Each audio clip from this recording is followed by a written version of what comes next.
the glimpse of Ponalone, Austin as well, kind of hitting those shots, getting the, Austin with the ace, Ponalone with the op 4K. I'm starting to get excited, man. Yeah, me too. It's we've got like some of the best. We pretty much have the best teams in North America right now, save for whoever's except for the not pros in Shanghai right now, right? Yeah. But we've got the best teams in North America left right now, so it's just been nothing but absolutely incredible Counter-Strike all morning. It's been incredible Counter-Strike all week long. I mean, the vibe in here is electric, and it is. If you're in Kansas City, get down here this weekend. Come on down. Still one more day. You can stop by for finals. We still got most of today left. We're not even halfway done with today. And then we have got all day tomorrow as well. And then somebody tomorrow night will be crowned champion here for Counter-Strike 2 Frag 18. Is there somebody that wants to talk to us, you think, from Mike Gripgel? All I know is, would the coach like to come talk to us from Mike Gripgel?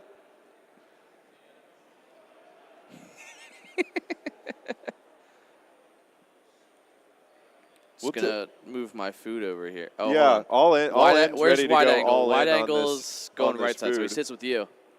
Cool. So my food can have a home if it wants there. Yeah. Come on over. Will you give me your? What's the name again? Becker. Okay, Becker, the coach of Mike Gripgel. Can you hear us in there? Talk again? Hello, can you hear us? Beautiful. All right, how are we feeling? 2-0. Pretty good, right? Clean Anubis. Nuke got a little spicy there, but we made a few adjustments. I think our rotations were a little off on some rounds, and we kind of got into a few situations where we didn't have info on secret, and we really didn't have info lobby. But, I mean, overall, we came to play. We've been back against the wall in a lot of series, and we've been coming back into all of them, so pretty proud of the guys, and it's been a pretty nice result for us. So. Yeah, absolutely. I mean, I was talking about it before the game. Your fundamentals just look really strong, and like you can rest on that quite a bit. Yeah, we really lean on the experience of these guys. I mean, we do have, 2 30-year-old players on our team. Everybody memes us for that. But See, there's still a chance for us, man. That's what I'm saying, all in. You need 2 more. We're right here. Hey, Old man open squad. Hey, I'm up there too. Put me in there. Let's do it. Let's go rock open next season. Look out for it. We got 5 of us, so hey, we can do it. But yeah, I mean, I'm just really proud of the guys. I think DJ on Anubis, that big 1v3 clutch to start it, really kick-started our game. And then, I mean, from there, we really just took it by the scruff. And then, I mean, Nuke had that was a pretty scrappy one by us. We'll talk about some rounds from that one for sure. That's a map that, we're pretty comfortable on, we're pretty confident on, but, you have days like that too. So, I mean, we'll be, I think, playing the loser of Roomba Peak somebody else later, so. Yeah, couldn't tell you who else, though. It all just smashes together in my head. Yeah, I know. There are a lot of games going on, a lot of good teams here. Have you ever been to a Fragadelphia before? I actually I've been to Fragadelphia 10, I think 11, 12. I took a few years off, actually. I haven't been back here for like 2 or 3 years. How's it changed since then? I mean, this one, as far as the top tier teams go, this is probably one of the most stacked frags I've been at. I'm really happy to see kind of the turnout from that. I know could have been a few more smaller, advanced main teams maybe they wish got here, but overall, really, really good competition. I mean, you're seeing a lot of upsets, teams dropping maps that you would have been like, what? Before this event. Oh, so, almost you guys too? We're included in that. Yeah. Us taking a map off Sharks yesterday, I don't think anybody thought that was going to happen either. That just proves that anybody at any day, man, especially on LAN. Hey, everybody's, you come here, you see everybody's just the same as you. Right. And, we're all just playing Counter-Strike at the end of the day, so, yeah. You're not presented with somebody's just face it rank or sticking in front of your face the entire time that you're playing. It's just, it's a guy playing Counter-Strike. I could beat you. Up until he's yelling at your face across the desk from you, but yeah. There's the whooping and hollering. I mean, how much does that affect gameplay for you guys? I think it fires us up, honestly. If anybody, honestly, if you were talking crap to us, I think it really fires up the guys on our team. So, we love that. we usually try to keep it a little toned down until it's a big round, or we know Mr. that Professional over here. it breaks their economy or a little something. But every once in a while, there's some personal rivalries too. NA is a small scene. We all know each other. Oh, We've been yeah. playing against each other Very for a while. niche. So there's some grudges that are held, probably carried over sometimes. Somebody typed in a pug somewhere or something. Yeah, you never know. And hey, we've even had, I think, players on our teams have said stuff to each other in the past, and then you start teaming together, and you're like, hey, you remember that time you called me bad? Or whatever. So, yeah, it's good. It's good. How you liking the arena? This is a beautiful venue, honestly. This has probably been my favorite venue as far as just, access, everything else so far. I mean, there is a soft spot in my heart for the, old North 3rd Street venue as well, that little guy with the single bathroom and all that. And then I remember playing out in the warehouse across the street for Frag 10 where it was like the scrappy, rusty looking one. Yeah, I think so. I mean, this one's probably the nicest so far I think I've seen. But hey, I do love the Philadelphia ones too. So everybody's squeezed into a room, but now you have the polar opposite. Now you have we got all the space. Yeah, all the space, dude. It's nice now. And then we can go shoot hoops after we're done. So right, get a little physical activity. I was playing 5v5s with Boss yesterday. Yeah, I know Josh was running some people in Pig yesterday. So yeah, dude, Fruit Cup, guy can ball. Oh yeah. It was kind of caught off guard because I'm like, all right. And then I saw him. Wait, hold on. What's this guy doing? This guy plays sports? What the hell is going on right here? What is he doing here? Isn't he supposed to be upstairs? Yeah. What's going on? Yeah, we do have a basketball tournament happening above us as well. It's wild. What's next for you guys now? Do you just go prep for your next match? We get a little break here. We got to get something to eat. I mean, we're here same. I think we're all ready. Thursday we made the mistake of not eating, and we kind of were stuck here. We were a little low energy, but I think today we'll go out, get a nice meal, come back. I think we get a 3-hour break. We're waiting for upper brackets to play now, and so it'll be good. Get a little reset, and then come back here and play another match tonight. So awesome. Well, we're probably gonna throw it to a break so I can eat too. So, I think we are. We don't want to keep you too long here. Thank you for joining us here, Becker. Guys, I appreciate it. Congrats on your win. Good luck in the future ones, man. Yeah, good luck in your continued run here. Well, consolidation as well to not Team Mythic. They played really well for a thrown together team coming into this land. They played really well. I mean, those are all really strong players. It's not like they're going to walk away from this with their I mean, you're talking like low.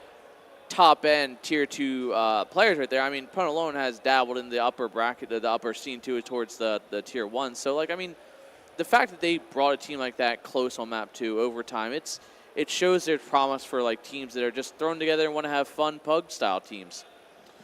Yeah, well, and the fact that they're just throwing this team together kind of out of nowhere and coming into this tournament like this, and getting as far as they are against some of the best Counter-Strike teams in North America here, seriously really impressive. So I'm sure they're fired up, and we're always going to be excited for any of those players to keep on playing. Yeah, well, I'm excited for food.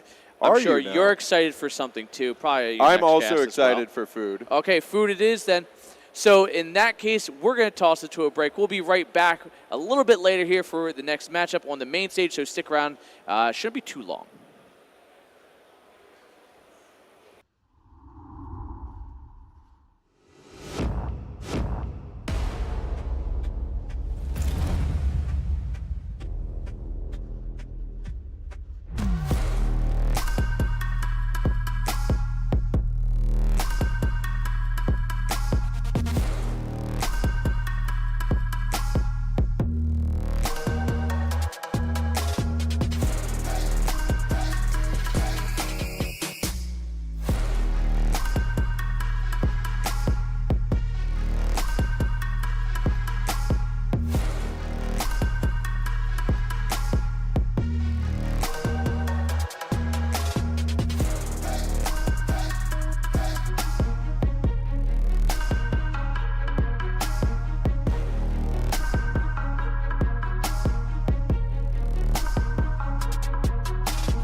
People love rankings. But to generate rankings, we need a universal metric to compare between players. Many such numbers for CSGO put undue emphasis on who gets the final point of damage in a kill. It is too easy to rack up credit from unimpactful kills such as eco-frags. Purely going for kills isn't always the most effective way to help your team. What we need is a metric that rewards the players who most improve their team's odds of winning the round. This is Leadify rating, a metric that accounts for economy, that properly values trades, that rewards all players involved in a kill.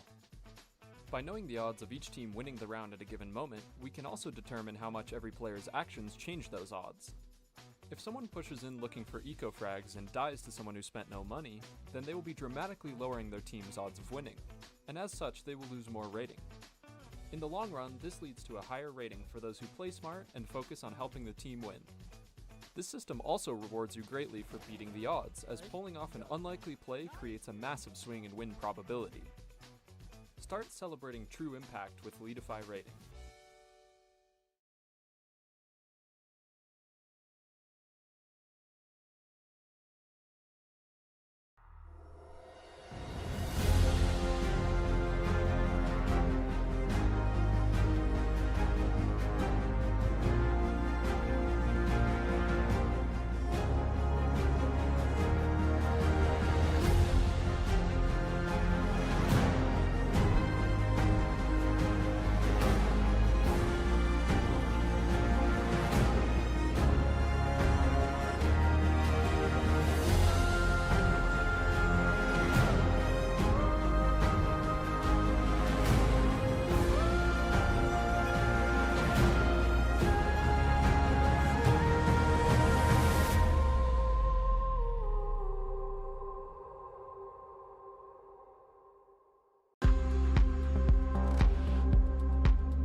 Counter-Strike is complex, and it can be difficult to keep track of an entire game.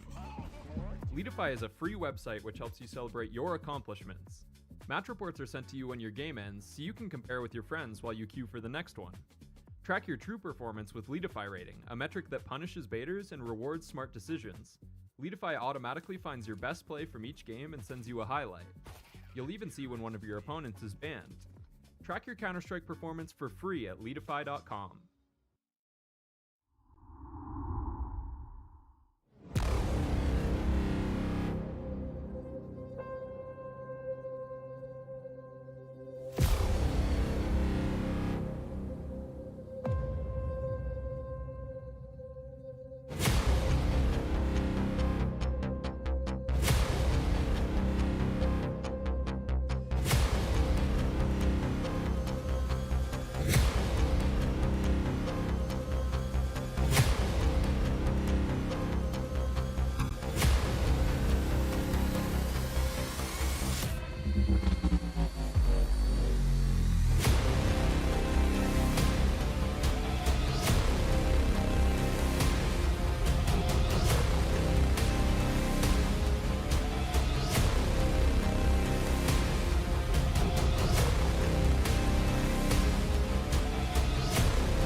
I've been thinking about you, how your voice shakes when you're lying, make everything about you, and I just be a smiling.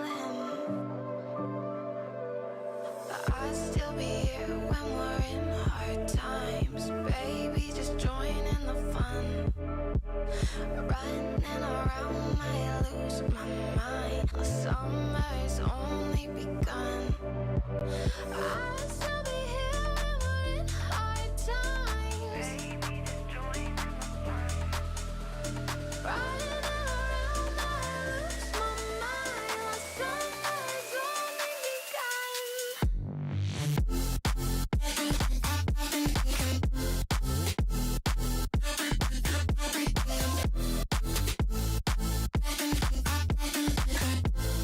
Summer's only begun.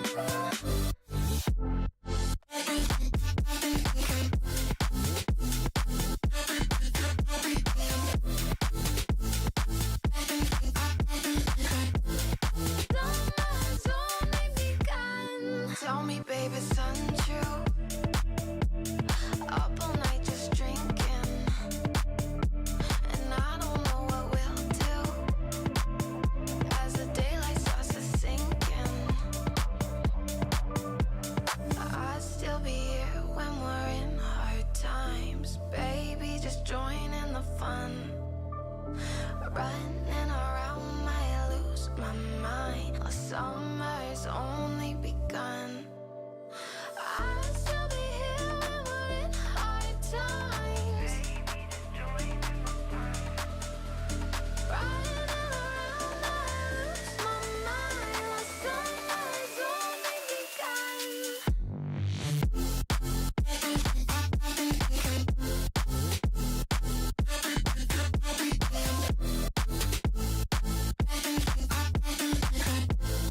Summer's only begun.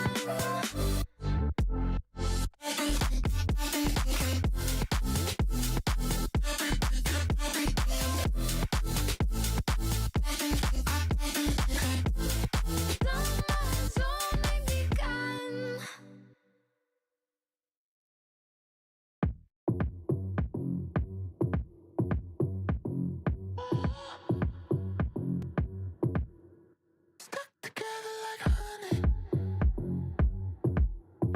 move each other slowly,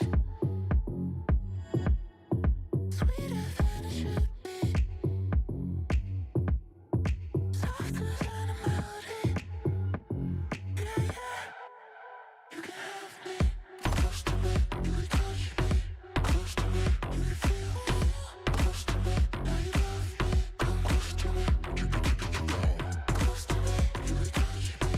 Close to me, you can feel me. Close to me, now you love me. Come close to me, together like honey. Love each other slowly,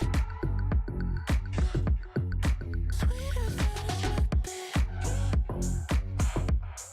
softer than a melody. Yeah, yeah, you can have me. Close to me, close to me, close to me. Come close to me, you can keep it low. Close to me, you can touch me. Close to me, you can feel me. Close to me, now you love me. Come close to me. I'm in love, dripping from above. You wanna give it up, so come give me a hug. I'm in love, dripping from above. You wanna give it up, you can have me.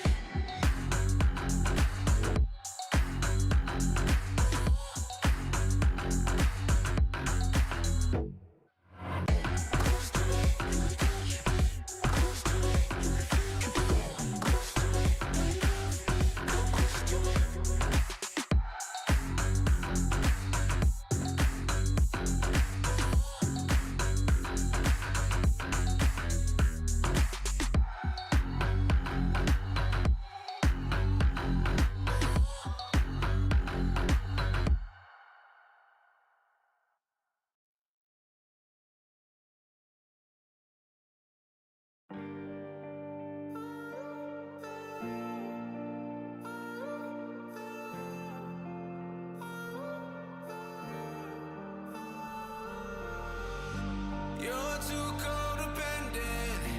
You hate all of my friends.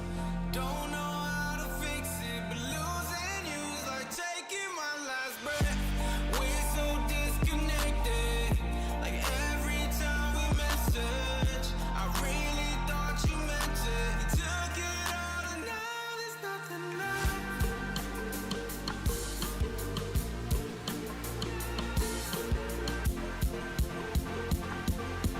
Took it all and now there's nothing.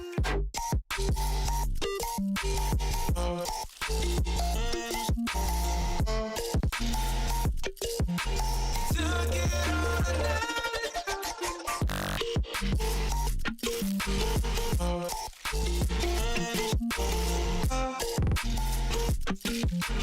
took it all and now there's nothing left. Oh, oh,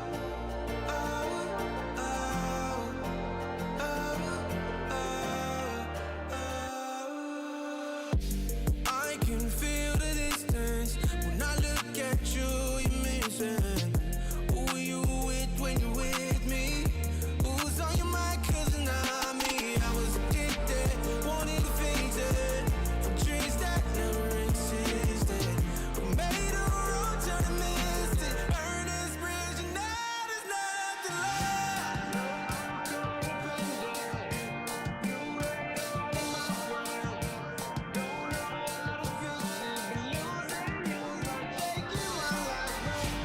We're so disconnected. Like every time we message, I really thought you meant it. Took it all and now there's nothing.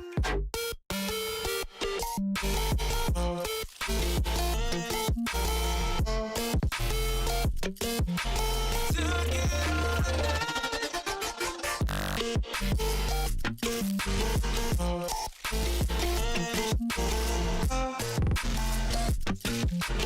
took it all and now there's nothing left. You're too codependent. You hate all of my friends. Don't know how to fix it, but losing you's like taking my last breath. We're so disconnected. Like every time we message, I really thought you meant it. Took it all and now there's nothing left. Oh, oh,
Counter-Strike is complex, and it can be difficult to keep track of an entire game.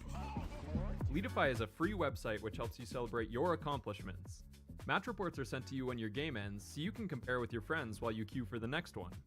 Track your true performance with Leadify rating, a metric that punishes baiters and rewards smart decisions.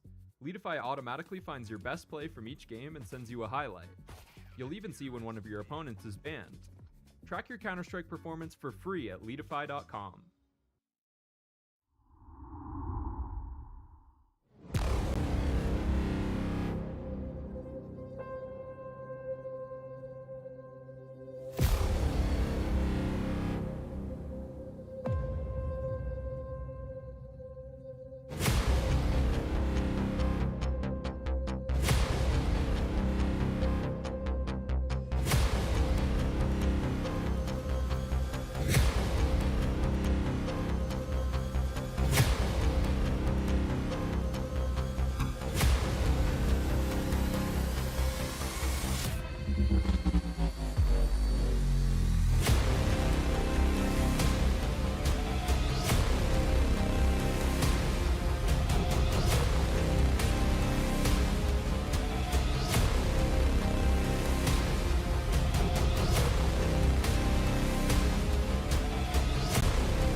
And welcome back.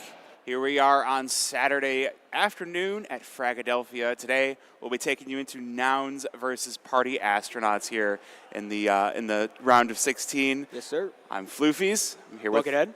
Buckethead First time on the A CS. stream so far. Feeling Let's good. go. How you feeling? Feel good. Watched Lord of the Rings last night. So Nice. Which one? The second movie. Nice. Yeah, it was good. That's good. Well, it's quite heated up quite a lot here in Kansas City. Yeah. The games, the temperature, all of it. That's why I've rolled up my sleeves. You got to see I've been, lifting and moving around some of these boxes, some of the towers. I got to show off the gains a little bit here. Yeah, the vibes are getting better. The Temperature is rising. Everything is just leading up towards this amazing weekend that we have. And we have a great game ahead of us right now, which is going to be Nouns and Party Astronauts. We sure do. So these are two teams that should be relatively familiar with one another. They've had a few changes over the course of the past few months. The cycle of 2024, 2 seasons of ECL so far. A few changes for both of these teams. Why don't you start with Party Astronauts? Yeah, so Party Astronauts currently rocking the roster of OG Wizard, Viz, Fang, Infinite, and Ben Leet. The 2 newest members of that being Viz and OG Wizard. And speaking of him, OG Wizard, young and performing very, very well recently. Oh, yeah. OG Wizard looking hella hot right Yes. now. He's been a huge piece of improvement for Party Astronauts. Formerly a player on LAG, that's Life's a Game, fellow ECL team for North America. But Nouns will be rocking Rush, CJ DeKing, Junior Peeping, and Nix. So if you haven't heard about Nouns recently, they did end up having to send Carson on his way, and Junior ended up joining NRG. And the funniest thing about these two teams is Nouns have pulled a few players off of Party Astronauts over the course of this year. It's if Party Astronauts were North America's Sprout. Yeah. We talked on that before. It's almost as if both of these teams, honestly, are picking points for other parts in NA, not really always having stable rosters. But Nix and Peeping both performed the previous tournament that Nouns played. They were stand-ins at the time. Yes. Now, this tournament being the first that they are officially members of the team. Both as well had very good performances. I believe that was the Revival Series that they played. That was the NA Revival Series. That was only a couple of weeks ago. So. Yeah. First outing for Nouns. I got to interview Hext on the desk last night, and he had some things to say about what he thought why Nouns were able to give them such a crushing on the NA Revival. He's like, yeah, they didn't have a whole lot of practice, so they just kind of pugged it out and crushed us that way. And, you know, sometimes you got to fear the person that does the most unexpected rather than just the team that you think is better. You know, sometimes that's what we're known for here in NA, is just kind of being unexpected, never really know what you're going to expect. But I personally am really excited for this game. I think there is a potential to go all 3. Oh, yeah. Potential for all these maps to be lengthy and dirty and grindy maps. Which would you like to get into the maps? So, yeah, let's get those maps. So, it looks like the beginning, we're going to see the permabands. We got Vertigo Band, we got Inferno Band. Makes sense. Anubis picked by Party Astronauts, that's something that they've been showing some significant changes on and some improvement on. They've got a pretty decent win rate, so I think they've got a good chance. Yeah, 100%. And then the Mirage pick for Nouns. Both teams are obviously experienced on Mirage. It's one of the most classic maps you can have, but Nouns definitely having a little bit of an advantage there. According to the stats, 18 maps played, 67% win rate, so very respectable. Party Astronauts a little bit behind on that, but still a team that can definitely wreak some havoc there. Yeah, and then we've got Ancient as our decider. Ancient has kind of become the new Mirage. You know, we were tired of the desert, so we went into the jungle, and it's nice and green, and it's so much brighter in CS2. Like, I don't know if it's silly to talk about the changes from CSGO to CS2. I really disliked Ancient in CSGO, and I really like Ancient in CS2. It's brighter, it's easier to see, and it's just so pretty. It was so muddy in CSGO, and now with CS2, and the different lighting also has these like amazing shadow advantages, spots that you can play. I'm really a big fan of that in the new game. Oh, yeah. Just like, for example, right outside of main on B, there's that shadow angle that you can see right there, and it's basically CTs have a huge advantage, and I like that a lot. I personally thought Nuke was going to come out for the decider. So I did too. It is interesting to see Ancient. Both teams are pretty much the same on both of those maps. A slight leaning towards Nouns just in terms of win rate.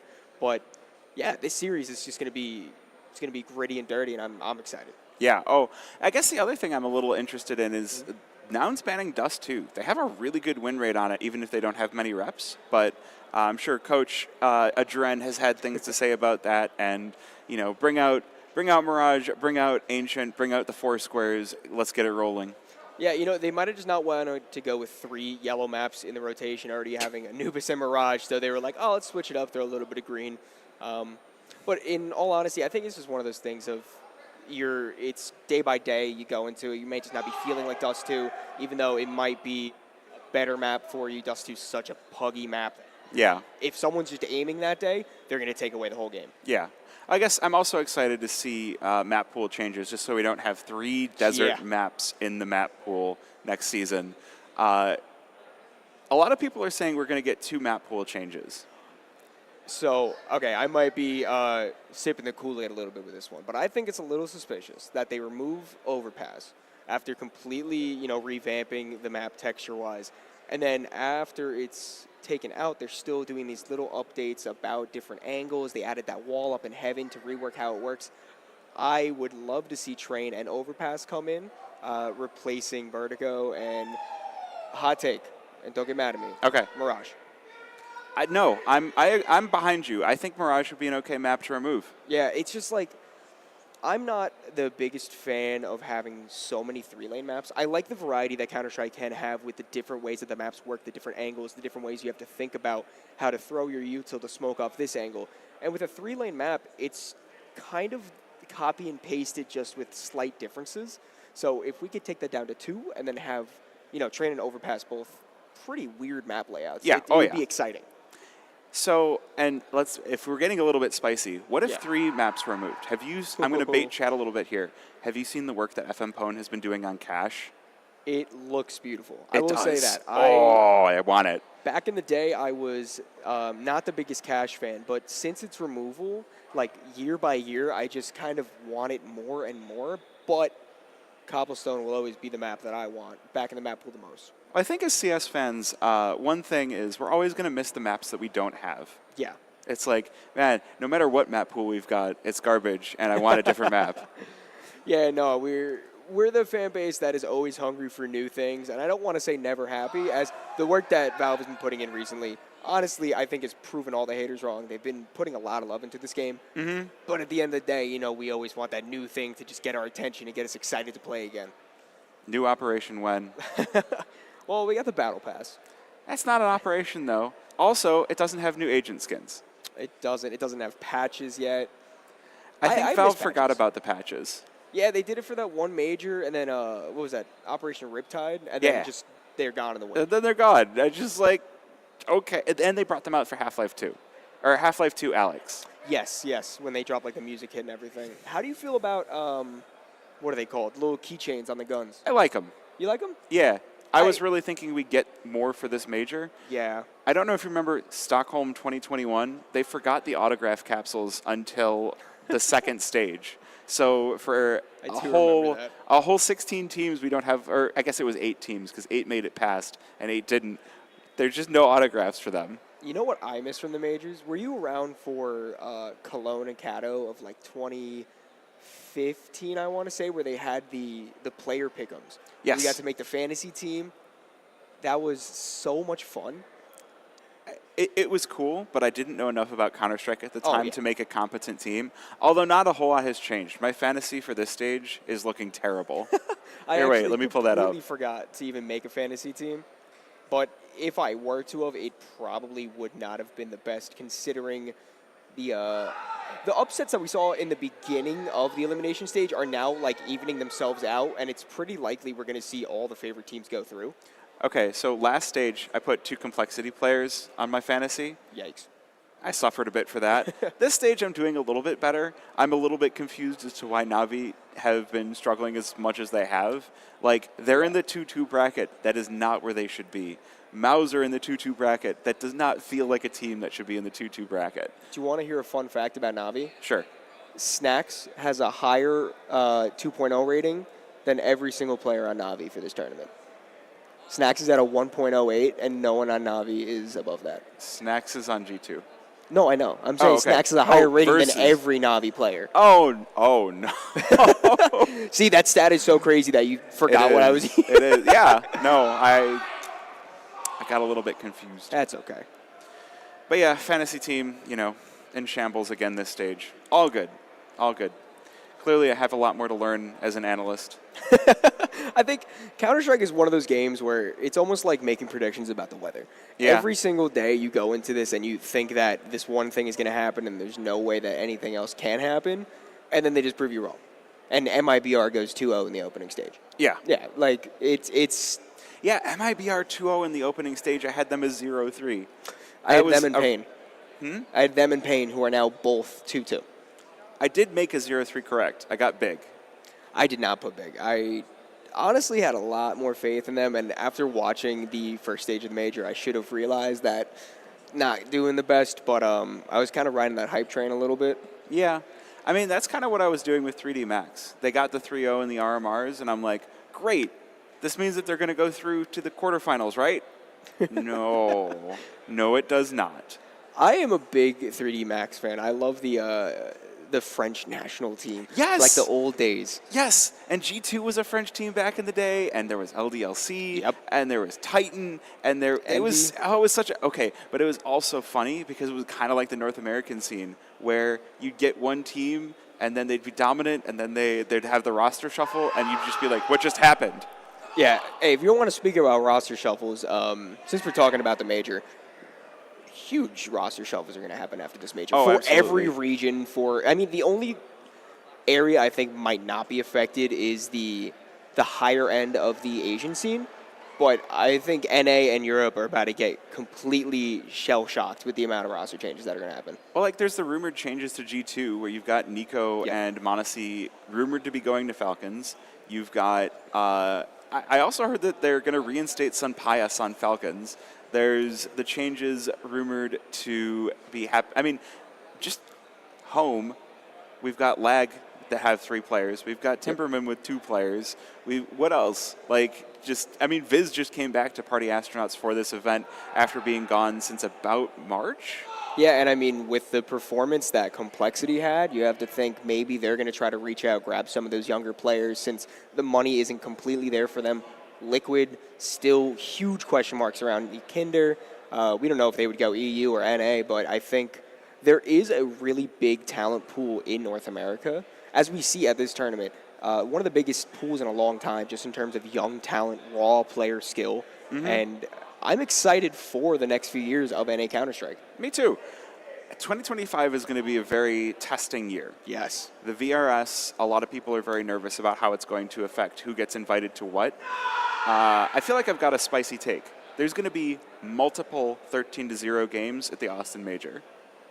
I don't know how many there's going to be, but I feel like there's going to, because it's just here's the top 32 teams, pull them in, plop them in the event. There's going to be a few teams that do well at smaller events that make it into the top 32 and then really shouldn't be there. Do we know if it's still going to be divided up by region? Like if Europe has this many points or teams, NA has this many teams? I don't know. Because that's going to make it really interesting. Like, especially with how many NA teams America's teams we've saw make it through to the next stage of the major this time. We're going to have a large pool of teams going through that are not going to have that type of experience. But also, with the amount of tournaments that are going to be going on, we are going to see a large new group of players making these Tier 1 tournaments just due to the fact of the completely insane amount of events on the schedule. Yes, and I'm a big fan of more events. More Counter-Strike is going to be great for the scene in general, and that my hope is that it leads to more players getting discovered. Yeah, if you want to talk about players getting discovered recently, if you look at Slump, who's currently playing here, he's had a huge uptick in performance and notability recently. Also, players like Peeping finally getting discovered at a higher level, as we will see play today. It's really cool to just see the recognition that is finally getting put to the players who deserve it. Yeah, and speaking of fluffy aimers, they did beat What's for Dinner earlier today. They had a little bit of a rough loss yesterday to to Roomba Peak. Right, that was a big upset. So they are in the lower bracket of the, and it'll be interesting to see what happens to them. This is a really stacked event as far as North American teams are concerned. Yeah. So I was predicting that Fluffy Aimers could make it to top 4 or at least top 8. We'll see if that stands to pass. Yeah, this is probably the most top-tier NA teams I've seen at a tournament in a very long time. Yeah. And you have some newcomers like Fisher College, who just was on the B stream. They just won against Take Flight Kings in the lower bracket. They're a team that's up and coming, obviously winning the Fragadelphia X-Tap tournament that we had 2 months ago now. God, that was such a hype final. Getting to cast that final with my good friend All In, it was one of the coolest things ever. It was just everyone was screaming. There was so much energy. We were getting excited. Clearly, the players were getting excited. Did you watch the VOD back for that? I watched I watched map 3 back. Because chat was also getting excited. Yes, let me tell you. We saw a lot of good quips from chat. I mean, we're not going to read chat during the game. That's just distracting. But it is, honestly, if you are someone that wants to get into casting, one, Fragadelphia is a good place to get your start.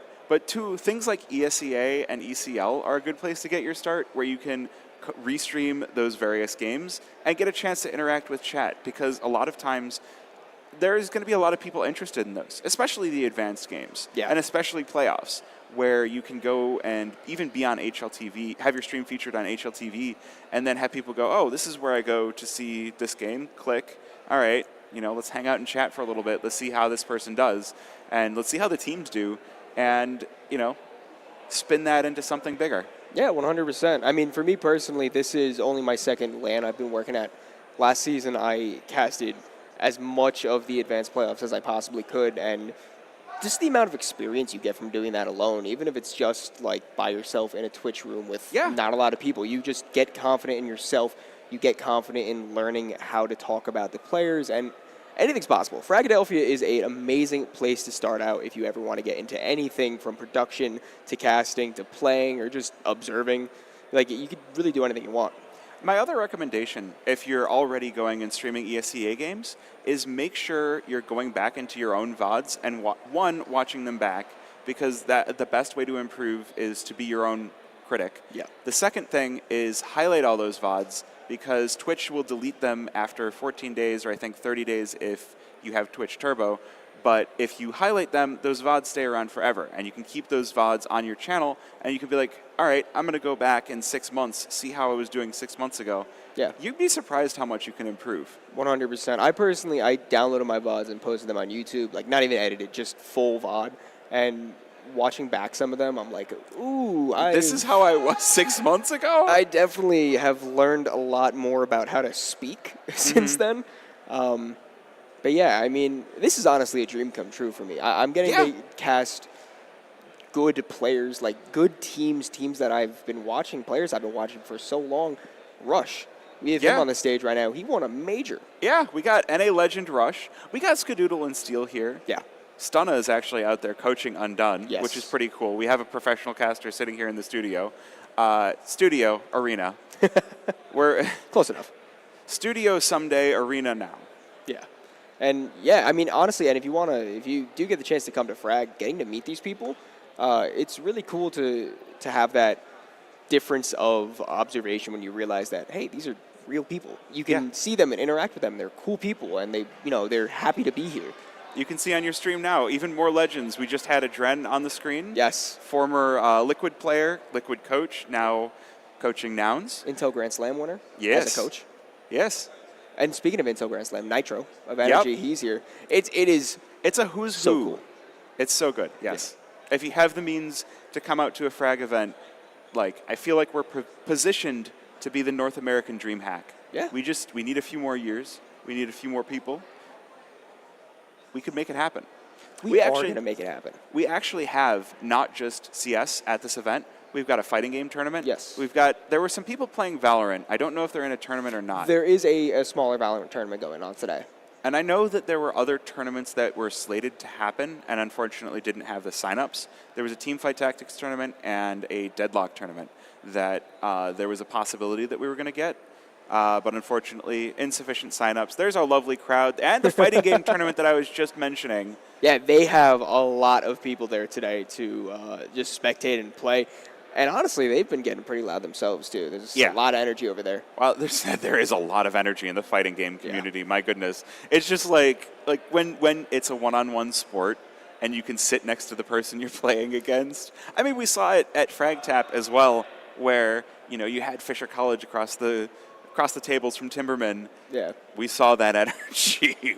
That was crazy. Both teams are also very known for their high energy. And here in NA, we love a little bit of trash talk, back and forth. A little bit, but after the game, fist Yes, of bumps, course, always. GGs. You guys played well. Make sure to keep the good sportsmanship. We're Yeah. all friends in the end. I I think- like to tell myself in copium. Hey, we're all friends in the end. Yeah. Hey, there's Nitro on your screen Yeah. And Daps. and Daps I think and the back of some people's heads. Oh, there's OC as well, the top of his head. I saw them playing some basketball last night. Hello.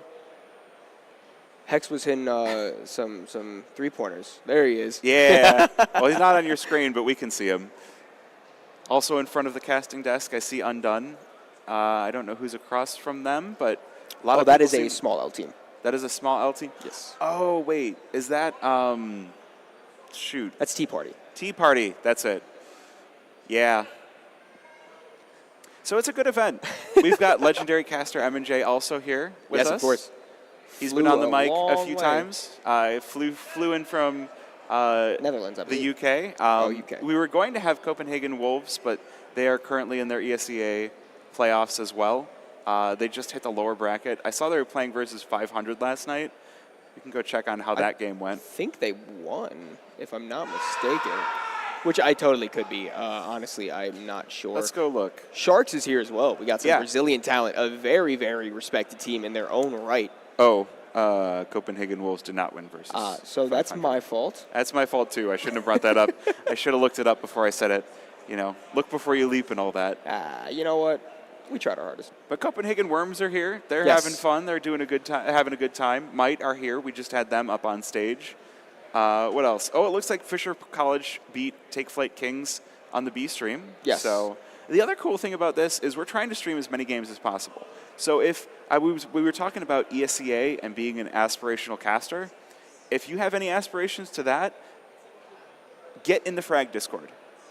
Get in the Frag Discord and volunteer. Because it is a great way to get your name out there. Yeah, 100%. And you also you meet some great people. Like I've made a lot of friends coming to only these 2 events so far, and friendships that you make in Counter-Strike, are going to last a very, very long time. Exactly. I got to go to Fragacago 2023, which was freezing in Chicago. But then this year, Fragacago was in September, and it was beautiful. Oh my gosh, it was so nice. And then everybody was posting pictures of them going into the downtown area. It was just it made me happy. Yeah.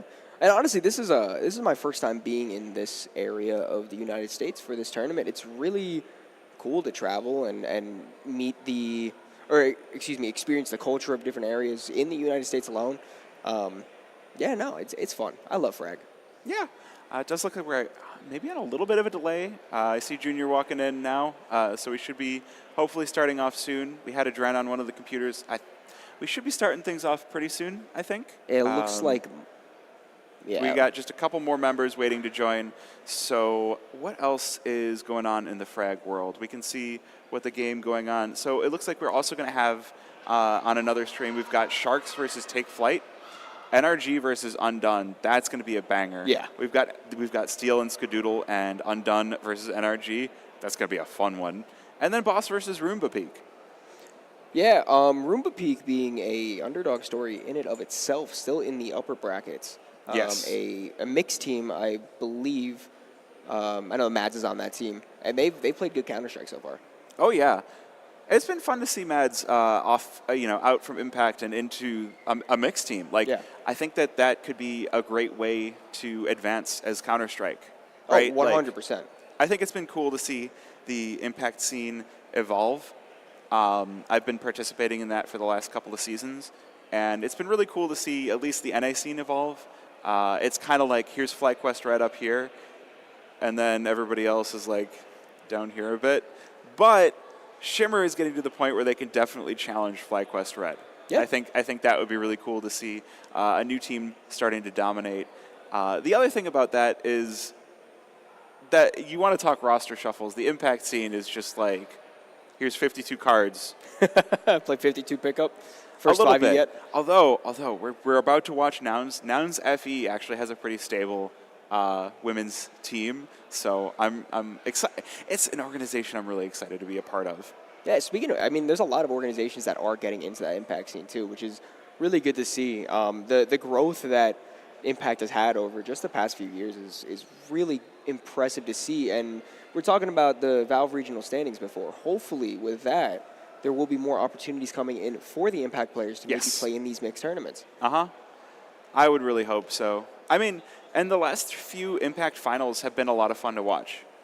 You had former Enigma Galaxy, now Imperial FE playing. I mean, they win everything, but it's kind of like the NIP 87-0 start, right? Yeah.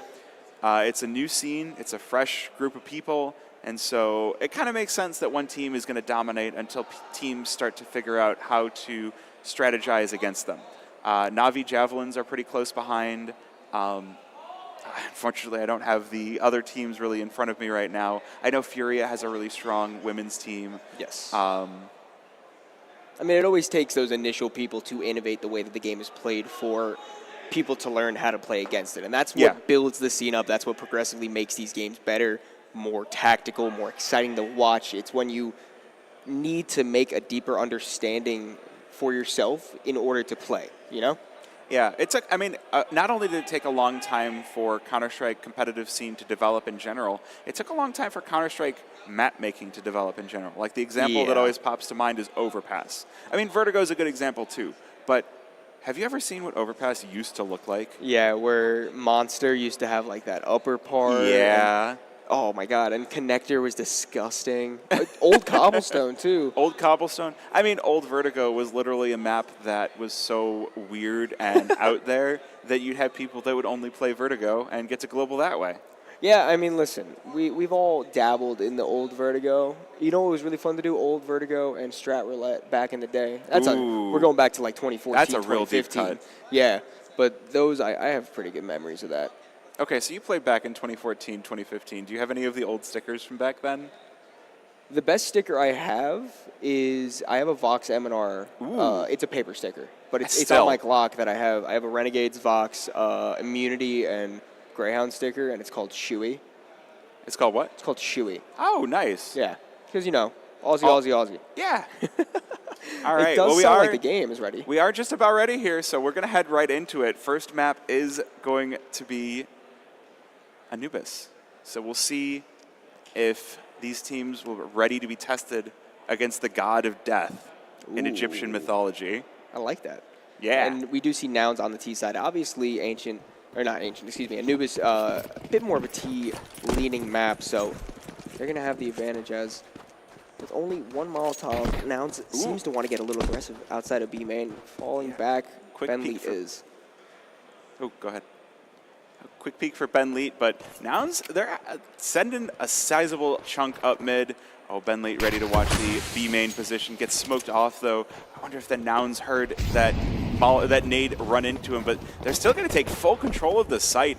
Party Astronauts falling all the way back. It looks like it's just going to be a full 5 versus 5 retake. Oh, they're diving through the smoke. 2 kills, but 2 right back for OG Wizard. Not nearly a third. Oh, he does get it.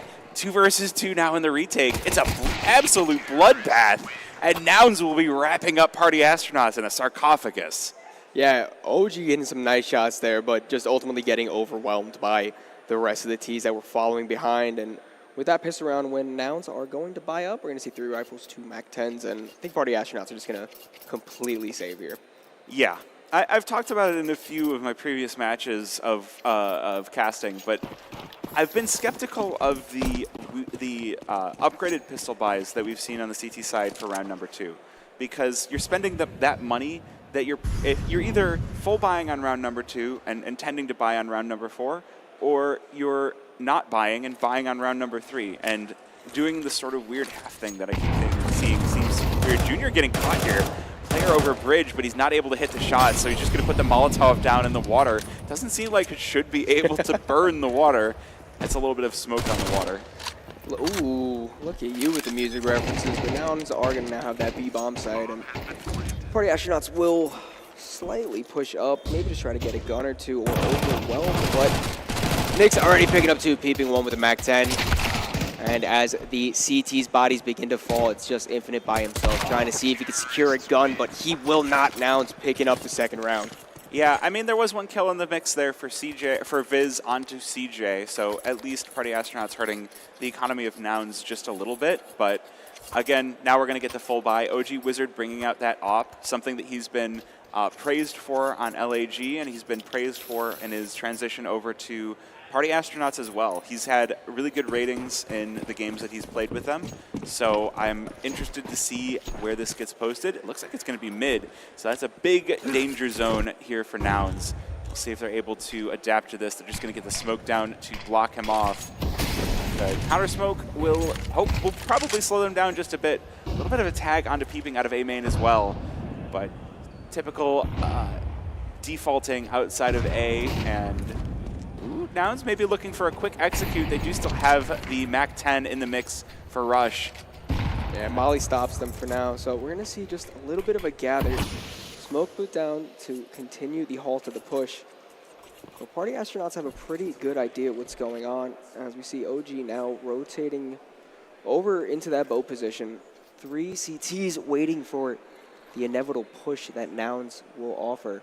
Yeah, you wonder if Nouns maybe should have looked to go for a pick on a rotating player, but they all just have been mostly sitting outside of A main. There is one looking for E-Box. That's going to be Rush just hanging out there, but Viz opens things up. A quick trade back will leave things in a 4 versus 4, and the Molotovs looks like Nouns will be executing onto the A bomb site. Nick's first one into the, just charging right on over table into heaven. Meanwhile, Rush pops out of E-Box into the face of Fang, but Junior will get the bomb down. Nouns with the man advantage here in the afterplant situation. Ooh, Junior, there's 2 players in the bricks here. Can he find them both? As it pushed through, actually be Nyx to pick up the first, Junior getting the second, so now just Infinite by himself, 1v4. I think there is not a chance he's even going to go for an exit. You just got to save that M4 with such little money. Yeah, the worst thing here is that means that Party Astronauts have gifted an op over to Nouns. Junior going to be all too happy to pick that up in the following rounds here. And not even the save for Infinite. That's Rush making a cool $1,200 off the back of that MAC-10. Yeah, 100%. And that first kill that Rush had, that long spray down into the dark angle back on flat, impressive for him. So now it's going to be feeling good right now. Yeah, and we're going to be back into the save for Party Astronauts. Just looking at the upgraded pistols. See, this is the round where I'd be more okay with upgraded pistols. So they have the 3-round loss bonus. They get the 5.7s out and a couple of nades. Even a couple of pieces of armor for Fang and Infinite. So, how do you feel about the Scout Force buy meta that's been going on? Conflicted. Right. I think that that's a lot of money to be spending for, cool, I can tag someone, where you could spend $500 for a 5.7 and I think have nearly just as good a chance. There are some players that are going to do very well in that scout position, but I feel like I'd rather spend $500 on a 5.7 or even $300 out of 250. Infinite picking up one. He is instantly traded out. That will leave Viz all alone here in the clutch. 1 versus 4. Not going to be an easy one whatsoever. And it does look like he's just going to be looking for some exits, whether that be Temple or E-Box or wherever he wants to go. Just going to be looking to try to take something out of this round. Yeah, and Rush made that MAC-10 useful again, picking up another kill. So he's going to be sitting with a lot of money in the bank. Nouns commanding economic lead. Yeah. It seems like he's going to try to go for an exit, but no one's going to be there for that push. He will get taken down. CJ picking up that last kill.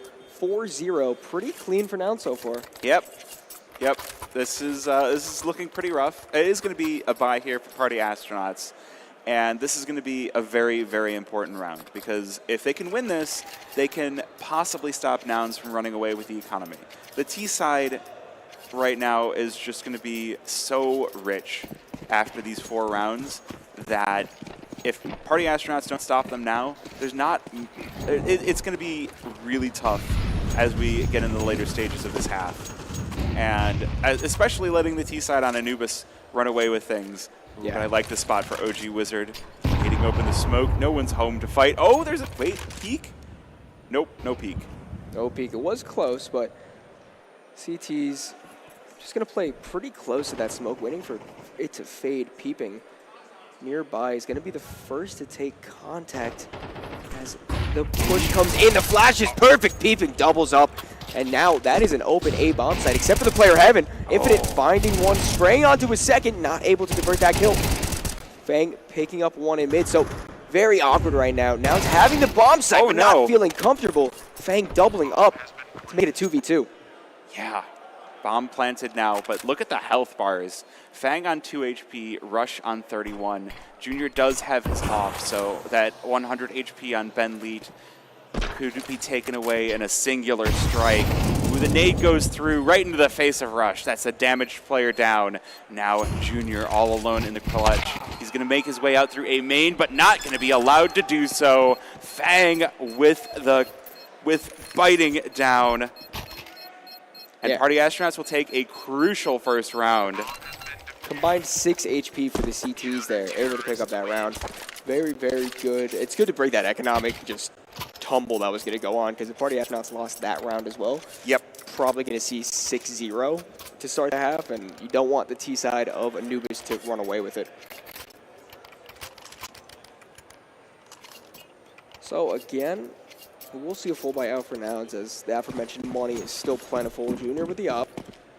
We'll see how this op 1-on-1 goes between OG Wizard and Junior. Obviously, the op, one of the most important weapons in the meta right now. Yes, I mean, the one-shot, one-kill potential, never to be understated. And again, I was talking about it before, OG Wizard picking off the first, that's Nyx hitting the ground. What I've noticed about OG Wizard is that he has a very, very smart way of maneuvering around the map, especially after getting a first kill like that. He's always on his feet. He's never going to stay in the same position twice. He always wants to catch off the other team, and it's working really well for him. Yes. As Nouns push a little bit closer towards that B bomb site. Rush interested in E-Box, and there's no player on the bomb site for now, but Ben Leet pushed up outside into main, almost catching the timing onto Junior. The op in the close range fight won't be ready for it. That's bomb as well. So Fang has to protect against his E-Box push. It's not going to come true. Ben Leet with the bomb, but no help. This B site, Nouns are all out on it, but no, they've got Ben Leet to contend with. They'll break out through B main, but it's still a 2 versus 3. Party Astronauts approaching quickly. Peeping taken down, and now 3 versus 1 for CJ to King. He's outside of B main. He has a good idea of where these players are, but it's a lot of angles to peek. He's got the bomb, but not enough time to go for the rotation here, so he's got to either force his way in or go home, and he will be put right down by Infinite. Yeah, clean round for Party Astronauts. Ben Lee getting that aggressive push early on to drop the bomb, super important, and really makes that round winnable for Party Astronauts. Yeah, and now in the 2 versus 4, they've started to really clamp down on Nouns' economy. This is going to be the last buy that Nouns are going to be able to muster. And if they can't win it, it's going to be Party Astronauts tying this one up. So I got to say this yesterday, where I think it was Party Astronauts versus Take Flight, and it was Take Flight it was Party Astronauts 4 rounds in the lead, and I'm like, oh, someone was like, oh, that's a big lead for them, and I'm like, yeah, that's all they get, and I was correct. 13-4 ended up being the score of that game. But it's just like, you can never say that just because you get that early lead is the game's over. Counter-Strike, every round is a new chance. Yeah, especially with MR13 and the way that the economy is stated right now, where it still hasn't really been fixed. It's so easy to just completely flip the script on a team if you could just break that economy and run away with the entire game. But Nyx creeping towards that mid door might have a fight on his hands. Infinite waiting for the peak as Ben Lee takes down CJ on the other side of the map. Yeah, this has been a few rounds in a row now that Party Astronauts have opened things up with the first frag of the round. Answer back by Nouns, and the health bars are starting to look a little bit wounded here for Party Astronauts. So Ben Lee getting tucked into the flat position, gets swung on and taken down by Peeping. Now OG Wizard having to creep on in through Temple. Has to try to defend this bomb site, but will be smoked off. So full control for Nouns, and Junior even able to escape all the way out. Retake time, 3 versus 4 for Party Astronauts. This would be fantastic for them to get back into this game if they can make it happen. Peeping looking down main, Fang with the kill, clawed out. Now 3 versus 3, but Bomb already halfway ticked down. Junior looking in through main, misses the shot. Oh, that's going to hurt. Fang with a kill, but Rush and Nyx answer back. And it's OG Wizard alone. Both players inside of E-Box. Goes for the no-scope, but Nyx is going to be the hero of this round. Yeah, it kills back and forth. It got really stressful there. Good way to open up that retake from Fang, but the rest of Nouns were just ready to trade back and forth. Rush and Nyx and E-Box cleaning up that round. Yep. So now we're going to have a little bit of an awkward bye for Party Astronauts. Once again, it's the CT side, so the more players you lose, the more chances you get into these awkward situations. And Party Astronauts, Ben Lead and Infinite going to be stuck on MP9s.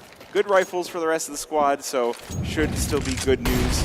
And OG Wizard on the off is, again, always going to be a scary thing. Yeah, 100%. And if there's one thing I've learned about watching CS2 is that you can never count an MP9 out. Yes. And Nyx with a MAC-10 himself, so both teams, you know, a little struggling with the money, but we'll see what happens as Peeping picks up the first kill onto Viz, getting a little too aggressive outside of that A main smoke. Yeah.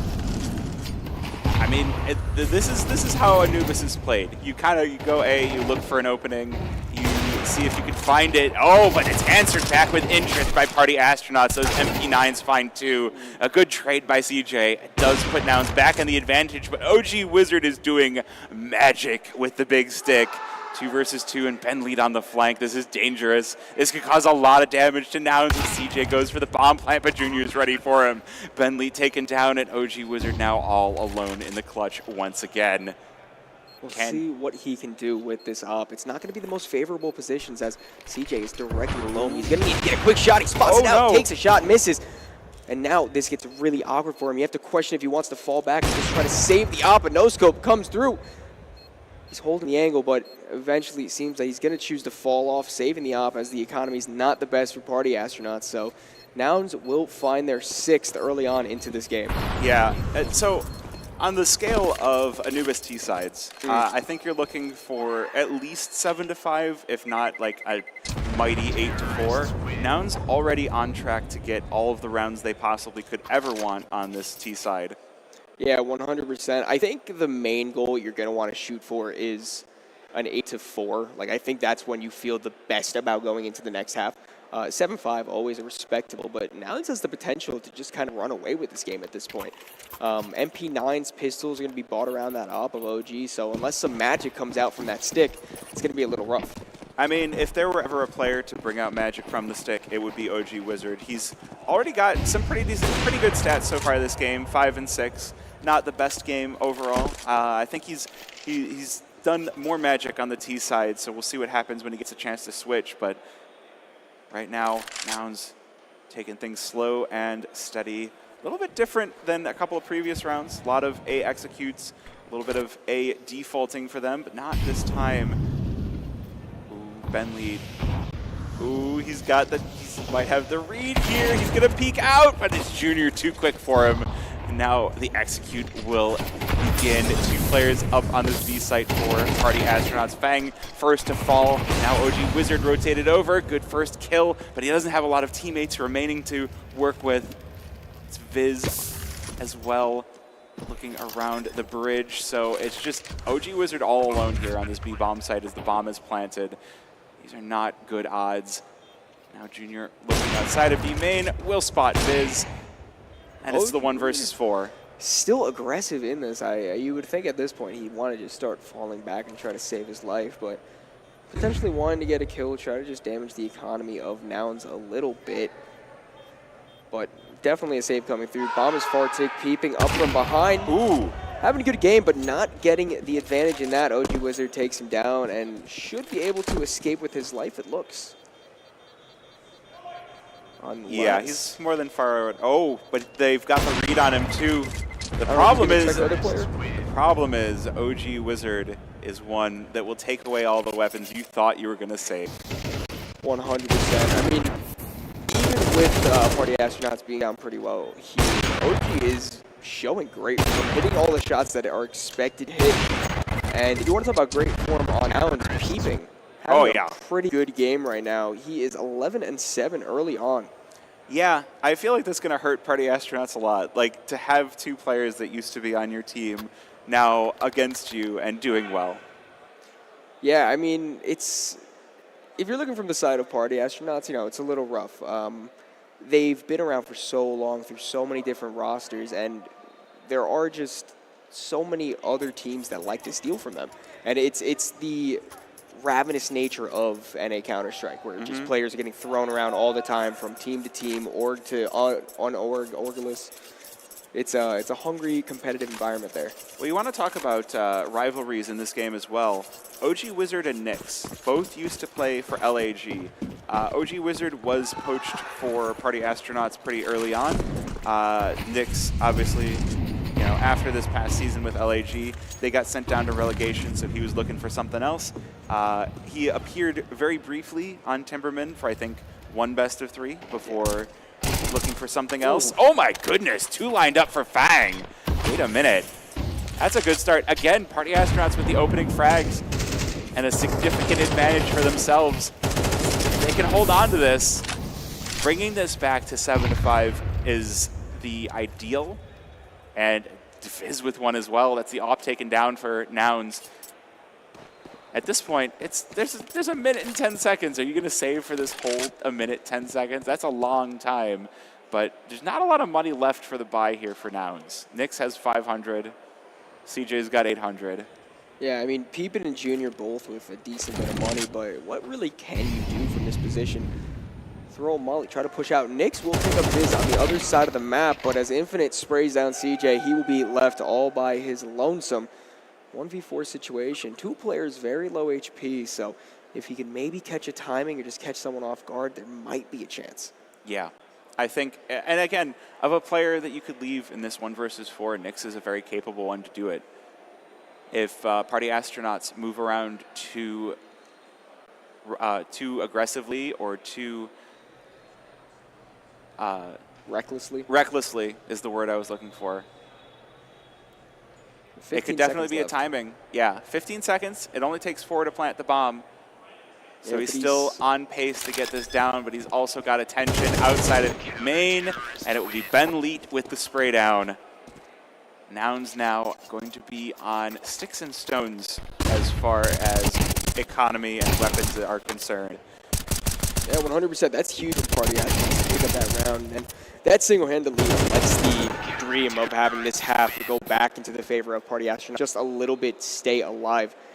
We'll see the full force out. 3 Tech 9s, a decent bit of util out for Nouns. And if they choose to do something fast here and just try to overwhelm one of these bomb sites or maybe mid, those Tech 9s could be very, very powerful.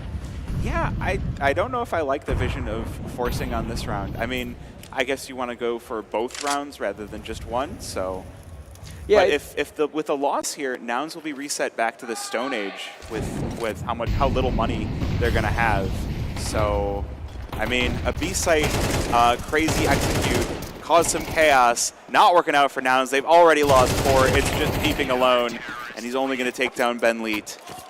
I guess the thought process for force buying into that round is like, all right, we already have 7 rounds. Let's see if we can really take this advantage as far as possible.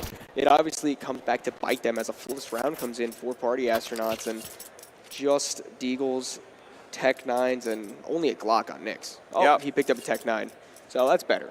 It is better. I do like the Tech 9. It's good times. You remember when the Tech 9 had like 23 bullets? Was fully accurate while running? Running down Cat, watching a Fnatic do that? Yeah. Who even needs rifles? You just bring out the pistols and go, go, go.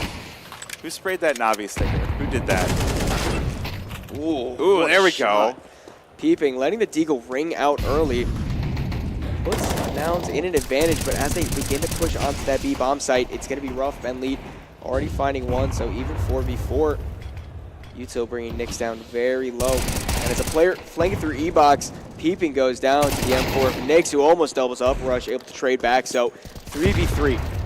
Yeah, it nearly didn't look like 3 versus 3 because Nyx is just on such low HP, but Nouns do get the bomb down. This 8-4 would be just gravy on top of a pretty good half. Yeah, I think you'd be devastated if you're Party Astronauts if you let this last round slip away. Yeah, we'll have to see as the retake comes through. Junior almost letting another Deagle shot ring out, but Nyx will be the one to pick it up with the Tech 9 instead. So Infinite and OG Wizard left on their lonesome.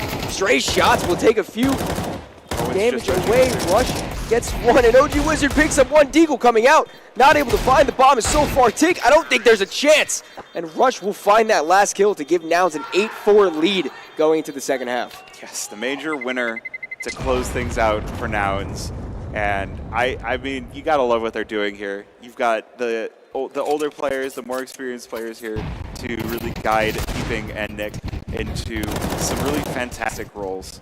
Yeah, 100%. I mean, both of these teams are a very good combination of old and new. If you're on the side of Party Astronauts, as we just mentioned, we have Rush and we have CJ the King, who's been around for a while. Junior's got plenty of experience under his belt.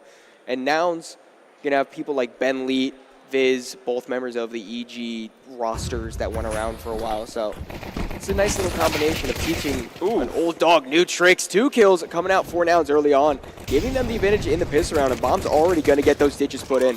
Yeah, Party Astronauts now in the 4 versus 3 as Nouns try to go for the retake on this. I mean, pistol round, it's what you want. It's what's for dinner, and it's the way that Party Astronauts are going to get pulled back into this. They've already got some fairly far out positions, so Nouns with a lot of work to do to root these players out. Viz all the way outside of E-Box, Peeping spots him, just going to go for the chase. Oh, the fight, the swinging back and forth. Wait a minute.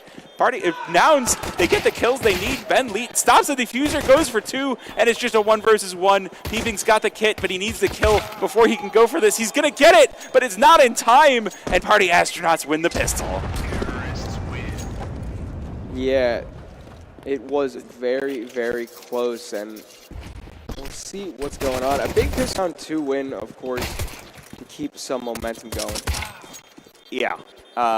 Switching out of the T side, you're going to have that crucial advantage here. And it does look like Nouns want to go for that force buy that I've been saying I don't know if I like, because I don't think I've seen it work all that much. But we'll see how it goes for them. If they can, and I guess even if it doesn't work, they still will have the money to go for that buy on round number 3 of their CT side. Yeah, not wasting all of their money, and there's going to be a heavy stack towards the mid-extremities as the T's begin to flood in. CJ and his teammate forced to fall back, straight come through, both of the CTs falling, so already 5v3. And Fang getting aggressive there, got punished. That's going to be a rifle into the hands of Junior. Nouns already on site, already ready to go, spotting the kit out, but the weapons of Party Astronauts are a little bit too strong. Junior can he at least save this Galil? No, he cannot. Infinite with 2 Mac 10 kills for $1,200. Going to be able to grab a Galil as well. Yeah, and I mean, looking pretty similar to how the first half started, with the T side getting that piss around, getting a lot of money with the SMG kills. So we might be able to see Party Astronauts slowly start to climb their way back into this game. Yes, you will. 2 rounds now separating these 2 teams. And again, this 3rd and this 4th round become the crucial ones as you slip into the later stages of the game. I like what I'm seeing here. Fang trying to get activated over by E-Box, but the Molotov will stop him from moving on in. He's going to get, 25 HP of damage. While on the other side of things, Viz getting lit down, but still going to get the kill over toward a double entry over for Party Astronauts as they head toward the bomb site. Fang continuing to bite down. Party Astronauts getting ripped to shreds, and Peeping now alone in the clutch, 1 versus 3.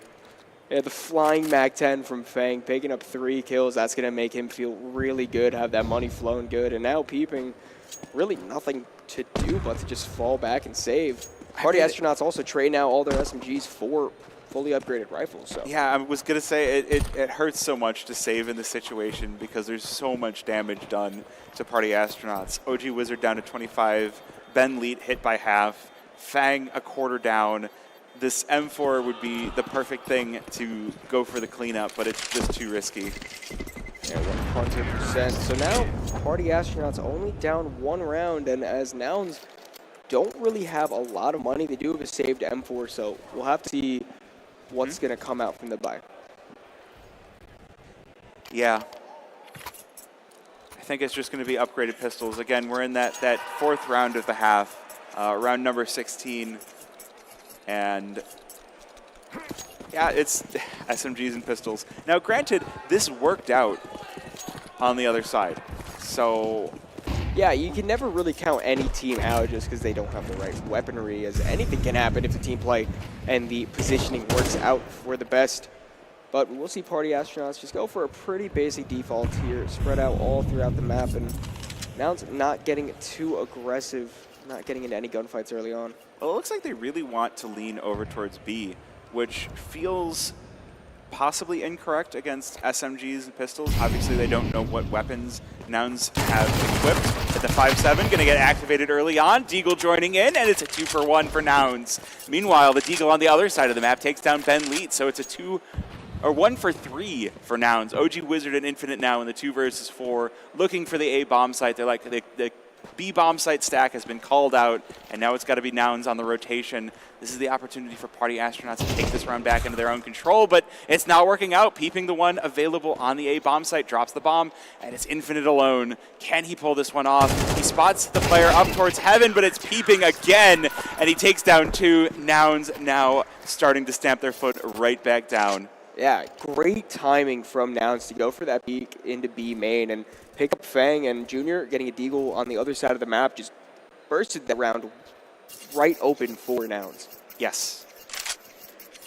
But Party Astronauts farmed up a fair bit of cash, so they will be buying things right back up. But again, this is the round where their bank will be broken. This is the round where if Nouns win it, it's going to be heartbreaking, and we're going to see Nouns start to run away on the double digits. A lot of focus towards mid early on. Oh. On the side of Party Astronauts, Rush getting so aggressive, finding Ben Lead early on to give the CTs the man advantage. As he falls back, might be able to pick up another one. Damage through.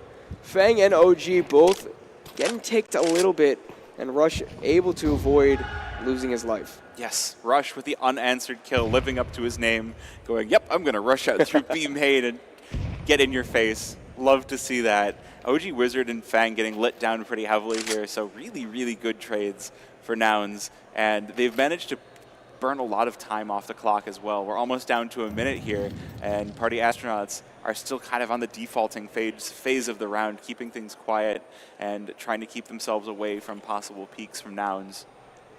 Yeah, 100%. And as Nouns stack up towards A bomb site, it seems that Party Astronauts actually want to go towards B. Slowly walking through, there is a decent bit of util left, so we'll see how the players at E-Box can respond. Smoke goes down to block out the initial push as the Molotovs come through. Party Astronauts deciding not to wait. Nix and Rush both finding one, but Fang to double up to give Party Astronauts the B bomb site. Yep, that is going to be enough for them to get the bomb down, open up this bomb site, but the health bar is not looking good. The rifles of Nouns, look at the positions they've got too. They've got players outside of 2 of the entrances. They should be able to get some frags here. Viz taken down first, and it's just Fang waiting for the push. 1 versus 3. The first kill is good onto CJ, but not the second. Is Peeping, the boatman coming in from the river to take you across the river Styx. Yeah, I mean, that was a great effort from Party Astronauts in that round, so able to get onto the site and get that plant down, but now was able to just overwhelm and outarm the side of Party Astronauts to pick up their 10th into this game. Yep. Well, we'll see how Party Astronauts play this next one out, because the weapons are not going to look good. Oh, and we get the timeout as well. So a little bit of time to discuss things, say, all right, what do we want to do? 3 rounds down. Nouns only need 3 more to close this one out. You know, they're going to have the stronger weapons. Let's take a look at those Party Astronauts, guys. We got Infinite out there first. Yeah, great looking shirts. I like those shirts a lot. As far as jerseys go, that's all you need, right? Logo, like, name. You could buy like a jersey with like the holes in it, but a T-shirt is a jersey too.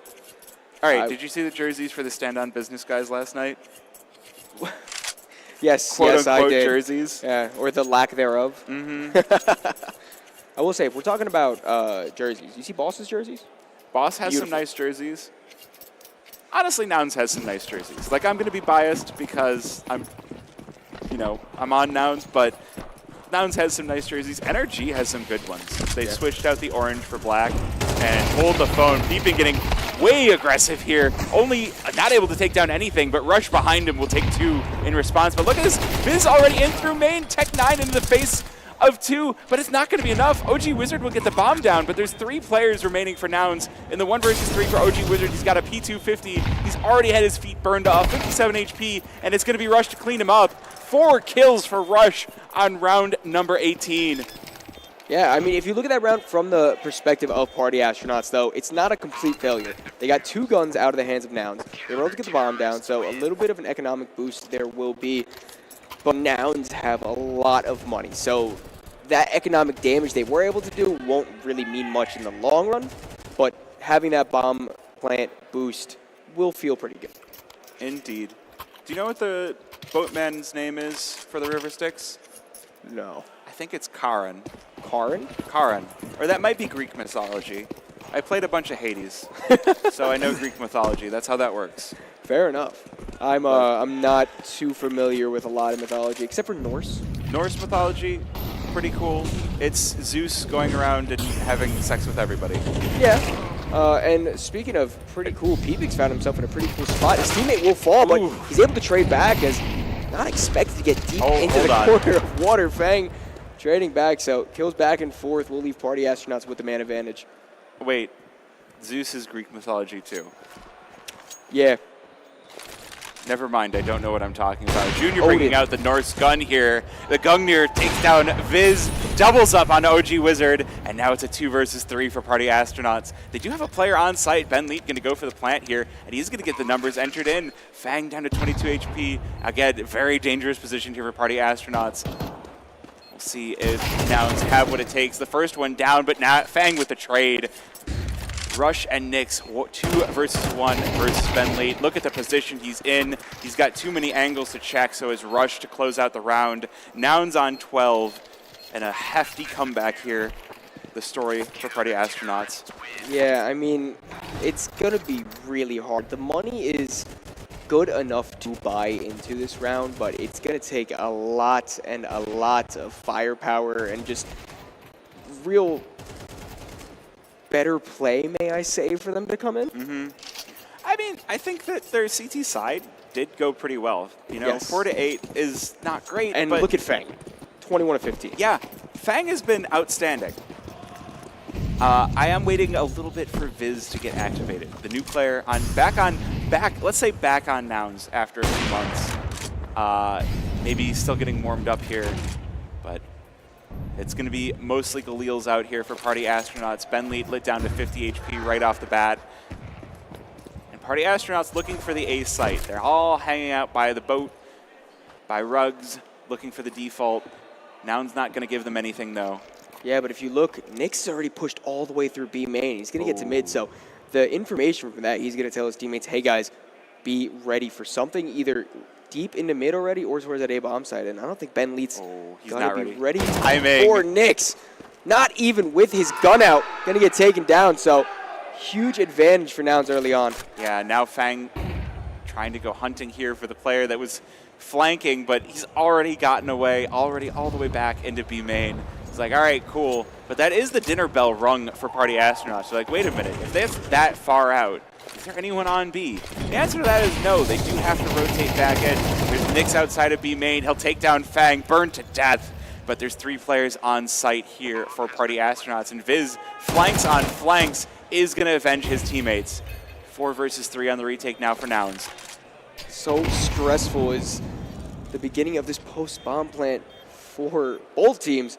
Will be Nouns with the man advantage as the smokes begin to fade. Rush seems to be the one to take first contact, playing around the pillar.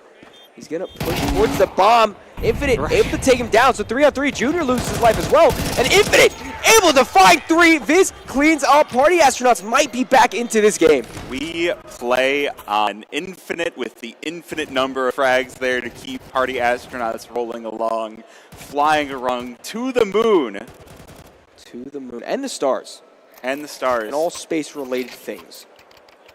Shoot for the moon, because even if you fail, you'll land among the stars. Yeah, and I think that should be the motto for Party Astronauts right now, as this comeback would be really impressive. And even if they don't make it all the way, at least you say you tried. Yeah. I mean, if they do bring this to overtime, that would be fantastic for Party Astronauts. And I feel like there's an outside possibility of it happening. The two MP9s here for Nouns, they don't have the best buy here. They don't have the best weapons. They do have kits, which is going to become crucial, but the MP9s are going to be the difference makers here. Yeah, Fang already aggressive all the way through mid. Seems like he's going to want to try to get into the CT spawn and flank around. And this is going to be huge. Nouns won't be ready for this. I don't think so either. Backstab on B bomb site. Party Astronauts with 3. This two-pronged attack here on B is going to be painful.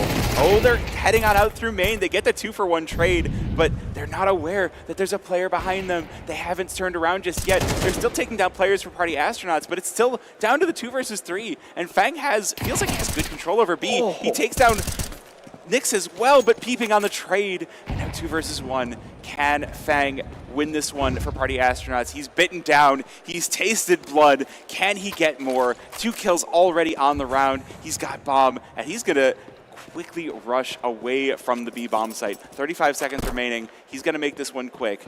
The rotation, it's going to be there. Nouns don't expect this. No, they don't, but if you want a player in this 1v2 this late into the game, it's going to be Fang having such a great game for himself. And a clear A bomb site as the 2 remaining CTs clear through water. Bomb's going to go down. They're going to know where to go. But Fang is going to be such an advantageous position. Going to be able to get up towards heaven. I like how Nouns have played this 2 versus 1. Yeah. If the spacing is bad, they're going to lose this. But I feel like Nouns have the spacing, have the potential to go for the trades here. They've got both players in. They are going to have to get on that bomb very quickly. Already halfway ticked down. The smoke going to be thrown out. And it looks like it's going to be Junior here to watch for the interruption. He will do so successfully. And Nouns will take this one, 13-8 on their opponent's map of Anubis. Yeah, I mean, honestly, I think Nouns looked great all throughout the game. The money got a little bit tricky towards the end, so there were a little bit of fluff arounds for Party Astronauts. But, yeah, I think Nouns just played some great Counter-Strike. We saw some great things. The Up of Junior wasn't super active throughout the game. I just don't think they were in the position to really get it out. It didn't really need to be. Yeah. Like, Rush was doing really well. Nyx and Peeping, again. Yeah. If we could just sit here and talk about how great Nyx and Peeping have been for Nouns with the coaching staff and the veterans, we could be here all day. Yeah, I mean, Peeping is a huge pickup to finally get discovered, as we touched on before the game started. Serving his due diligence in the lower tiers of NA for a while, and now making his way to a notable team and proving himself more than worthy of being there. Absolutely. So what do we think Party Astronauts have to do for the next one here? I mean, it would be really nice to see Viz get a little bit more active, struggling a little bit onto that first map. Obviously, they weren't in the best positioning in the first half, and if you start bad, it's just kind of snowballs. So I think a nice just mental reset. Yeah, a little bit of a comeback towards the end there. If you can just get in the mindset of, hey, let's go into the second map, new game, yes. Let's win it. Yeah, new game, anything could happen. Next map up is going to be Mirage. We've got Nouns' map pick. They do have a very good win rate on that map, so I do think it favors them quite a lot. Yeah. They've had some tough competition on it in the past. Now they've got Party Astronauts. Should still be a very fun map for both of these teams. And we'll be back with that in about 90 seconds. Yeah, I mean, I don't dare to say that it'll be a blowout by any means, but I think Nouns definitely are going to have a pretty stark advantage, and Party Astronauts are going to have to just hit some shots and really grind this game out if they want to get back in. Yeah, I think this is definitely going to be a very difficult map for them. If they can bring out some unknowns, if they can throw some wrenches into the mix, and I feel like they've got to play some really non-standard Counter-Strike on their T side. Yeah, I mean, Mirage is a map that's been around for as long as Counter-Strike, it feels like at this point. It's so interesting how you can still find these interesting ways to play the rounds, these little gimmicks that you can get in that people just aren't expecting, even though this map has been around since the first Counter-Strike LAN. Yep, you can get a fun run boost. You can get an interesting boost. One of my favorite new boosts that I've seen, and not new anymore, but new when I saw it, was if you boost by underpass and peek mid looking over cat. So you don't, it's a headshot angle, but you can see a full body as they cross over to the boxes. I do think another underutilized like position on Mirage right now is you can get onto the bumper of the van outside of apps now, and it creates this really weird headshot angle that realistically you can only really use once or twice. Yes. But those 1 or 2 times that you do use it, you're going to get a pretty effective start of the round like that. Well, speaking of angles you can use once or twice, on B, if you're sitting on plat and waiting for, you have to have a player on site to hold apps players' attention. But if you do, they're going to all fall out under you, and you're just like, okay, I have the high ground. Star Wars reference, pew, pew, pew. Hey, just like that. And I don't know about you, but whenever I play Mirage personally, big apps jump spotter, sometimes by choice, most of the time not. You ever get stuck there? How does it feel? I try my best to not get stuck there. If someone says play B, I don't peek apartments because I just die there. I mean, Yeah. I'm not a good player by any means, but I'd much rather play from like the corner and be able to spam into apartments than play from van or play from market and sort of let players out onto site and then give myself easier shots to hit. But we are going to get some stats up on screen, so we have something for in between the games. Again, we were talking about Fang, and look at him here. 2.75 lead of fire rating, 1.5 HLTV. Absolutely putting Party Astronauts on his back for that. 100%. And if you want to talk a lead fire rating, Rush, 5.95 lead fire rating. He had a great game himself. Having these aggressive glimpses of the past from him was really good to see, and it definitely put Nouns in the position to run away with the game like they did. Something else to point out, too. Peeping's headshot rating. I was about to say I'd love to see his crosshair placement, but actually it looks like it's further off than some of the other players on the team. But we'll take a look at the trades as well, and I feel like I'm seeing about the story that I expected. Nouns with deathballing, trading, not as much trading as Party Astronauts with not quite as much trading. We can see Infinite didn't even trade at all. Opening kills, again, Nouns in the very dominant position. It was Fang doing it for Party Astronauts. Yeah, honestly, I thought Rush had more opening kills in that game with the way that he was pushing through B main on CT side. But either way, very good stuff out of Nouns. And I like to look at the average blind time. Personally, Yeah. I always think it's very interesting to do. 3.3 on Infinite, pretty good support. Yeah, that is good supporting. I mean, besides the blind time, look at how many enemies flashed he has. Yeah. 14 from 22 flashes is a pretty good ratio. That is ridiculous. It is winter here in Kansas City. The snow reflects a lot, and those flashes will really hurt. Granted, they're on the desert map, so, not Of as course, much, of but... course. Well, hey, at least, like we said before, we didn't get all 3 desert maps. There's one green map. That's always fun to see. Indeed. I don't know if we're going to get the chance to see that here. I feel like Nouns winning map 1 is going to put them in a very good position for that 2-0. Like, it feels like almost silly to say, like, oh yeah, they won the first, so they could go 2-0, but they have such a good win rate on their map pick that feels like it could happen. Yeah, I mean, there's definitely a reason why it is their map pick. They're going to feel most comfortable on this map. If I'm not mistaken, this is one of their 2 go-to maps. Mm-hmm. And one of the other ones being Ancient, if I'm not mistaken. So Nouns... We can get the bingo book of stats and many things here. We can take a quick look at what other maps Nouns really like to play. I do think the other one is going to be Dust 2. I have to wait for my laptop to get the internet back. Give me just a second here. This is awkward. This is a little awkward. No, yeah, but Nouns just at the end of the day have the advantage in this best of 3 by a lot. Again, by no means do I think this map 2 will be a blowout, but I think there's a chance that it's going to be pretty difficult for Party Astronauts to get anything going. Yes. Do you remember who starts on what side for this? So because this is Nouns' map pick, Party Astronauts got the choice of side, so they'll take CT and a side of mashed potatoes. Side of mashed potatoes? I like that. So Party Astronauts starting on the CT side, if there's 1 of 2 ways this can go. Mm-hmm. They can open out really strong and have a dominant CT side and put Nouns in a position with a lot of pressure on them. Or Nouns can do the classic CS2 thing of winning the T-Piss around and just kind of running away with the first 6 rounds of the game. Mm-hmm. So again, the other map that I was thinking that Nouns might pick would be Dust 2. They ended up banning that one out, but, fair enough.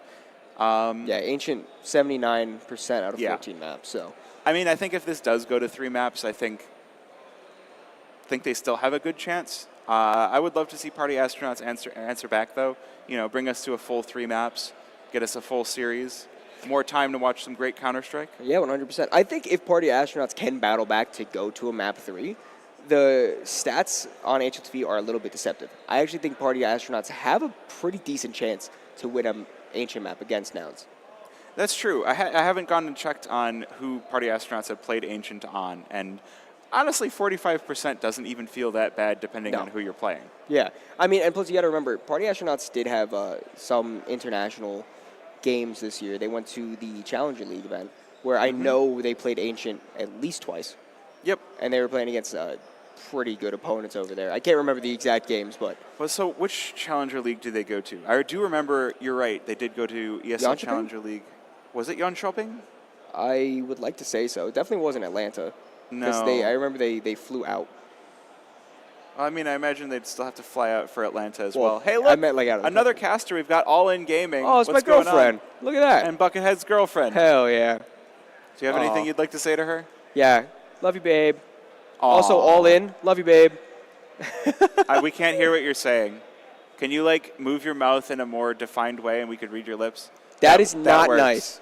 I don't think that's appropriate for stream, but thank you. We casted so many games in Philly together, 16-hour days, and that's the way that you treat me. I cannot believe what you've done to me. And I see Avery over there laughing now, too. Oh, wow. You could give him the classic. My day is ruined. My day. You know what? All In does often ruin my days. I'm not going to lie. Or what is the whole... Hold on. My disappointment is immeasurable, and my day is ruined. You know what? I would love to say that to him, but I feel like every time that we're on the couch together, he's often the one with immeasurable disappointment in me. Ouch. If we're just being honest. Ouch. Anyone getting parental flashbacks? Not me. Definitely not me. We're still looking for... Yeah, I'm looking to see. So this is... A Challenger League. Challenger.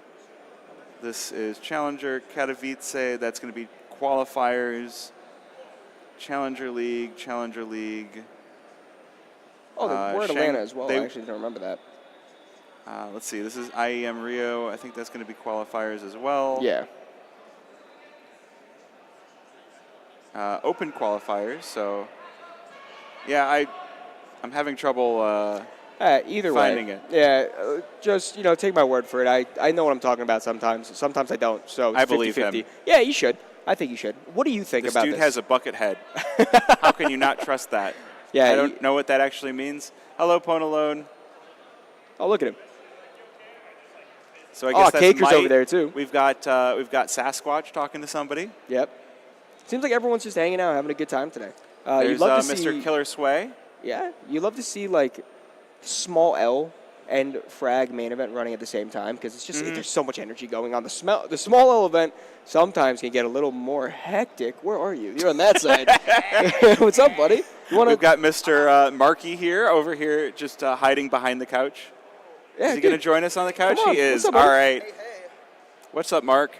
Did you get to see that match? He's getting his headphones on. Give him a sec. Uh-oh. Oh, there we go. Wait, is he in the front row? Yeah, let's hang Sharing out. on the future of NACS? Yeah, we can all share in the future of NACS. Nick X farming? Yes. I mean, that's pretty cool. I'm Peeping farming. What did I say? You said Nick X. Yes, Nick X had a really good game. Peeping had a really good game. We'll see if his former LAG teammate is going to be bringing it back to him on their map pick, I believe, is map 2. Or Yeah, this is yes. Nouns map pick is Mirage. Gotcha. I mean, what a way to want to close on 2-0, right? Yeah. I mean, what's your opinion on just this next map in general? Because both of us are in agreement that Party Astronauts definitely have a chance, but the heavy favorite of the map is Nouns. Right. I think Mirage always kind of prompted up in series is always very much addressed with context, right? And with sort of a first map, not like being too hard of a blowout. There's a lot of potential here. Like I gotta say, I didn't really like get too much concern from like seeing Fang and the boys like get up from their keyboards, not looking too stressed about it. So I think that like, especially with like the man I just prompted up, I know he's ready to get some frags and get that rifle cooking in the server because Fang is looking to take this thing. Fang played amazing on map 1. There were so many just rounds where he single-handedly brought Party Astronauts into the game and essentially gave them half of the rounds, I would like to say, that they won. Hey, man. I mean, I always love Anubis. It gives me a chance to be like, all right, what sort of Egyptian mythology can I think trophy? of? I don't know. I think. That's like, awesome. This is really cool, but I also heard there were other things made for the winners. Wow. Yeah, we get a nice close-up on the... Oh, that's we'll give that's this amazing. a little pat here. I really like the little smiley face on the smoke. He's really happy. The nade is scared. The flash is indifferent. Yeah, that nice. that flash is... But where's the little decoy? Oh, Leave or him the out. molly. Or the molly. You don't want a molly there. The CT molly just got nerfed. That's true. Don't want to waste the money on that. No, you don't. I guess the smoke has a name. It's Smo. Smo. So I'm going to be throwing Smos. Smos. It's like s'mores, but Drop your with Smo less over letters. here. I gotta rotate this on my banana keep. Everybody rotate A. Drop your Smo. I'll even take your Insen. Yeah, let's go. Sorry, we're gonna make really kinda nicknames dropped for every Util. Actually, I'm gonna start calling them like what? Mind if I say something? Yeah, say something. So we had a great first map.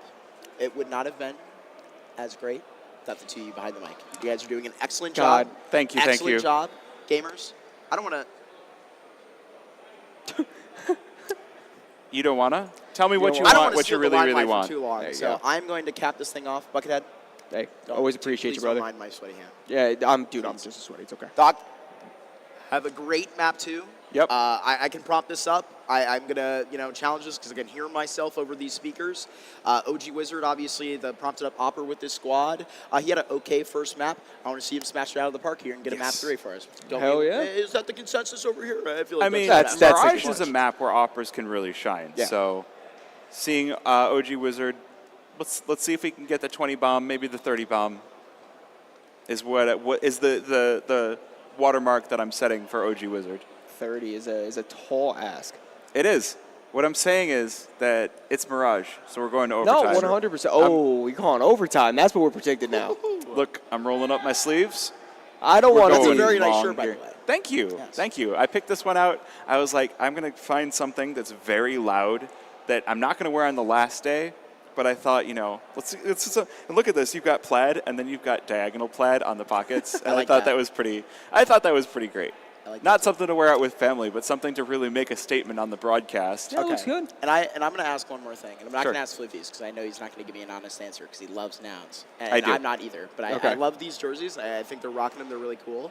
How are you feeling about them? The jerseys? Yeah. Well, purple's my favorite color. Yes. So that's already off to a great start. I think they're sleek. They're nice. They're Yes. not too busy. It feels more like a classic jersey compared to some other esport jerseys, which I do. I like. agree. It I agree. it's just calm. It's nice. What about the PA stuff? We talked I like about that it. before. I would like some PA merch, man. We were Yeah. talking about this yesterday. I would gladly buy that and support the fellas. I Okay. mean, I would love an initiative like that. You know what more Where is teams my OG need Wizard as far jersey? as merch is plushies.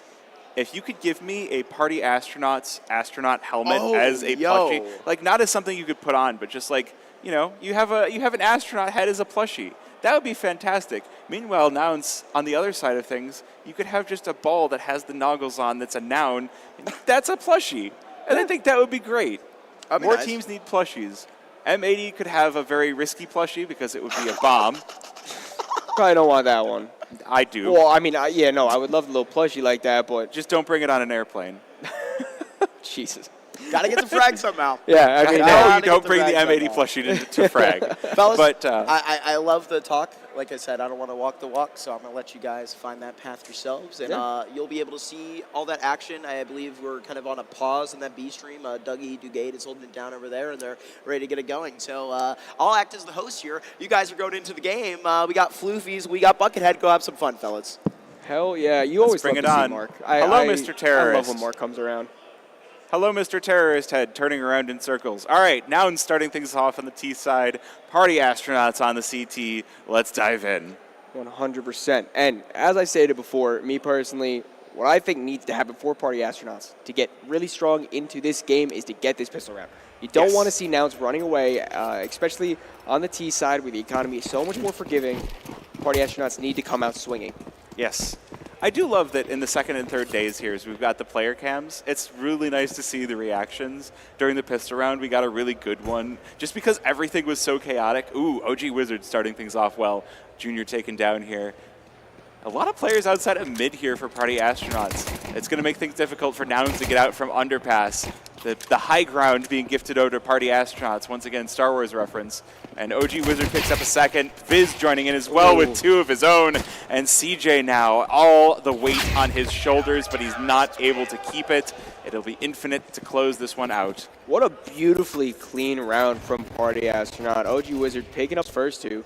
Hey, this is Anubis. Yeah, this is a interesting replay. I like that replay. Yeah, no. That was the end of last game. That was a fun round. Yeah.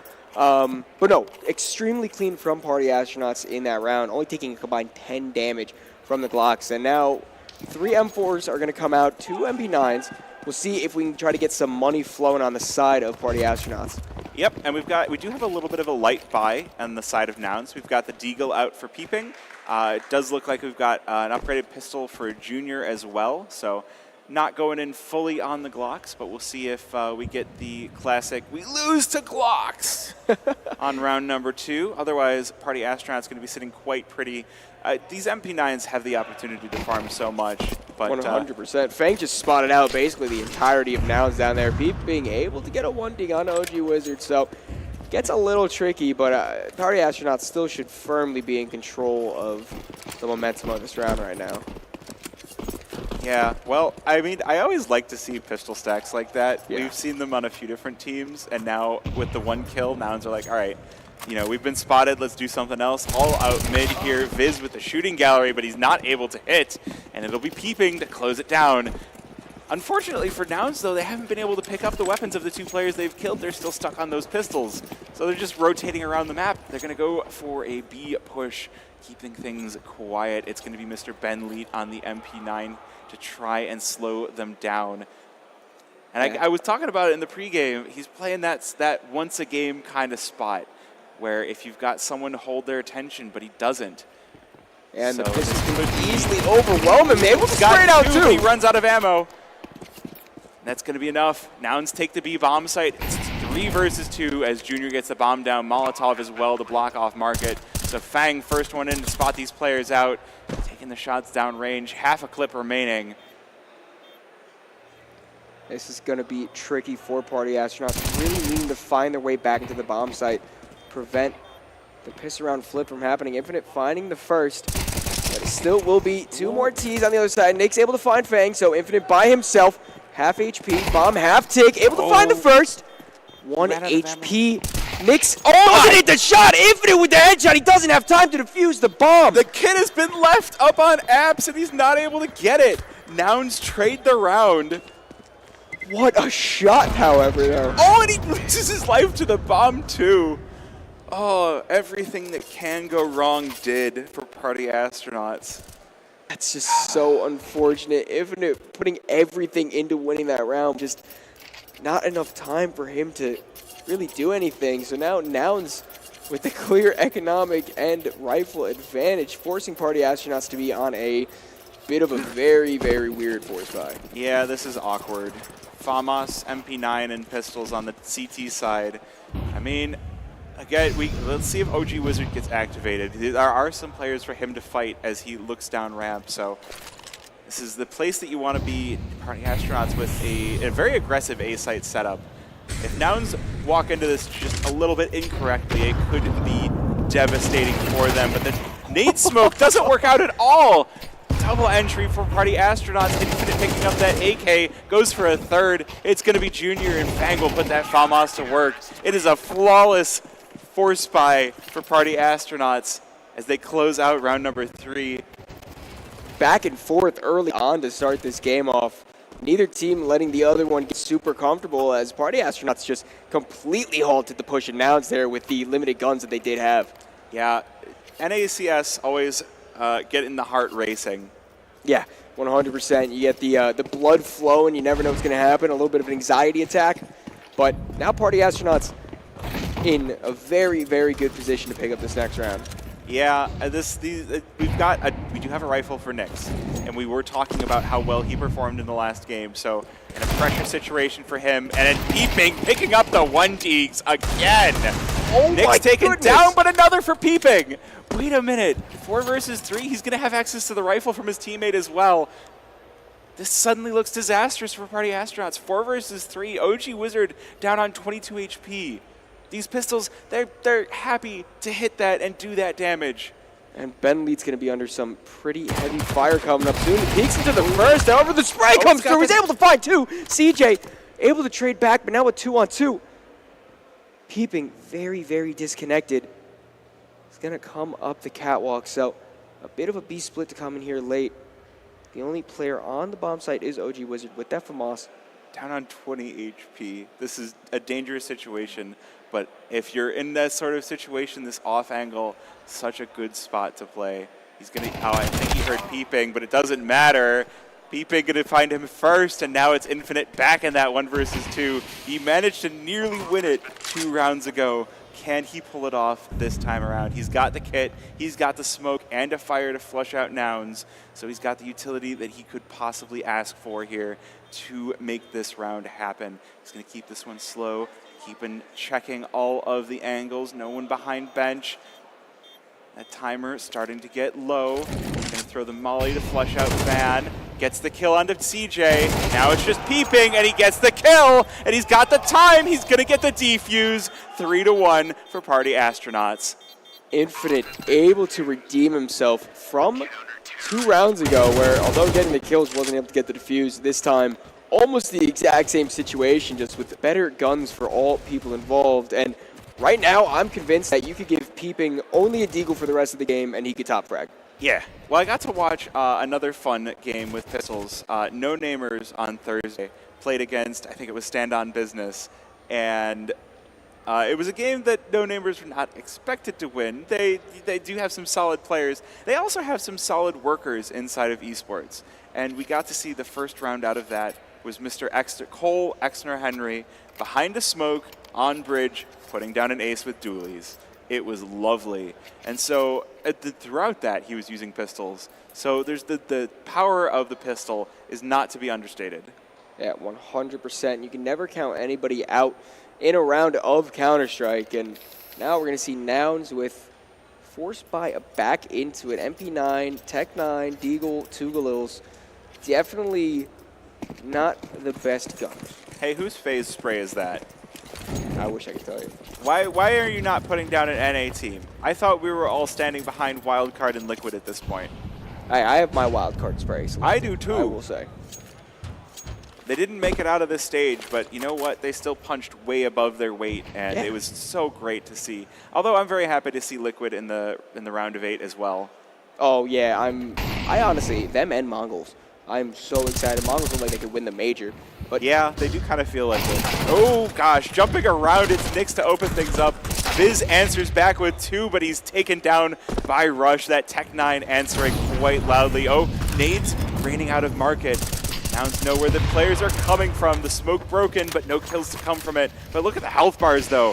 Nyx and Rush down on super low HP. They're in a great spot for these Party Astronauts players to clean them up.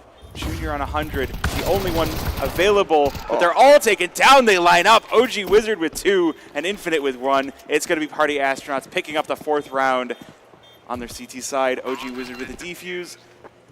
We're going to go into round number 6 with a significant lead toward Party Astronauts. Yeah, 100%. And this is exactly what I was saying early on before this map started. Party Astronauts need to start out swinging from the gates. And starting up 4-1, very good start. Obviously, not converting the second round, but able to win back on that third and keep this streak going is just so important if Party Astronauts want to go to map 3.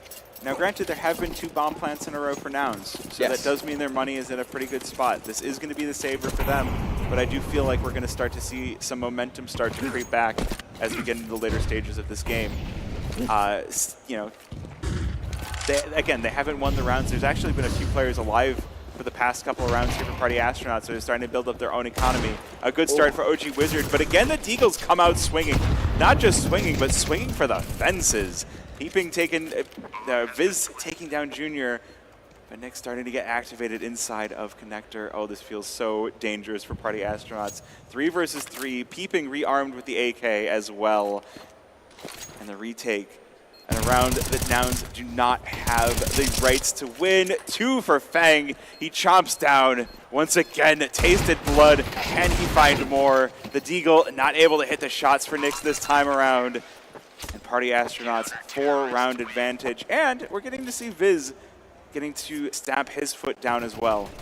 Yeah, we didn't have a time to speak on it early on in the round, but Party Astronauts went super aggressive down mid. 2 players rushed completely through within the first 20 seconds of the round, and Fang was able to get that long backstab where I really don't think Nouns even had the idea that that could be happening at the time. Yep. But it's guns back out. Junior with the op, AKs all around the shop, full nades. Hey, the smoke hit on window, that's good. Yeah, you always hate to see it miss, so. You never know on North America. No, you don't. I have a very unconventional mid-smoke that whenever people look at it, they get scared. Oh. But it's trustworthy. I'll show you later on. All right, sounds good. I'm always down to learn new smokes. I won't always remember them, but I like to learn them. Ooh, that's a bad start for Nouns. But a good start for Viz. Again, having a chance to get activated in this rotator cat position with the first kill onto Peeping. Yeah, we talked about him not finding the chance to really activate last game, but starting out 7-3, playing very well for himself and Infinite in his own regard. 10-1 already. As Fang picks up one of the mid players. Party Astronauts already in a 5v4 advantage. They do pick up 1, but lose 1 in the process. 4 versus 2, and Infinite on a big flank. Big flank all the way around the world here. The question is, do Nouns have the timing? Otherwise, Infinite could end this round here. Well, he might not even be needed to. The op of OG Wizard with 1, and Infinite cleans up. 6-1 for Party Astronauts. This is not the half I was expecting, but I'm enjoying. Yeah, no, I'm clearly enjoying it. It's a little hard to keep up with it sometimes. You just never know when the kills are going to come through. But yes, Party Astronauts looking very good and doing exactly what they need to. OG Wizard playing great. Op is in his hands. Infinite, Viz, both playing great. Fang, positive. Ben Lead, positive. What more could you ask for? I mean, I could ask for a few more rounds on the side of Nouns, if I'm being perfectly honest. Well, that is understandable. However, Party Astronauts are looking great. They are. And I did say I wanted to see a map 3. Ancient, good times, good map. 100%. Another big 4-square map to play around with the offers. I'd like to see more of Rush's AK here. While we're watching Infinite, something fun to point out is I've gone and looked up the prices of those stickers because it looks like a really cheap craft to do, but it's a deceptively expensive one. Those optic stickers are not cheap.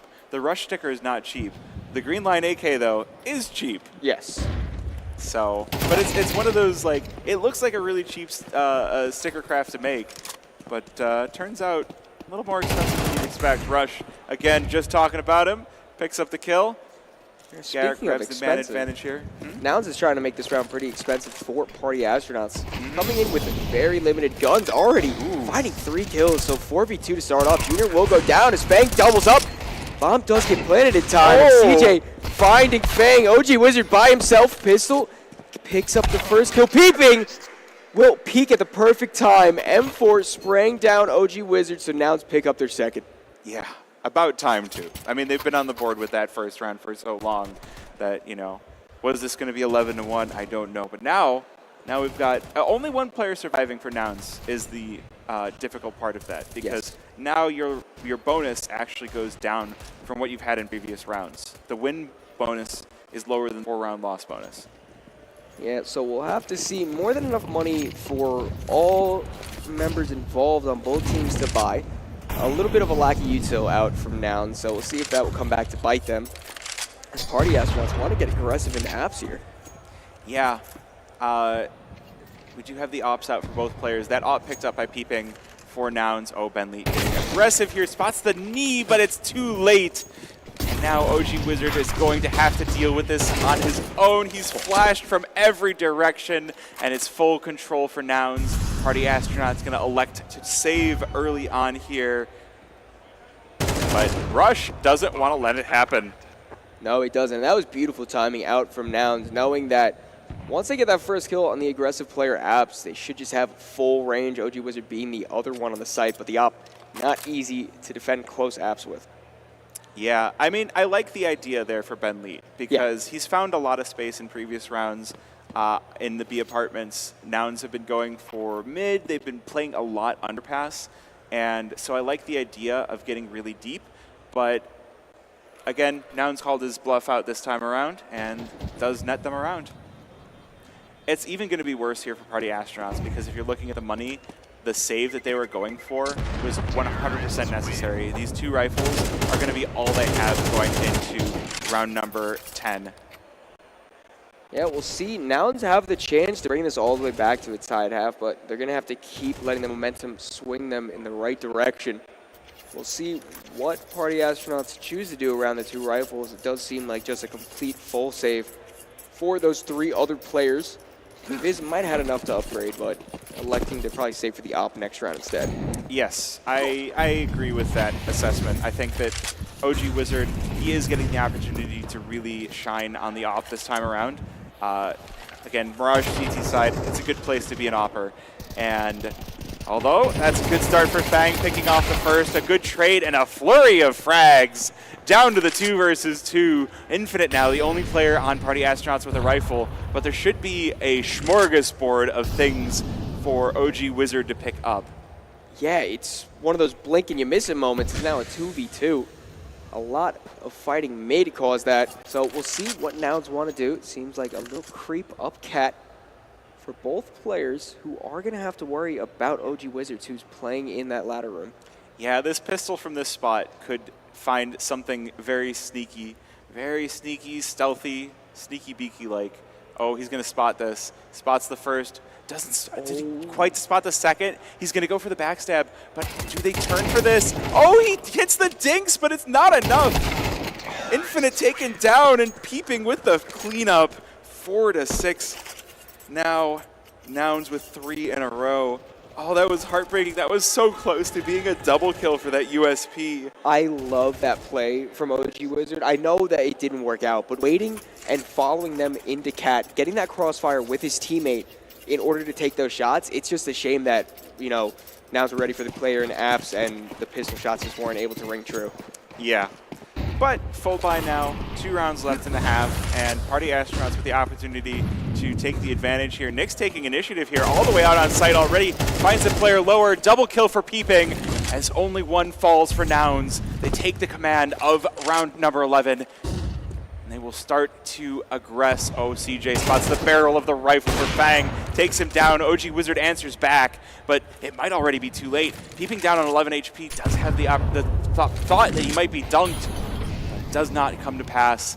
And now Party Astronauts, they're going to have to rotate back in. Ben Lee already inside of jungle, gets the nade down, but it's on to Rush. He's hit by half. A very painful nade, to be sure, but now his position going to be known by Nouns. Peeping will get the numbers punched in, and it's just going to be Junior to close out Ben Lee.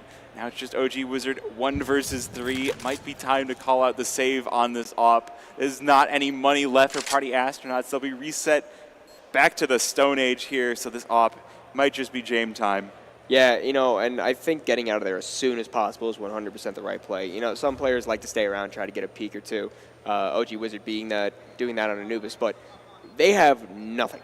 OG Wizard has $200. This is going to be the last round of the half. You really want to try to get an advantage going into it. You don't want to give Nouns that comeback into the 6-6 half.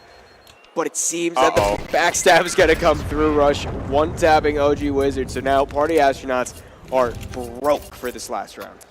Indeed. And that's going to be heartbreaking. After such a fantastic beginning to this half, falling down to the 6-6, you're going to go into the next half going, oh gosh, where did we go wrong? There was the chips, then the cracks start to show, and then things start to break apart, and now look at it. I think Party Astronauts played best on the CT side when they were controlling the pace. Early on, they were getting those super fast, aggressive flanks out early, and they've not elected to do it, but there's going to be a lot of fighting going on. Peeping, finding the first kill. Nick's jumping out the apartment, spraying the player down default. It will be rushed to pick it up instead, but Fang up on the boost spot. Able to find one. Now Nouns with full control of the bomb site. Yeah, this is looking like a 6-6 for me. 2 versus 4, although CJ and Peeping on very low HP. The FAMAS and MP9 will be all too happy to clean those kills up. Mr. Clean Magic Eraser type of gun. But the damage is falling back through the smoke as CJ to pick up 1. The MP9 does clean up 2. Wait a minute, CJ on 1 HP. Junior on full, but the time is getting low. No kit on the side of Infinite. He does pick up CJ. That last HP finally erased. Oh, he gets the final kill. Does he have the time? It's a full 10-second defuse. I think he's not quite got this. 4 seconds remaining on the defuse. If he had the kit, don't be a loser. Buy a diffuser. A valiant effort coming out from him at the end there, but unfortunately, as we said, no kit, not enough time. Honestly, very impressive half from Nouns. Able to back once the money got a little bit more into their favor. And as I tried to touch on before, Party Astronauts were playing their best when they were able to just dictate the pace on the CT side with those fast flanks that were coming in. Nouns were leaving large portions of the map just completely untouched, and once they figured out what was going on, they were able to go straight back and win 6 in a row. Yeah, or 5 in a row, excuse me. I think that is not a very good, like, Mirage is a pretty even map, but I do feel like 6-6 is not a CT side you're going to be at all happy with if you're Party Astronauts. I think that Nouns have a really good CT side from what I've seen on Mirage, and so you really need to take that fast advantage, especially after that pistol round. But they are going to get the bomb down, it looks like. Peeping, looking in, a lot of players coming in from CT spawn. The kills start to rain in. It's a 3 for 2 favoring Nouns. Can they get more? It's CJ to join in, and now Infinite all alone in the 1 versus 2. Once again, CJ down on 1 HP, so this is a dangerous, very dangerous, good headshots, and Infinite will clutch the round out for Party Astronauts. The pistol they absolutely needed to get momentum here on their T side. Yeah, beautiful shots, and I do like the play from Party Astronauts to try to get that CT control. Now just having a lot of players stacked up there, actually it being 4 of them. So it's very, very good for Party Astronauts to pick up that pistol, try to get the momentum back in. Electing to go with a lot of rifles into the second round. Indeed they are. 3 rifles on the side of Party Astronauts versus the full pistols, again for Nouns. Again with that light buy that allows you to buy on round number 3, so they're not leaving room for the op, it looks like. It looks like it's just going to be... I mean, it might not matter. Rush just gets in your face. Fang taken down. Mac 10 picked up. There's an opportunity to go for more. He finds it too. A 2-for-1 trade to start off the round, but it does allow Party Astronauts all the way out on B. Peeping doesn't want to let this happen. Does get a couple of shots down range, but it's not enough. Rush lit down as well, and we're into the 3 versus 3 retake. Ben Lead, he's in apartments. He's got the opportunity. Junior taken down. And it does look like Party Astronauts will be converting this one. Right, SMG given over to CJ as Rush falls. 1 versus 3. Can he clutch this one up? No armor, no kit, filled with dreams and filled with lead. Ben Leet with the final cleanup. 8-6 for Party Astronauts.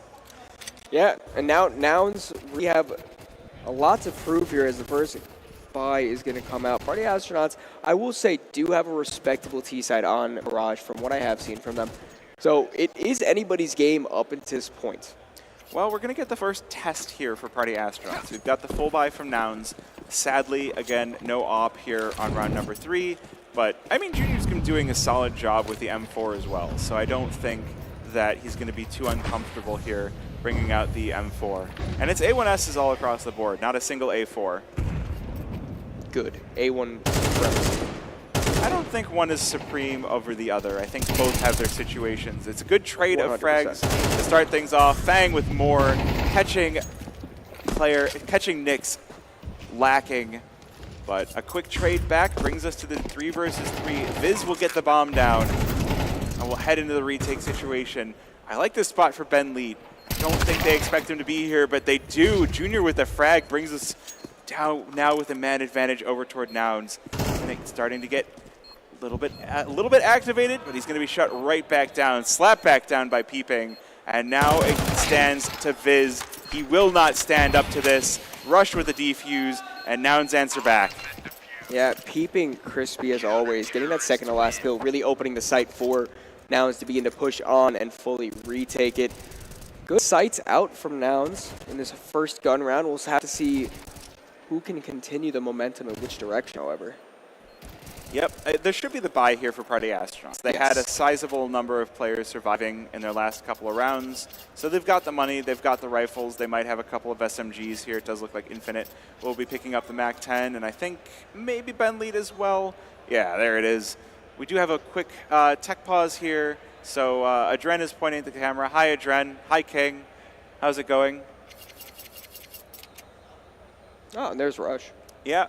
Oh, I wonder what's going on here. Tech pause here at Fragadelphia. So, I mean, this could be a blessing or a curse for both of these teams. You know, this long pause, we don't know what's going on. So we don't know if it's fast fix or not, but it's going to give you a lot of time to just think about what's going on, think about what you need to do. Party Astronauts will have enough to get guns into this round. 2 MAC-10s will be there instead of the rifles, so it's going to be a little difficult for them. Yeah, I mean, when you're feeling really hot and warm and locked in, and then you get the pause and you sit there and your mind starts to wander, it's like, huh, I wonder if I left food at the Airbnb. I wonder if I left that out of the fridge. You're saying their minds might start to get distracted and lose focus. I'm not saying it should happen, but it could. Yeah, 100%. So what do you think right now? In a very close game, as we see right now, I would say Nouns a slight advantage going into this coming round, but what do you think needs to get done for both sides? I mean, the easy answer is both sides need to win it with as many players surviving as possible. This is one of those fulcrum rounds, a hinge that the rest of the game is going to fall. It's a seesaw, right? Whoever wins this is going to shut down the other team's economy and probably gain a heck of a lot of momentum. And it's going to be a hard one to win. Party Astronaut's going to have the gun disadvantage, but they've got T-side, so they've got the opportunity to set the pace of things. With these 2 MAC-10s, they could really get in the face of Nouns. And I mean, if they do that, they're going to get a ton of money, they're going to get a ton of momentum, and it could be the game. They're already on 8 rounds. Winning this would probably put them on double digits. Yes, they'll be on 9, but after that, Nouns are going to be saving. They'll be on double digits, and the comeback gets more and more difficult. Yeah, we talk about the importance of ops on the CT side, and if you look at the side of Nouns, Junior not really finding any flame yet into this game, starting off 3-12. So we'll have to see when that does come and play, how that will affect, and that could swing this game a lot if Junior can start getting heat. Yes. Oh, yes. And Junior CT side opping on Mirage, given how much ECL I've watched of Nouns, I've gotten to see a lot of Junior's CT side opping, and it does usually look good on Mirage. So I do hope they get to pull that out later on this half. This side, it is this round at least, it's going to be rifles all around. We are going to get back into the action here. Nice jump. Hello, Mr. Terrorist person. What do you think his name is? Let's go with Josh. Josh? Yeah. Josh the Terrorist. Rush doesn't have a gun going in this round. He only has a pistol, unless the HUD is betraying me. Well, I mean, I wonder if he left it in spawn, or he could be doing the thing where he's shadowing a teammate, waiting for them to drop a gun. That is fair. Unfortunately, the teammate that he's on site with, he doesn't have access to that gun, and the bomb is already down. Now, I do say there's a lot of kits for Nouns, so they do have a good opportunity to go for a retake, but not if they're losing players like that. Peeping coming in with the AK, trades out his teammate, doubles up as well. And now 3 versus 2 on the retake. Ooh, Junior's got some player bench, but 2 kills back for Party Astronauts. Now Peeping all alone. Can he pull this one off? No, he cannot. It's Fang with the headshot. And Party Astronauts, they take the advantage here. 2 rounds to their name. Likely find a third here as we head to round number 18. I mean, such an awkward round from the side of Nouns. I'm sure that there was some reason that Rush didn't have a gun going into it, but if he had any weapon there besides the USB, he could at least pick up one before he dies and make that round a lot more winnable for the rest of his team. Yes, and as far as timeouts go, good timeout for Nouns. Yeah. After that round, you're like, we need to convert. Okay, now we have the seesaw round. This is where we're going to start to lose momentum. We're going to start to lose control over this game. Next round is double digits, and that's where the danger zone really starts to set in.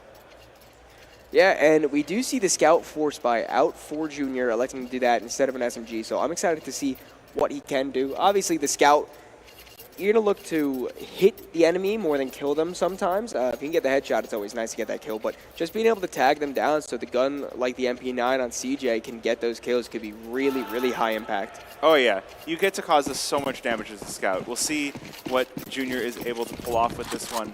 Heavy A-stack here for Nouns, if I noticed anything off the bat here. Not even a single player sent to mid or underpass or anything, and Party Astronauts might just recognize that, but they lose two right off the rip. Viz able to trade out onto Rush. That is going to crack the B-bomb site wide open, but Nouns already on the rotation. Multiple players going to be headed on in. The responsibility going to be on the shoulders of Viz, as they are all in market trying to head on in. The rest of the players starting to get activated here for Party Astronauts. Out for peeping and lights out for peeping as Infinite takes down player as well. 2 versus 3 now. And Nouns might want to just go for the save. I think that's the correct play if you're on the CD side right now. There's not a kit in play, so with the bomb this far take, there's not really much to do. You're also down, and MP9 does find a kill, so rifle will be traded instead of that SMG, which is very good for Nouns going into the next round, as their money is not looking super, super good. It's not, and when your opponent hits those double digits, oh, ouch. Painful bomb on Infinite. He very nearly lost his life there, but, you know, it's the last P that matters. Yeah, as long as you got one, I mean, it's good enough. That's Bogdan's law. If you have one, you get the off. That is what it is. And we will see another force buy coming out. Able to afford one rifle, and Scout coming back out for Junior, and MP9 for Rush. A little bit of a deja vu from the previous round. Yeah, actually, a bigger investment from Nouns than I would have expected. The saved rifles able to allow them to buy back in, and I mean, this almost feels like a desperation buy. They do have the SMG in the hands of Rush. They haven't been able to pull out an off for Junior, so it feels like Nouns are treading water while trying to win rounds. Yeah, it's almost like they're trying to force themselves to get in the position of 2-0. We will see trades back and forth. Party Astronauts will be in the favor after it's all said and done. Bomb plant going down, so Nouns 3v4 going to try to retake this bomb site. Yeah, health in the danger zone for sure. OG Wizard down on 16, Ben lead on 52, Viz on 28, and Infinite on 73. So these M4 is going to have great opportunities. Same as the Scout, Viz taken down. And that's it. Back to the 3 versus 3. There is a kit in the hands of Nick, so this retake feels like it has legs, but not if Party Astronauts have anything to say about it. Nick's lit down to 4, 1 versus 3, and taken down by Ben Leet. Yeah, and that's going to hurt for Nouns. Giving up the 11th round over Party Astronauts, you got to wonder what they really can do to try to stop match point from happening. I think you have to commit to saving after force buying all those rounds in a row, which does seem like, for the most part, that's what's going to happen. A little bit of investment, but Nouns mostly just focusing on the round to follow. Yeah. Nouns going to be playing for that 5-round overtime play. It wouldn't even be the craziest thing. Yesterday versus Fisher College, they were on 11-2 as they went to T-side nuke. They took it to overtime and won it. So, wow. Nouns no strangers to playing in overtime here at Fragadelphia 18 or in general.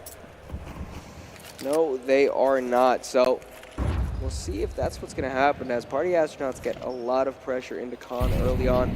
CT's playing really passive, so they're not going to know until the noise cues come out. Fang to open up the round, and it almost feels like Party Astronauts are already in the position to win. Yes, they are. Nick's taken down as well. This is going to be the bomb planted, and 3 versus 5 retake. Well, that's a good start. Peeping going to make some serious money off of that. Junior dunked. And a 2 versus 4. Can this AK for Peeping activate? Does get 1, but it's going to be all he can find. Rush taken down as well. Honestly, good eco damage dealt to Party Astronauts, but at this stage of the game, you're not as concerned with the eco damage as you are with just flat-out winning rounds. Yeah, I mean, at this point, it's just trying to dive into the win, get into map 3 for Party Astronauts, and they're in a very good position to do so. Nouns taking another timeout, trying to go over what they can do to try to claw back 5 rounds in a row and prevent the third map, force it into OT. Yeah. I mean, I'm happy we're getting we're getting a chance at OT here. I mean, we had a chance at OT on the last map, right? As soon as you get to 12, but timeout expires. We do finally, at long last, get to see Juniors off. If there were a round for that to come into play, this would be that round, but it will be up against OG Wizards op.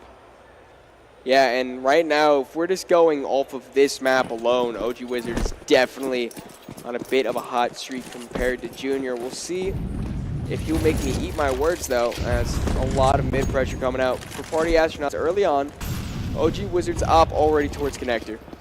Yeah, this is a good spot. You get to see everything you possibly want. See A site, take a look into B site. Good start for OG Wizard, but oh, this is a dangerous game you're playing, Nix. He spots the back of 1. Not detected. The trigger discipline. Is he going to go for the knife? He's getting closer and closer. The Jaws theme plays, and he just goes for the tap. 4 versus 2 for Nouns. Now looking to keep this game rolling. Viz making his way on into window, but he's spotted by Peeping. A double kill to round out the round, and Nouns 8-12, and we play on. Yeah, and that is honestly a really good round from Nouns. Pretty clean, only losing 1 player, up staying alive the whole time, so money shouldn't be a problem. Able to buy back in, and Party Astronauts are actually going to go for the timeout here. Yeah, I mean, I like that for them. Oh, the money actually looking not as good as I was thinking. So the eco damage that I was like, oh, that's not a big deal for Nouns, actually pretty big deal for Nouns. 8-12 is very much in the realm of possibility for a comeback, but these Tech-9s feel quite dangerous on the side of Party Astronauts. Yeah, I mean, I think it's so easy to always assume that the T side has enough money to buy with how the game works right now, but having to see this save is really unfortunate for Party Astronauts, and if Nouns can just ride a little bit of momentum from these rounds, we could definitely see an overtime come in before we even know it. Granted, it is a dangerous, dangerous game we're playing here. We've got the T side is the one on map point, and if you just get a bomb plant, it's going to be a buy save. So there's probably going to be a buy next round, and probably going to be a buy in 2 more rounds after that. And so that's a lot of opportunities for Party Astronauts to win this one. But Junior, again, finally getting this off activated, and it's 3 kills already for Nouns. 2 versus 5 as Party Astronauts start to breach the A bomb site, but they're shut down, turned around, and flagged down as Nouns take 9. Yeah, and I mean, we've talked about the impact of Junior not being the best this game. As soon as he got the op out, he's already up to about 6 more kills than when he was before up. So, talk about a crutch. Talk about a crutch. Junior is a great player. That feels mean. Peeping is 23-14. I didn't even realize that. Yeah, well, we were talking about him last game as the second to top fragger, and he took that personally, it looks like. Yeah. Wanted to prove us that he is the best on Nouns, and right now he's making a great case for himself.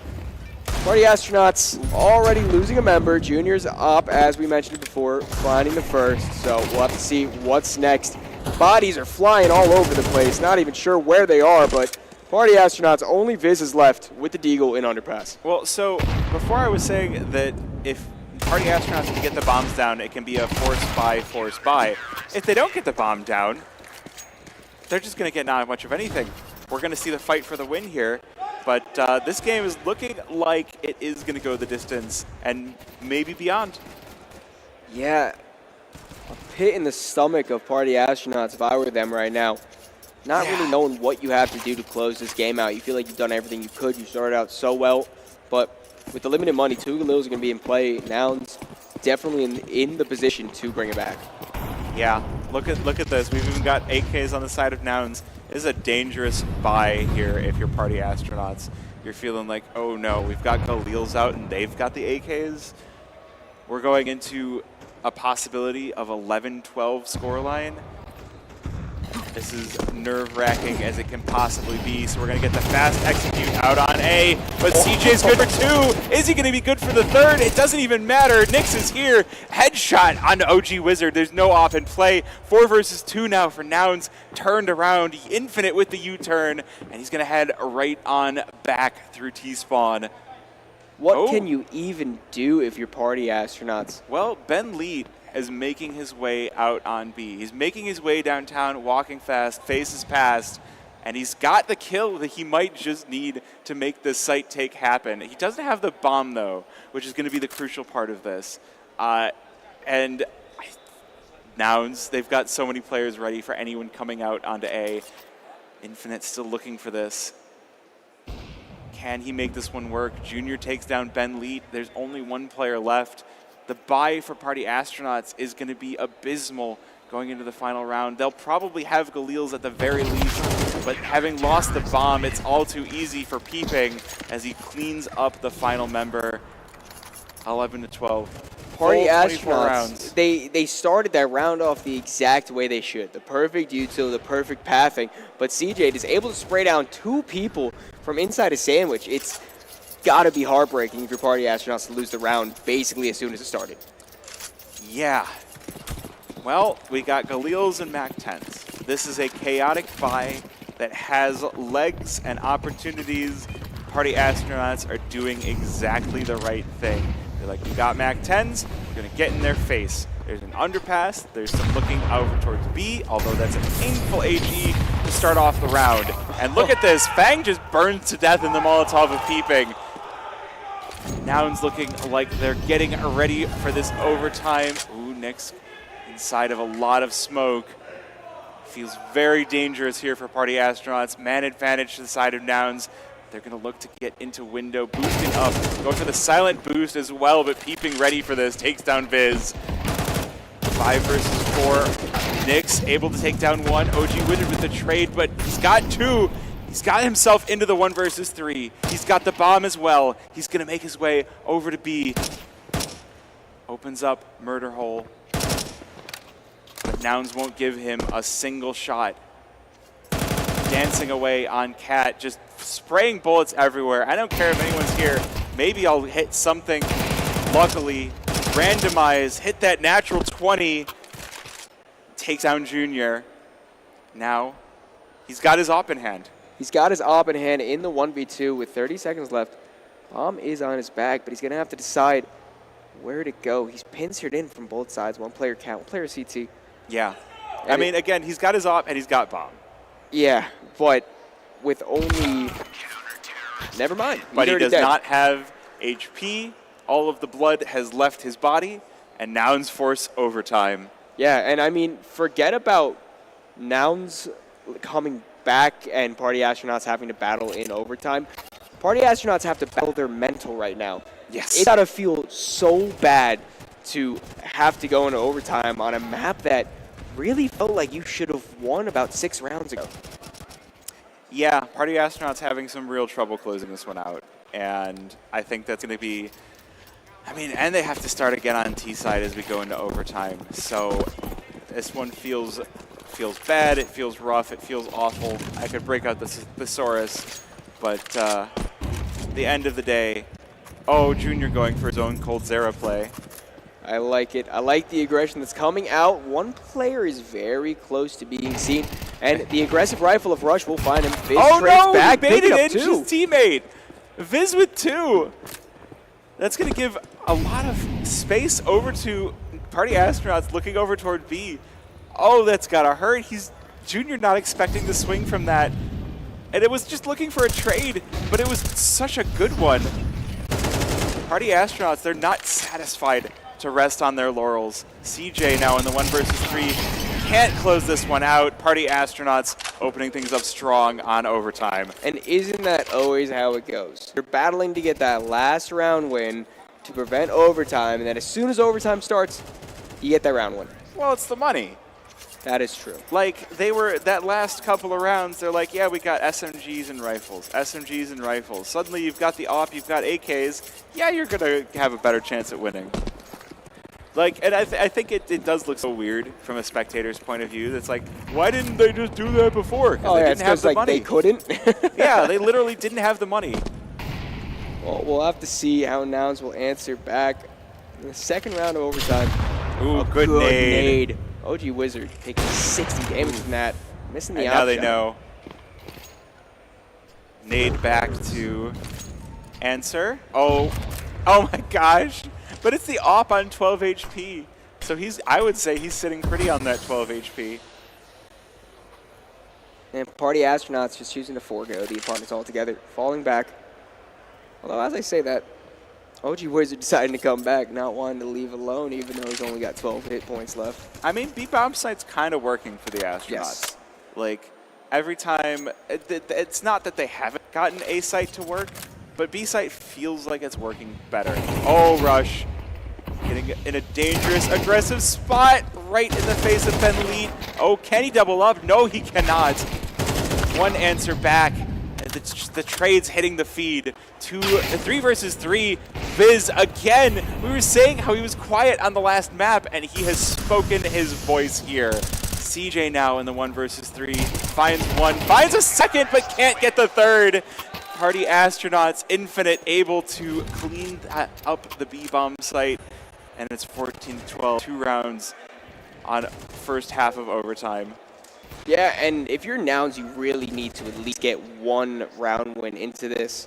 The T was looking decent for Nouns, so definitely have the opportunity to battle back in this overtime. But if you go down 3-0 in first half of the overtime, it's going to be really rough.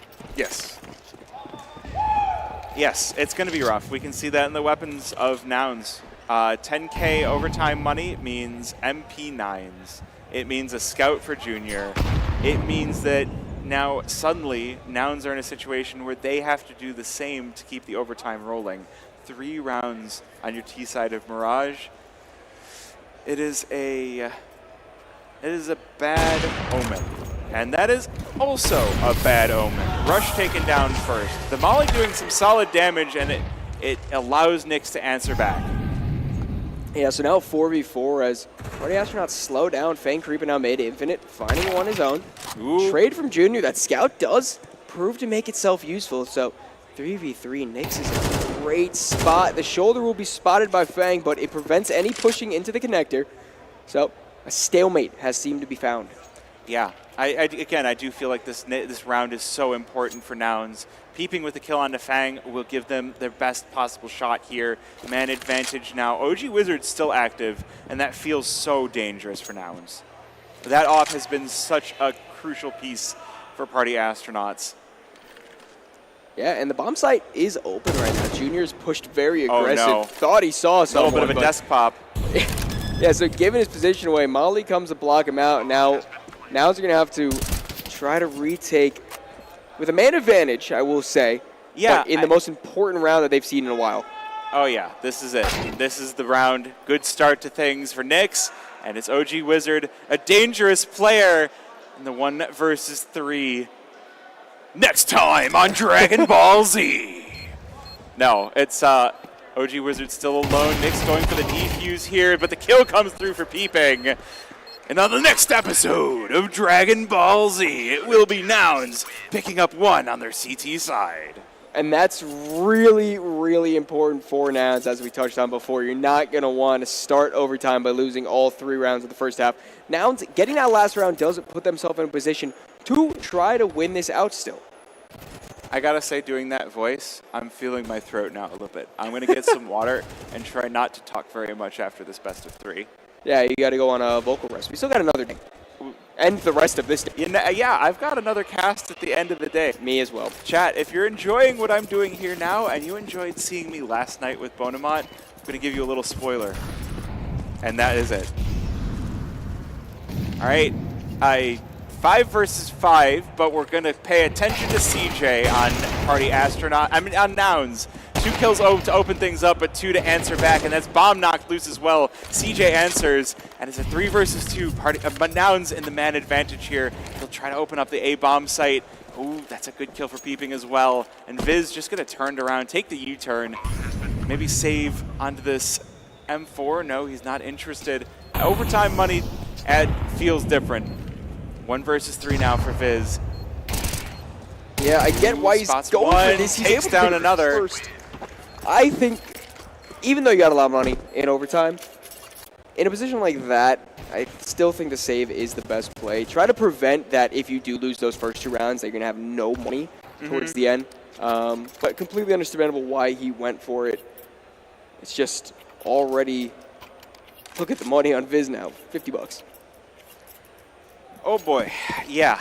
I mean, again, no matter who loses this, the other side is on map point. If Party Astronauts lose it, it's also series point. So the pressure very much on, but OG Wizard is a diamond under pressure.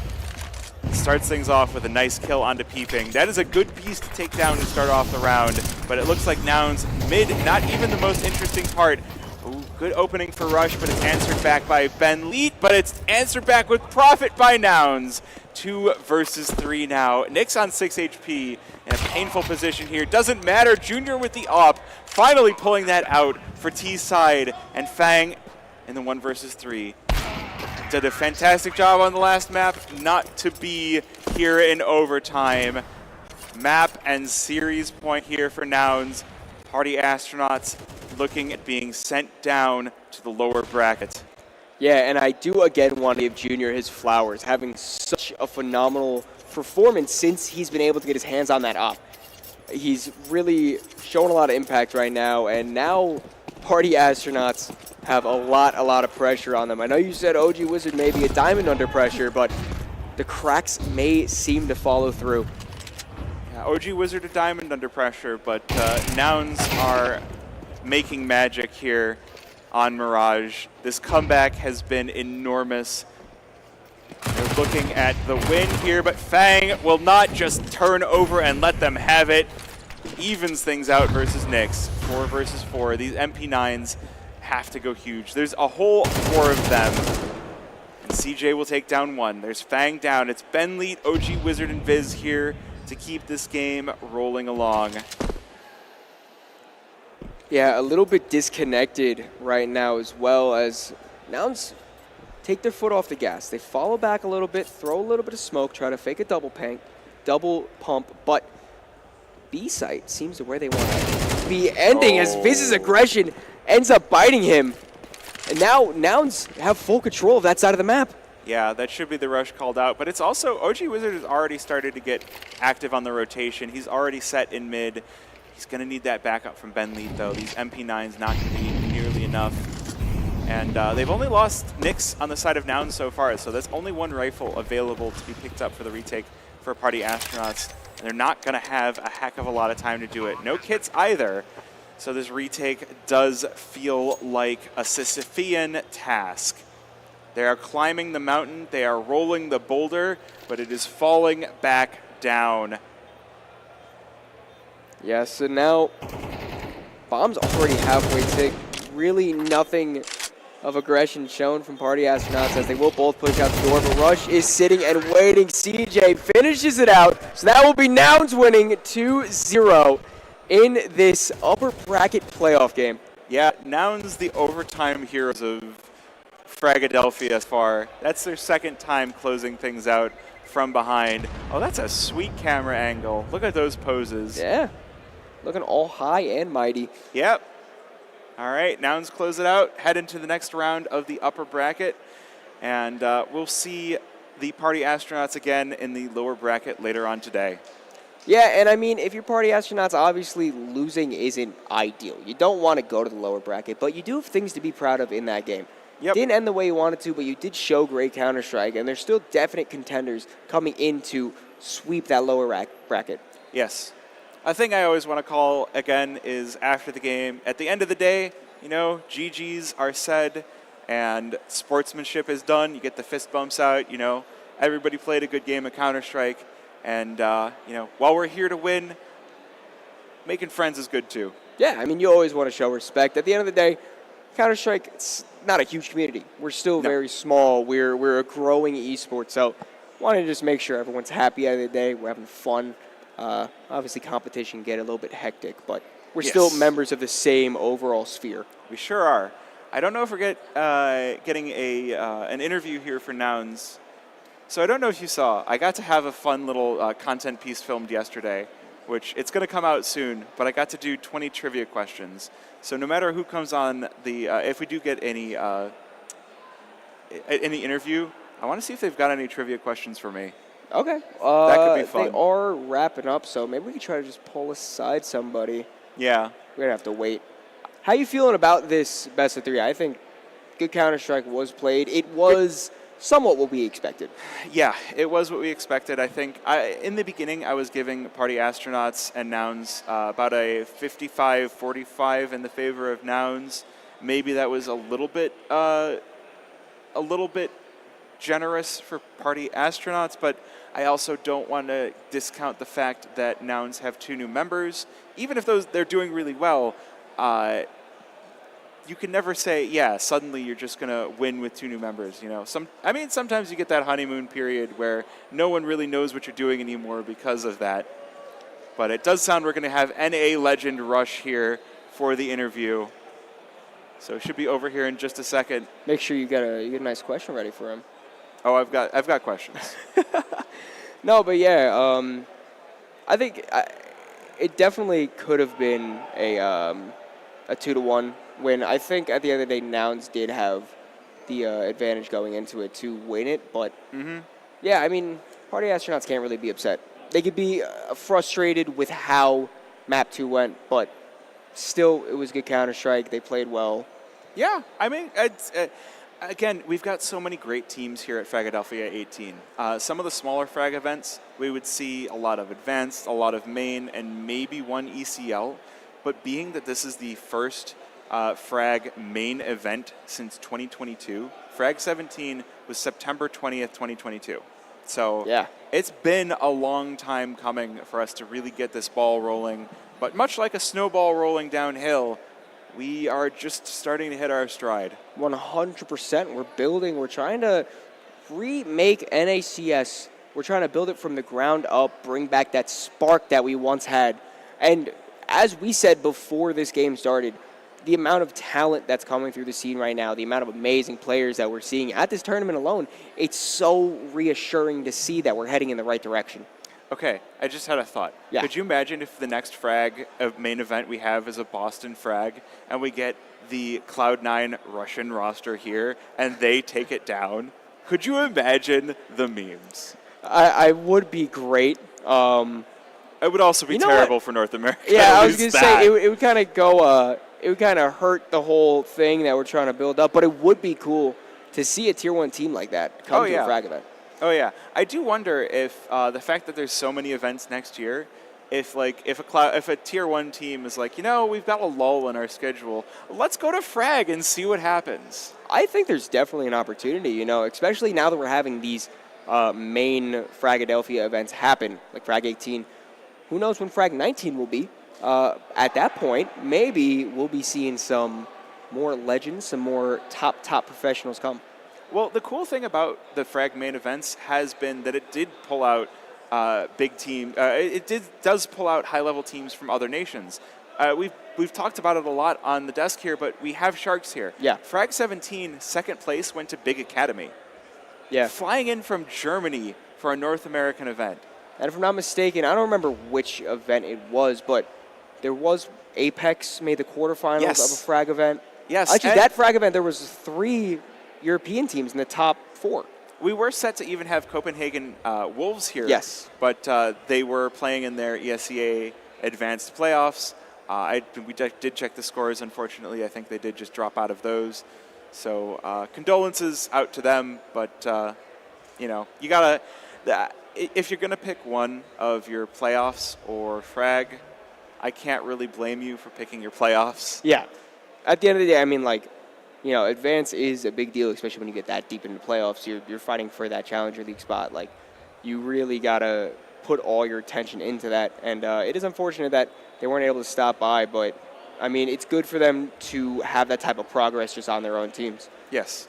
But And- you know what? You know who we do have instead of Copenhagen Wolves is we have Copenhagen Worms. Yes. Who are, fun little mixed team here for Frag to, make things even more fun. The more people here, the better. And you know what else we have? Looks like we've got Rush. Yep. Come on in, man. Come on in. We got a microphone over there for you. How you feeling today, man? I'm getting corded up here. All right, there we go. Yeah.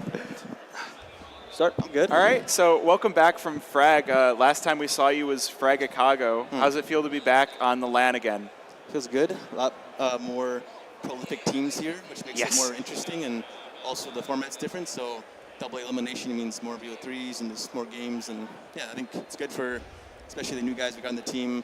It's not like it's the first LAN, but it's the first LAN with us. So more experience, more games, the better. How would you say they are fitting into the team? Obviously, Peeping is going insane on the server. He top fragged both maps, I believe, or he second fragged the first map. So a lot of impact. How are they vibing with you guys in terms of team play and just chemistry all around? Yeah, I mean, we only had like 2, maybe 3 full practice days with them, because when we picked them up for prize picks, what was that? We picked them up for the prize picks that we won versus Energy. We had no practice. We had just gone over a few strats, like this is what we do, hope for the best, and we won it. So that was a good sign, and let's keep doing this, keep going, see how we can do. And like I said, we decided to go this Fragadelphia pretty last minute. We booked our flights last week, so yeah, 2 practice days. I think so far we're doing our best, but some maps, I'm not gonna say which ones exactly, are harder to play when you don't have a lot of time to put into them. Right. That's fair. Are there any teams you're feeling nervous for so far after your first couple days? I'm not nervous for anyone, but I mean the hardest teams are probably just obviously Energy, and I guess like PA was one of the harder ones, but also Sharks is a relatively unknown entity. Like I've heard of them obviously, because they're ranked number 63 or 4 in the world, so they've done decent in their domestic competition in Brazil, but we know nothing on them. So, and apparently we're playing them later, so we got to do our homework in the next 2 hours. Yeah. Yeah.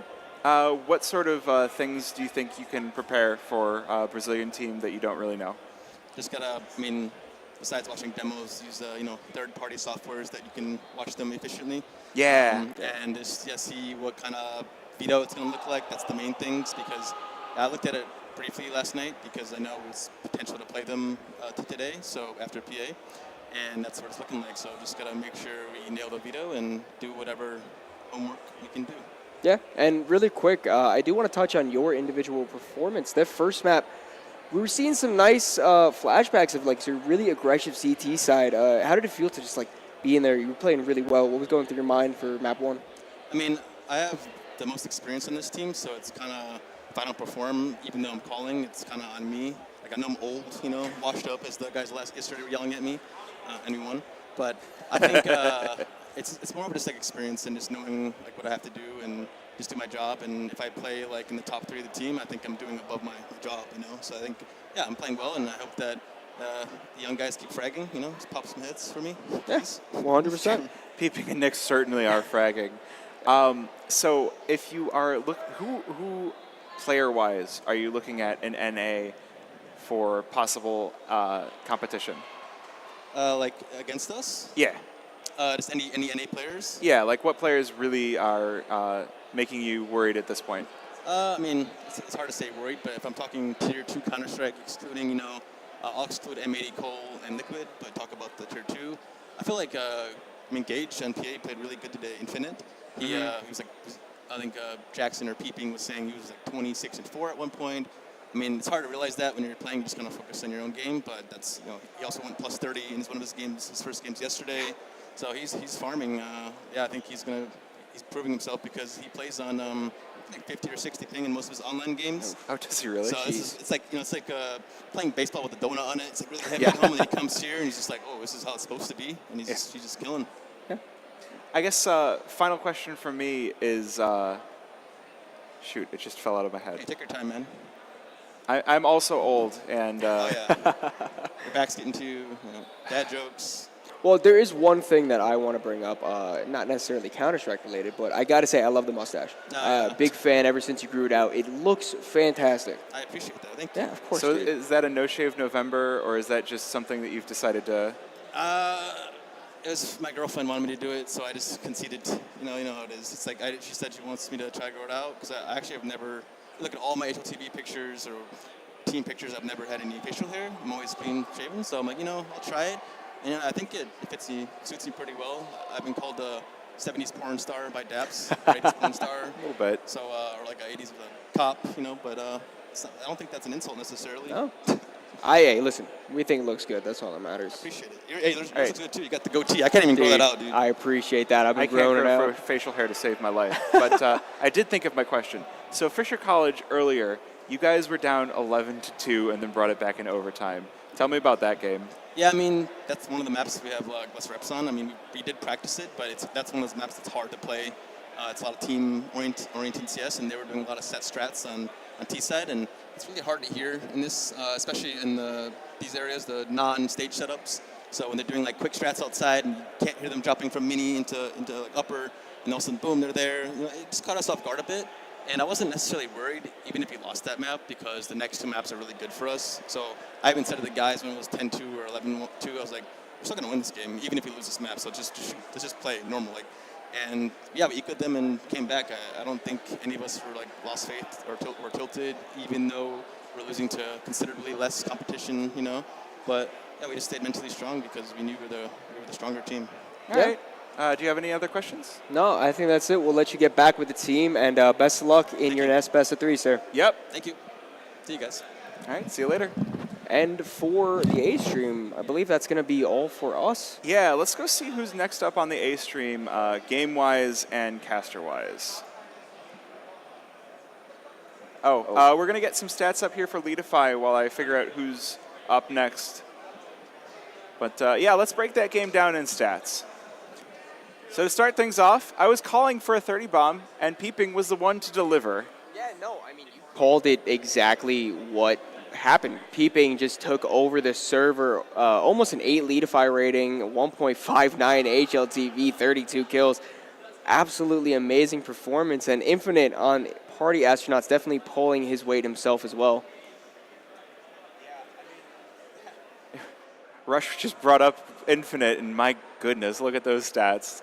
28-15, nearly a 2-0 KD rating. That is crazy. I will say it does kind of feel like Nyx and Peeping were putting Nouns on their back. I mean, just like Infinite was putting PA on his back. Let's take a look at the nades and everything here in a sec. All right, so we have the aim breakdown. This is always fun because you get to see who has crosshair placement, who's got the best reaction times. It shouldn't be that surprising that as the Opper, Junior has the quickest reaction times on Nouns. On the other side of things, OG Wizard also very quick, but he's in good company. Like the 400-second reaction times of Fang and Infinite, very good as well. Yeah, I mean, OG Wizard definitely proving his worth as a young player, new to Party Astronauts. Wasn't able to take over the server as much as, maybe he wanted to at times with that op, but played a great game in his own right, and the stats back it up. Indeed, indeed. And the next that we got is the trades. So on the first map, I definitely thought the trading stats were much, much better for Nouns. Now they look a little bit different. Yeah, question, are those 5 or 1vx's 1 or just attempts? I think those are 1. So Infinite has 5 1vx. Yeah. That's and an amazing 2 opening stat. duels 1. Yeah, I mean, if you're going to talk about 4. impact, this guy has impact throughout the entire game on all sides. Yep. It's really putting the team on his back. Unfortunately, not able to get the win there, but on paper, wow. I mean, I hate to be the bearer of bad news. I was talking about Party Astronauts being a bit of a team that players get poached from a lot. Infinite may be next up for that. Yeah, I mean, with this performance. It's when you're playing for these orgless teams, you always, obviously, you're playing together and you want to win as a team, but you're also fighting for yourself to continue to play at a high level. You know, it's hard to play in these teams that don't have the financial backing of a big organization behind them. It's hard to live your dream that way. So if you can go out on the stage and perform like this, even in a loss, it's going to look great for other people.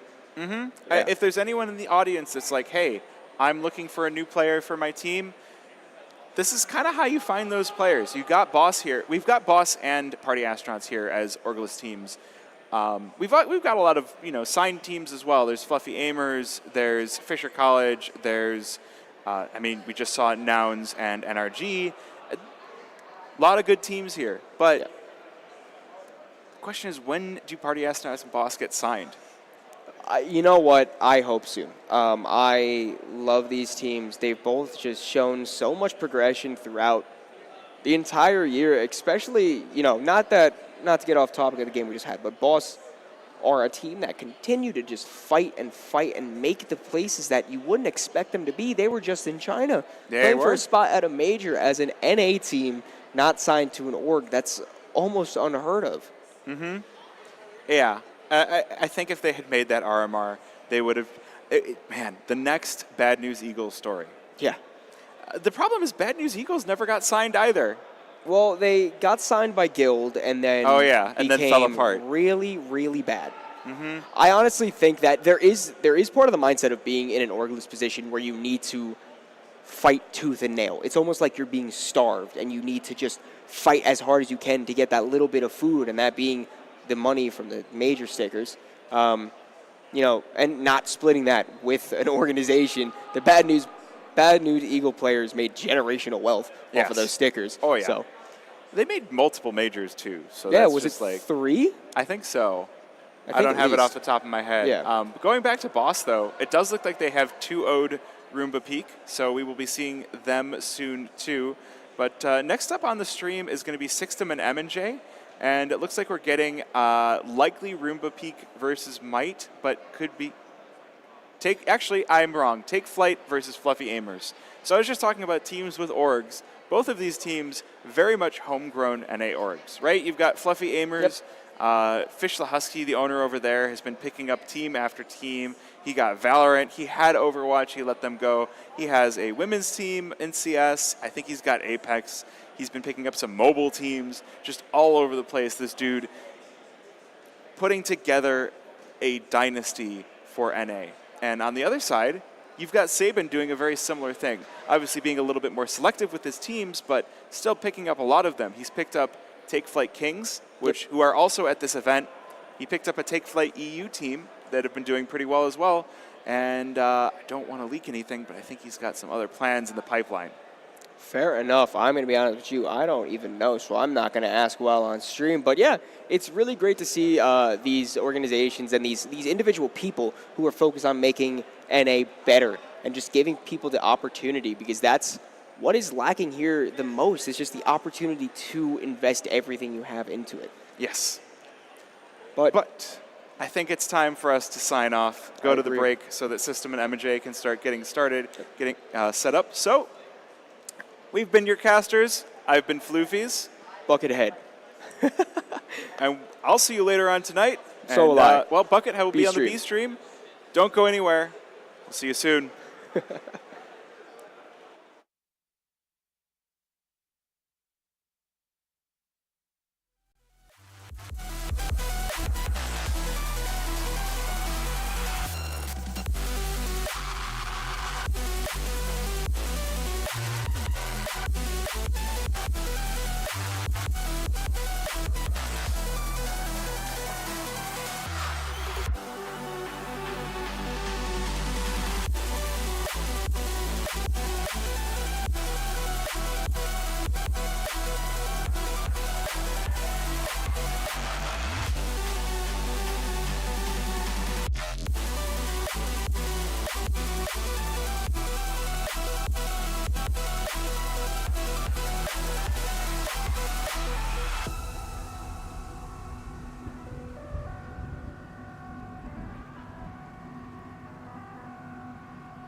Terrified to see you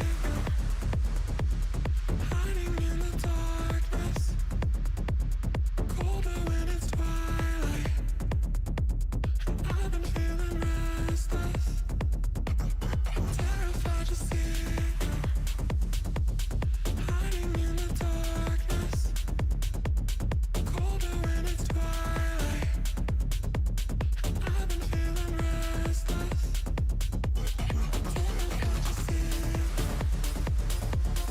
hiding in the darkness, colder when it's twilight. I've been feeling restless. Terrified to see you hiding in the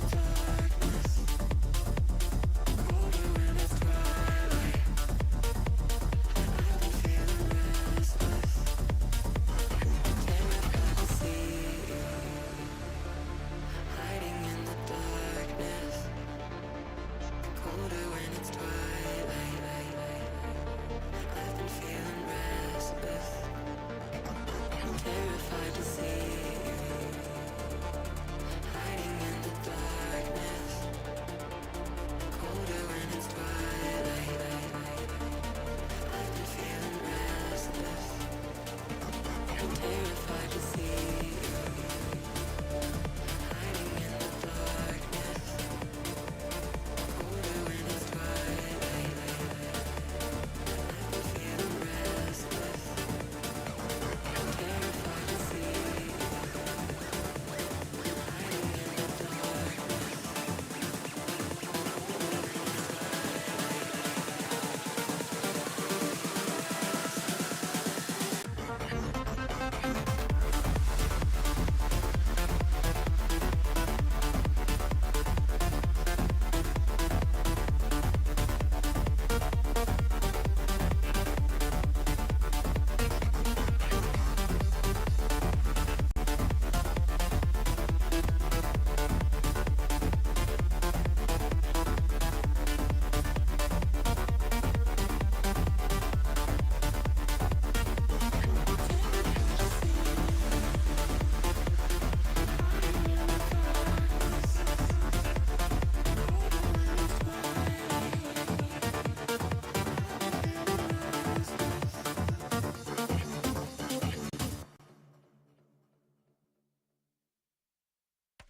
Here I go. Talk to him. Talk to him. Talk to him. Talk to him. Talk to him.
Sometimes I can't help but feel like I don't belong here. Out of place, out of mind, like all the time. There's nothing else that feels like it's meant for me. But I've got a sweet escape. Under bright light, illuminate my face. Under bright light, it's shining down on us. Under bright light, illuminate your face. Under bright light, that's when I come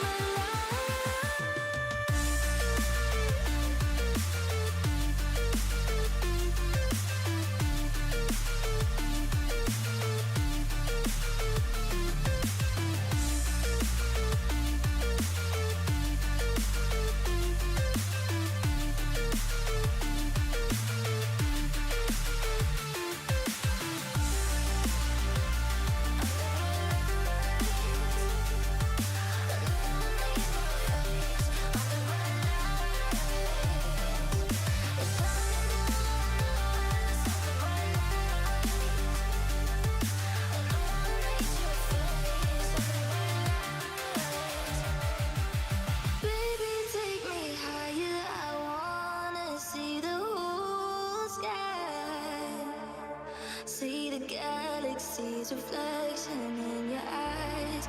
There's nothing that compares to this energy.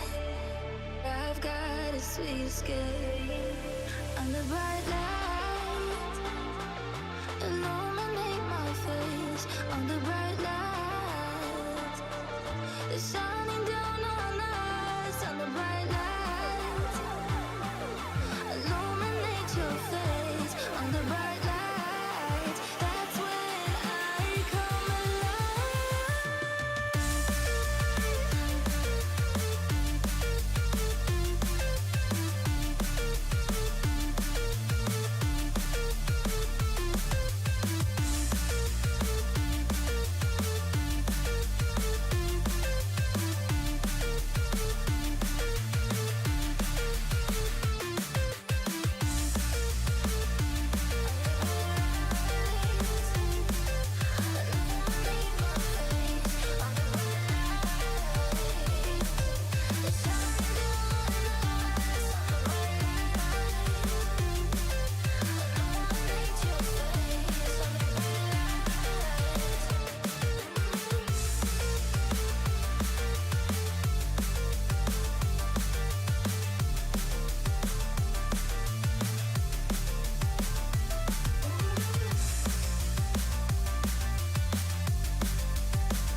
You felt like home to me,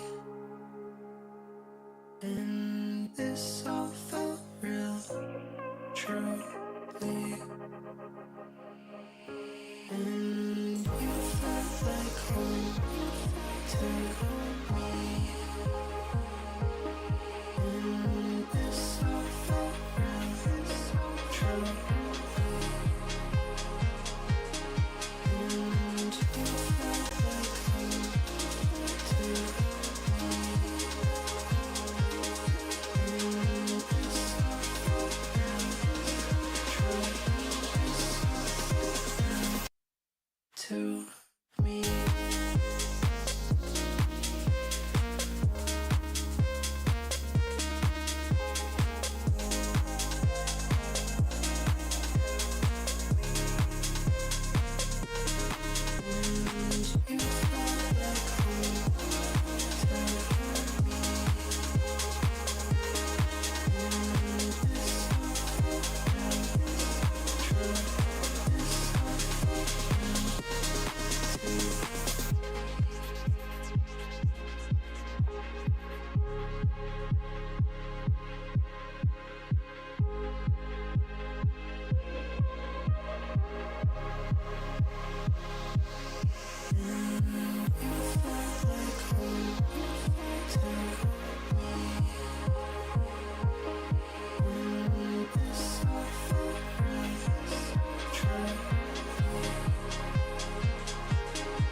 Counter-Strike is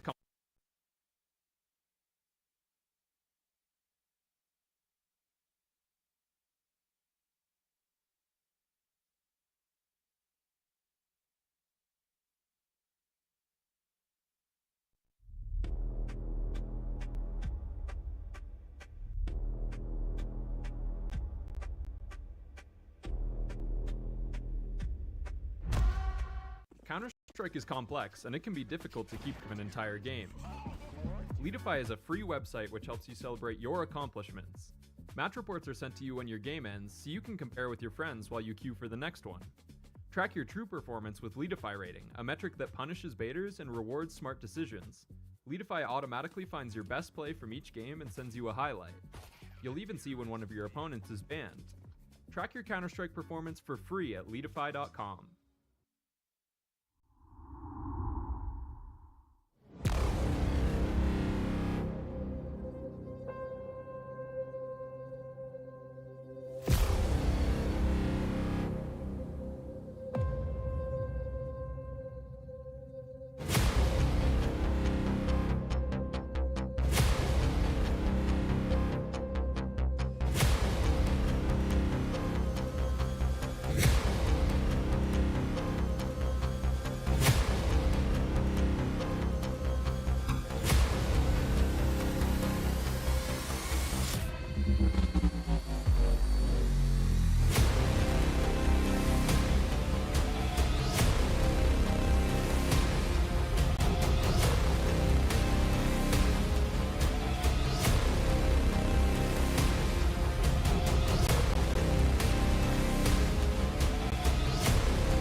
Good evening, morning, Kansas City. What's going on? I am System. I'm joined by M and J, or Josh, as I'm going to be calling you throughout the stream. Okay, we're on a first-name basis already? I think so. Oh, We've worked together for a couple months now. We are moving fast. We are moving fast. All right. I think so. But we've got a fantastic game going on for you guys today. We have Take Flight taking on Fluffy Aimers, some ECL teams going at it here in Kansas City, and I'm really excited to watch the game with you. Yeah, me too. It's actually quite rare to have a repeat matchup in some of these Fragadelphia games, right? It's always been quite top-heavy in some of the group games and actually the early-stage playoffs games with just the way that the seedings works. Now we're getting into the meat of things. We've got some good matches.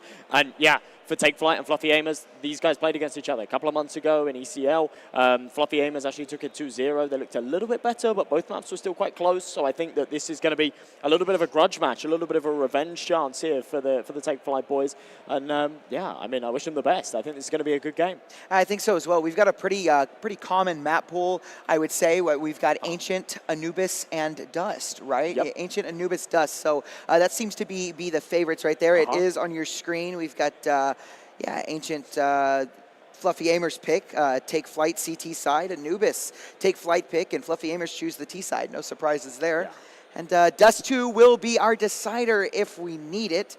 At least we only have two of the beige, dusty maps as opposed to all three of them. Not too much beige. You know, Kansas City's pretty beige. That It was is something pretty that beige. I really realized. It is pretty beige, yeah. Yeah, that's new to me. We Now- don't have much beigeness in Europe. Have you seen it at night? It lights up at night. I saw know. like IEM-esque drone shots. Oh yeah, it was cool. Yeah, the nightlight is very beautiful, but like when we've got like that overcast and stuff, I mean, it is. It's pretty gray and beige. Pretty gray and beige. Gray and beige. This has been a pretty standard veto for like the whole of the event, though. I mean, even just in terms of like me and the guys playing in the group stages, right? We had 3 best-of-3s. All 3 best-of-3s were Ancient, Anubis, Mirage, okay? So it just feels like this is like the core of the map pool at the moment, and for so many of these sort of more puck-centric teams, Ancient, Anubis, and either Mirage or Dust 2 just seems to be the staple of the pool at the moment. We haven't seen a Vertigo. I haven't seen a Vertigo all weekend. I actually, walking around, I have not seen a single team play Vertigo. Have you seen a single Vertigo game all weekend? I haven't. Actually, yeah, no, I haven't at all. In fact, I haven't seen Vertigo, and now there probably have been a couple at the RMRs, and I have it. Like I said, we get home from here and we go home and we go to bed, right? All my homies hate Vertigo. Nobody's picking Vertigo. Yeah, no. All my homies hate Vertigo for sure. The new update was just atrocious, to be honest. I know a couple of people that like it. They think that opens up the map a little bit more and makes it a little more even. But for me, I think it was an unnecessary change. Now, the catwalk. On the bomb side, yeah, yes, I do like that. But the big giant hole they opened up an elevator, I'm not the biggest fan of in the entire world. I don't like it either. Even from both ends, right? If you're coming out from short and you're completely exposed to like the CT and mid player, horrible. And even vice versa, you're like the B rotation and instantly you come around the corner and you've got coming up short's just gross, right? Because you even have this weird little pixel angle where from heaven they can see you. So you're like, come out. You're facing site, you're facing CT, you're facing elevator. You've got this little pixel gap where they can see you from heaven. It's gross. It's horrible. I really don't like it. And I think that's a general consensus seeing in the Counter-Strike community at the moment. So we haven't seen any Vertigo this weekend. We have seen a couple of nuke maps from teams that have a little more tactical aptitude. As I say, a lot of these teams here are quite mixy, quite puck-centric. But teams that have been doing their homework, picking into nuke. I saw an Inferno earlier on as well. That's not been much of a staple of this weekend, but we have seen it come up a couple of times now. But yeah, as I say, this map veto here has kind of been the epitome of this weekend and actually just the Counter-Strike scene recently is sort of 3 of your most played maps. Yeah, and I'm really surprised, especially because, like you said, this is a very standard map pool for those teams that are very puggy and very, a lot of the teams here were, some of them were thrown together last minute or a mix of rosters and things like that, people that haven't been together for a while. But the Fluffy Aimers and the Take Flight roster, speaking of Take Flight, what's going on, guys? Hello. Wave, what's Fan up? club in the front row. Yeah, I know. It's repping the boys. Take Flight. Where can I get myself one of those? Yeah, cool. I like the pink they look one. Nice. I love pink, nice. man. Yeah. I love pink. No, you don't see it now, but I was the one with the big pink joggers on day one. I love pink. And I'll give some love to Fluffy Aimers. I don't know how many Fluffy Aimers fans we have watching or in the crowd, but I love their logo. It's quite adorable. Like Yeah, it's cool. as far as logos go, it's cute. So, but yeah, no. The white Take Flight hoodie with the pink With is. the pink, yeah. I would I'm rock with you. that. I would I'm rock with you. that. I'd I rock think it would that as actually well. go well with like these shoes. Well, Are you already outfit comboing it? I You're am, already theory yeah, I'm crafting what thinking- shoes would I wear it with? yeah. So Unbelievable. I'll tell the story anyways. But I mean, you know, obviously, because you're the one who said something about it. But I walk into the Airbnb. I have this big old suitcase, and Josh is like, "Are you staying here for like 2 years?" I'm like, "No, I just have like 8 different pairs of shoes in my And he's bag." kept them in the boxes. He kept them in the boxes. He opens the case. Half the case is shoe boxes. I came with 1 pair of shoes, and I broke them on day 1. Look, you see, I can't really see it. Look, on this side, this thing snapped off. So I'm rocking broken shoes. Unbelievable. Well, I mean, I've got pairs, but our feet might be different sizes, my friend. Yeah, no, they're different sizes for sure. Are they? You think? What size? Maybe. What size do you wear? Or you wear like, American size is different to European size. What UK size do you wear? And I'll check on my foot. So I'm like a 10 UK. Oh, we might actually be the same size. Hold on Oh now. my. Hold on now. Ladies and gentlemen, the reveal. Wait, this is the wrong shoe. I'm a US 11. These are a UK 10, US 11. Oh, I wear an 11 and a half. Oh my. They might fit. I might have a Okay. pair of shoes for you. It's okay. Well, last day's tomorrow, so it's. Yeah, but too late like I now. don't want you, It's all wearing right. broken. You gotta look nice for the last day. Okay, maybe we go buy a pair of shoes. Maybe we go shoe shopping. That could be a cute date. Oh yeah. Yeah. We could do that. Go We could shoe do that. shopping. You gonna buy me a pair? Maybe. Oh, I'm getting spoiled over here. But yeah, no, we're just some last minute setups and everything like that. I'm sure we'll get into the server here soon enough. We've got everybody on stage. The PCs look to be running some last minute warm up, maybe just some last minute checks before we get into the game. But yeah, I think I don't know if I had originally finished my thought or not, but I'm surprised that a team like Take Flight and Fluffy Aimers, who are ECL teams, right? Teams that play each other pretty regularly, have gone for a more puggy map lineup. And that does a lot of that has to do with teams insta bans and stuff like that. But I am a little surprised that we get this standard puggy map pool from 2 of these teams, and I wonder if that's like a precursor to what we're going to see today. Like, are we going to see some, maybe they're going to take a step back and try to play each other a little tactically, or maybe they just get in each other's face. And I'm a fan of both. So possibly. I mean, we are actually getting to a point in the tournament now where we have teams that have maps on record on HLTV, like recent maps on record, right? So a lot of the games so far, especially the early stage playoffs games, the group games and things like that, you've got sides that we have very little data to talk about, right? They've it's their debut on HLTV, or their last HLTV game was a previous frag 5 months ago or something. So there's not really too much you can go off of. Whereas for these guys, we were looking at their maps and saying, yeah, you know what, we're probably going to see an Ancient, we're probably going to see an Anubis.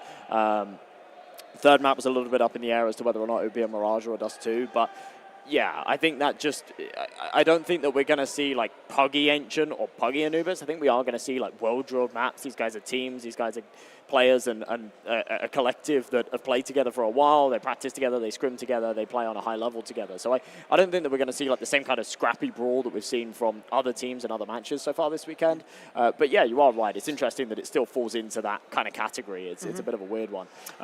But yeah, I mean, I'm excited. I'm excited. I am excited as well, and I'm excited to see who's going to lift this trophy. It's a cool. beautiful It trophy, is isn't cool. it? It really is. It's pretty cool. I'm a big stickler for unique trophies. I hate it when you have an event and it's just a cup. I just think that's lame. You got a cup and it's just engraved.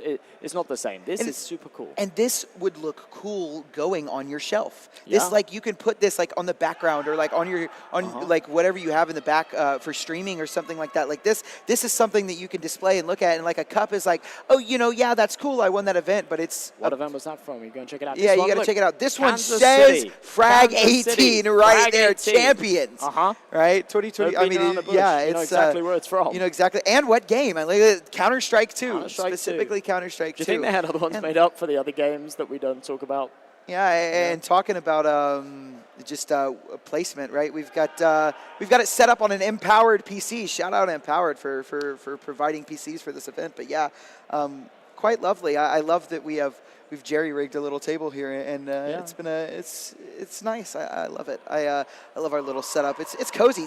Speaking of cozy, these couches have been like surprisingly comfortable. Like I walked in and I saw them and I was like, man, I think these things are gonna be stiff. But like I got settled in and I'm like, yeah. I like a headrest. Otherwise, I kind of do this. Yeah. And, it's not so good. But it's they are comfy. It's like if I have to watch somebody whiff, I can just be like, oh. And it's nice. It's like I like to stand up and cast sometimes when you're like casting, but when you're doing all of these little pre-games and interviews and things like that, it's nice to sit down on a couch and have a really chill vibe. Sometimes you go to an event and you're at like a desk, like a casting desk or something, you're stood up and 7, 8 hours in, I just want to sit on the floor. I just say, please let me sit on the floor. Please tilt the camera down, let me sit on the floor. So yeah, it's nice. It's a good vibe. It's really good vibes here at It is a good vibe. It's a good vibe for sure. And Kansas City has actually been a great vibe all weekend, right? The players have been amazing. And, there's been some classic Counter-Strike, talking and stuff like that. But for the most part, there's been very friendly vibes just all around. Speaking of friendly vibes, what's going on, Big D? What's up, Slingshot Happy? I see you in the crowd. And oh, yeah.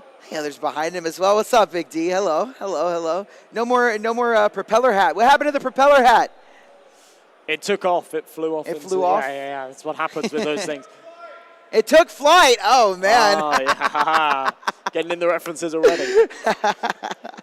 Love it. But yeah, I mean, the vibes have been great. The teams have been, despite all the talking, the teams have been very friendly. I mean, I've watched all of them shake hands, and there's no, there's been no gripe after the game. It's, it's really a good setting. And if you have never been to a LAN event like this, I would encourage you, especially all of us in NA, to come to something like Fragadelphia, because even if you don't want to play the game or be behind the scenes, it's great to be out there in the crowd and experience this environment, right? And if you're thinking about playing, there is no requirement, to play in these events except for like a buy-in. You Take don't have my to word be, for it. You can be a complete noob. You don't have to be good at the game to come out and just play with your friends, and that's what this is for, right? Connecting with some friends. For those of you that don't know, MJ and I, we cast for the Copenhagen Wolves together, and this is our first time being able to meet since, I don't know, we started talking about 4 months ago, and have become pretty decent friends over that time.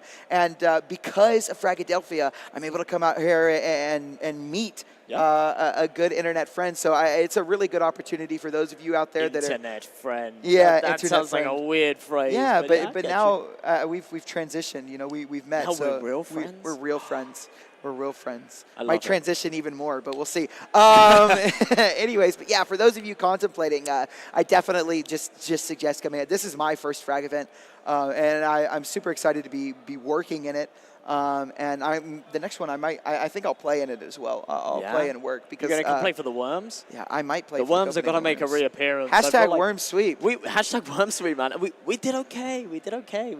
Yeah, you guys did surprisingly well. I remember you guys were here like super late on the first night, but it was all in good fun because you guys ended up winning. So I was like, that's pretty cool. And then we actually took him to Waffle House for his first time. He experienced Waffle House at 2, 3 in the morning. Yeah, Waffle House. Yeah, it was bigged up. I'd been told for a long time that it had to be done, and finally went, and it was good. It was good. It was a good experience. Yeah, I know. He did get a sandwich. He didn't get a waffle like I wanted him to, but it's okay. I got the hash browns. Everyone picks up the hash browns. The hash browns are amazing. Yeah. He's not a big ketchup guy, but they're still good without ketchup. But yeah, we're good to go. Sounds like we're good to go. Sounds like we're good to get into the game. Yeah, I think we're about to get into the game. Alrighty. And just a moment here. Kansas City, are you excited? Take flight, let me hear you. Woo. And Fluffy Hamers, let me hear you. It's all take flight here. Alrighty, well, one-sided crowd. Wow, but still excited to watch some great Counter-Strike. I'm sure the crowd is. As are we. Yeah, for sure. But no, I'm really glad. I'm really glad I came out here. Obviously, the whole plan for me wasn't like to come out here in this kind of thing. It was come out here. The Wolves are coming out here. But it's sort of worked out in a really nice way. I've really enjoyed myself. It's been really cool to put some names to faces as well. Exner, Degade, why not as well? Like sort of 3 guys that I've worked on events with, either directly or like indirectly for years and years. And it's so nice to meet people in person. Fragadelphia has been absolutely awesome. And we have got another day and a half of some awesome stuff to come. But kicking things off here on Ancient, Take Flight and Fluffy Amers. Unfortunately, we jumped right into a technical pause. So a little anticlimactic, but hopefully should be good to go very, very shortly. And quite a util-heavy start here. Yeah, for the T side. For the T side, yeah, especially we've got, 2 smokes, a Molotov, and a flashbang. So 2 people, actually 3 people without armor on this round. And on the side of Take Flight, we've got a flash and dualies. I love the dualies, and I love the dualies. I'm excited to see where J Chance goes, because the dualies are great, really in any situation, but they really excel in those close-up angles, like the cave fight, right, where you have an angle, a choke point coming in at you, and you can just sit there and tap, and then you can just turn around behind you, and there's another choke point onto the opening of B site. So really excited to see where he's going to go with these. Nice little bottleneck where they all flow in, and Jay Chance, being the highest rated player on this Take Flight side, is the man to definitely buff up with those Julies and the Kevlar. But kicking things off here, 3 players stacked up into elbow. Champ needs to be careful, because as they emerge, he's in for a nasty surprise, as is his teammate. And Fluffy Aimers just get the ball rolling straight away. Yeah, just opening up mid there. I mean, fantastic shots, but that's nice from J Chance. I do like that he went cave with those dualies, but they didn't run into him. There's still an opportunity for Take Flight to win this round, but they've got to do it a man down. Let's see what they can do here. That's a nice opening as well. Zombie going to start to work. He's got 2 kills. There we go. There's another, and suddenly it's just Wolfie, and Wolfie is dropped by the dualies. And Take Flight win that round. It looked like a terrible situation for them. Yeah. They were down. It was a 3-4 retake, right? And they did not lose a single player. Take Flight, all 3 of their players remained in that round. Yeah, I can't believe they've recovered that. Double entry there in middle. It looked like Fluffy Aimers were just teed up to completely steal the show there in the pistol, and snatched away from them. Take Flight going to buff themselves up. In fact, 3 MP9s is a bit of a bold move. And with the bomb plant, obviously Fluffy Aimers have got a strong buy behind them as well. 3 Galils, 2 Mac 10s. We've actually got a reasonably balanced investment on both sides here. Obviously the util is the difference maker for Take Flight. They're going to be deploying that early. 100%. And I think this is, like you said, an interesting round, because no, one team is not really stronger than the other in terms of buys, right? In fact, we actually have more rifles on Fluffy Aimers than we have on Take Flight, and the Galil is seen as a sort of M4 for the CT side, right? It's not a one headshot kill, right? It takes a dink and a body shot to get it done. So I would honestly say that Fluffy Aimers, even though they lost that round, they have a bit of a better buy. But like you said, the util will come into play. Brett looking for a little bit of spam damage here, but won't find anything. And this round is a little bit slower, actually a lot slower than what we saw last round. Yeah, certainly is. Tapping the brakes here, Fluffy Aimers. Interesting, because actually the pace did a lot for them last round, right? It got them those opening kills. It was just the post plant that they really struggled with. But slowing things down seems to be working out for them. Arm spots it. News doesn't find the kill. It's Wolfie instead. But Zombie on the site with the MP9, now stuck between a rock and a hard place. Flashbang back in. He wants to regain this control, and a huge double. Tees him up for a round win, following up with another. Brett's all by himself. And a 1vx situation, and it just won't happen. The kills come through for Take Flight. It is a dominant round, and they get to exchange some of those MP9s. I mean, lovely kill by Zombie here. Lovely fight from him. The flash was absolutely perfect as well. And then the spam to transfer. I don't know how that was a headshot, that last kill, but I guess the M4 gets a little crazy. He's kind of lucky that the flash was perfect as well, right? Because he made a real meal of that first frag. He did for sure. Yeah, had a bit of space to work with. But Fluffy Aimers no longer able to force into this one. Wolfie jumps in with Deagle and armor, but everybody else just demoted down to the pistols without the Kevlar behind it. Round number 3. Any damage is good damage. J Chance wants to just mow him down. Ooh, a team kill. That's not good. Down goes Jason, down goes Wolfie, and Grave looks to farm with the MP9. They're not going to give it to him, but oh, that's a nice kill. News gets one, but immediately traded, and it's just the poor, lonely slump and a 1v4. Now, J Chance is slow, and if he's able to find a kill, one more kill, this actually isn't too bad of an eco round, right? Make 2 players have to reinvest into the next round, but that would be pretty hard to find, especially since all he's got is a Glock. He's being wrapped on now. He's being closed in from all sides, and Slump will not be long for this world, unfortunately. I don't know, man. I kind of fancy his chances with the Glock here, don't I? You fancy it, you said? No, I'm joking. Oh, okay. I don't know. Yeah, I don't He runs fancy really into anything the there. One man. He runs into the one man that you don't want to be running into Yeah, as the well. MP9. It's the MP9, so an extra $600 in the bank for Grave. Look at that. Yeah, Jay Chance. That was a little bit of a whiff of a fight, but he gets it done and stays alive. That's the important part, right? Not getting that rifle over and not having to force a reinvest for a player, right? Only one player died that round for Take Flight, so the buy looks much better, right? And they haven't lost a single round, right? You know, usually by now you would see Take Flight with some bonus rounds, but because of the damage that's been done with the eco and everything like that, Take Flight they have a great buy. Have a fantastic buy to compete with a full rifle round with Fluffy Aimers. Yeah, and there's a decent amount of money behind them as well for a rainy day if needed. Seabass Molly back. He's more than happy with that. He's cool. Run down the TU till. They're not taking the space off of it, so he can just sort of chill in the meantime. Oh, fire provides him a bit of cover. Will allow him to find that first headshot, so man advantage. And it goes untraded finally here for the Fluffy Aimers. Could be a catalyst to get around on the board. Got a reflash in. They want to try and take this space back. Zombie met with no resistance. A minute 10 on this clock. Fluffy Aimers need to try and regroup here. Bomb's been left towards that elbow position. That's a massive opening pick, right? That means that Take Flight have to readjust it and back into a sort of more defensive pose than they had once, right? They don't have all the space that they once had, and even better than that, they've taken down one of the M4s, and the MP9 on Grave, the weakest weapon in the round, is being closed in on now. They've worked their way through A main. They're starting to come out, and it's going to be all down on Grave, and he's going to spot it as he peeks out, but not ready. Slump drops Grave and has opened up the A bomb site completely. Bomb should go down with no contest here. Yeah, and it looks like we have Jay Chance looking to take a fight from CT. No peek. He does spot one on the close angle, but there might be another peek that he's not ready for. Spots it out, and that's a lovely kill. Starts to work his way out on the site, and now his teammates have joined up as well. We have a proper 3v3 on our hands now.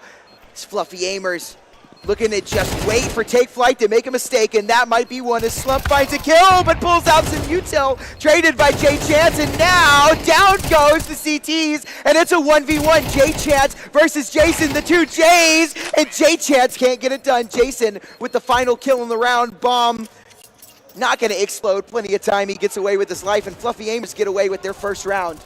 Yeah, just about everything looked better there, didn't it? The opening kill and the regrouping. That mid-round was just played perfectly.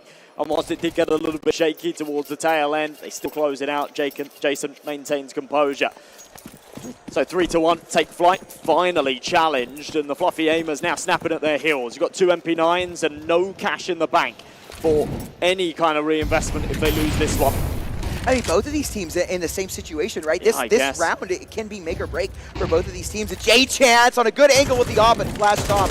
Nice work by Fluffy Aimers, and that's not a kill, right? But it is space taken. That's an opening in the cave, right? You know the AWPer has fallen off, and you can start to work in a cave, which is exactly what Wolfie's going to be doing. A nice nade to give us some chip damage onto the MP9, but won't be enough. I love the setup from Take Flight here.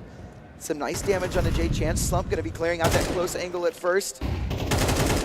But they do not want to go through the chokehold that is cave, and I think with the setup that we see, that is a very smart decision. He's just got to be careful. He was punished last time around for going for those spams. Got the favor returned and a bullet to the head. Right here, still a 5v5. A little bit of early chip damage dealt. Nothing too substantial. Finally, that first blood drawn though. That's Slump. Wiping out Grave, Chap on the boost. Might be able to go 1-for-1 with this MP9, but I can't imagine he gets a whole lot more. They're coming in from both angles, and now under tons of pressure, heaps of it, and there's nothing he can do. So Bomb tapped in, surely a safe call here. And certainly with that kill, right, as you jump in and try and find something, and News takes you down. It's just Jay Chance on the off, and I'd be surprised if they let him get away with this. They know it's on the save now, but Jay Chance, that's a nice exit shot. That's all these are, just a little exit frags, but it is very important that Jay Chance get away with this off, because like you said, Take Flight are broke and they need something, some semblance of hope for the next round. And Jay Chance in the op, like you said, highest rated player. In fact, what is that, 9-1 right now? He's doing fantastic for himself, but he will not get away with the op. Fluffy Aimers, in fact, will take it down and pick it up, grab the op for themselves, and Take Flight are broke. An opening kill, very nice one by Slum as well, and poor Poor Zombie, nothing really he could do about that. Being crunched in from two sides, he almost killed Brett, but almost only close in horseshoe and hand grenades, and this is Counter-Strike. Yeah, not a lot he could do about it.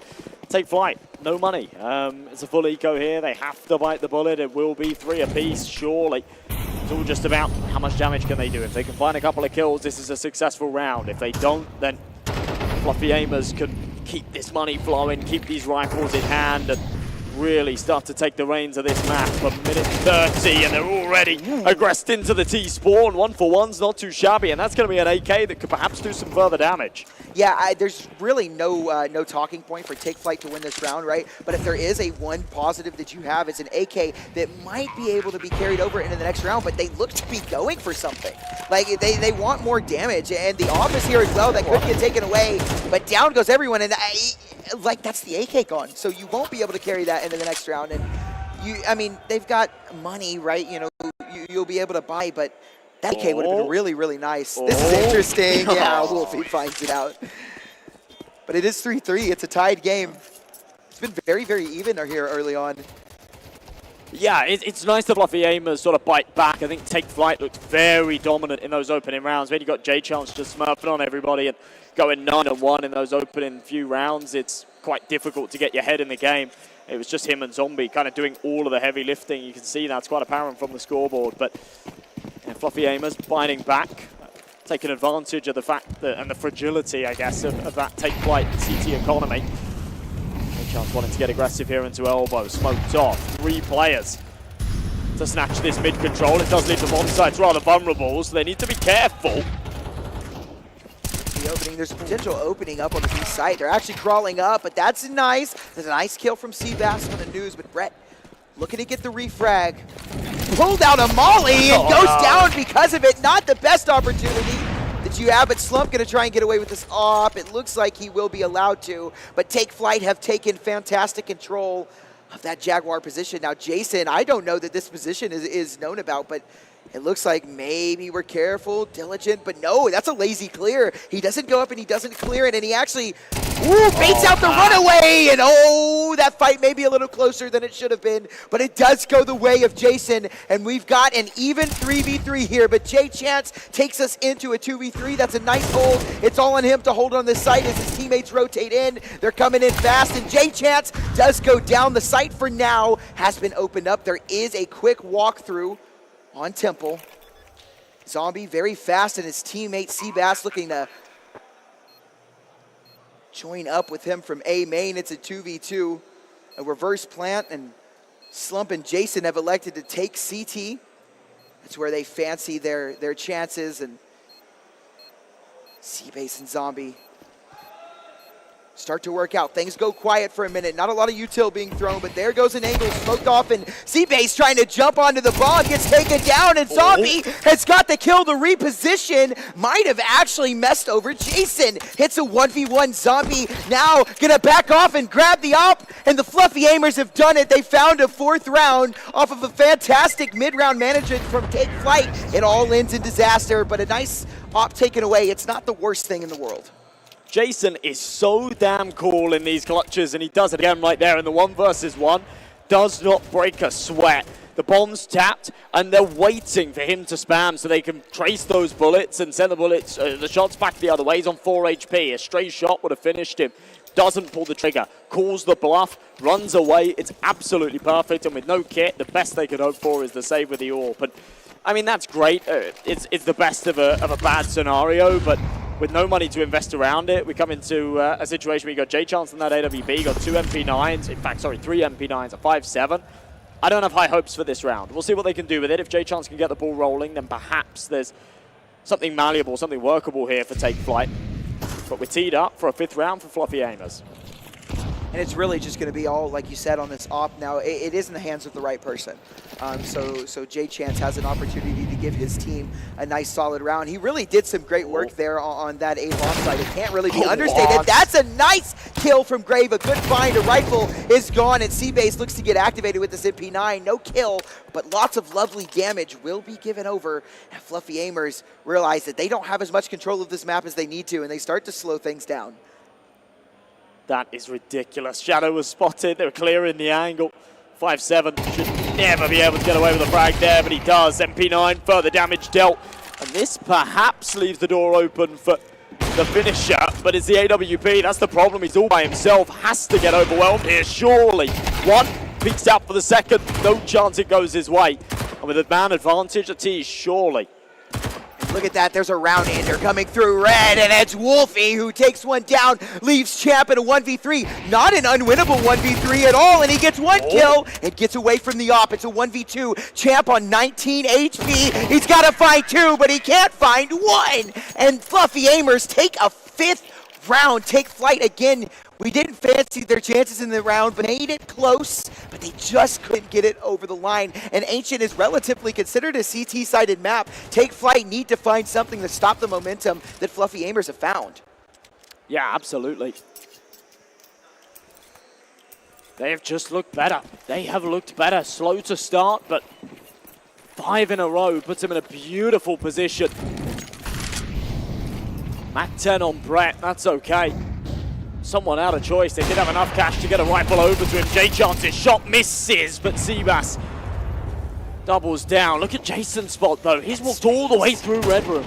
Yeah, the space that he's taken is lovely, and News looking to take this fight from Champ. This is really important, but I don't think Jason, yeah, they have no idea that he can be up that close. Oh. But J-Chance, a rare miss, and Fluffy Aimers have found some nice, lovely opening picks, and the space is great. It's Zombie and Champ, and they're isolated on one side of the map. Fluffy Aimers have complete control of the A-bomb site, and I think you have to save here, Josh. I don't think that you can reasonably go for this round, right? You've got Champ who is so low, and your money is just in shambles. You need to get away with these rifles in this util. It's oh so important.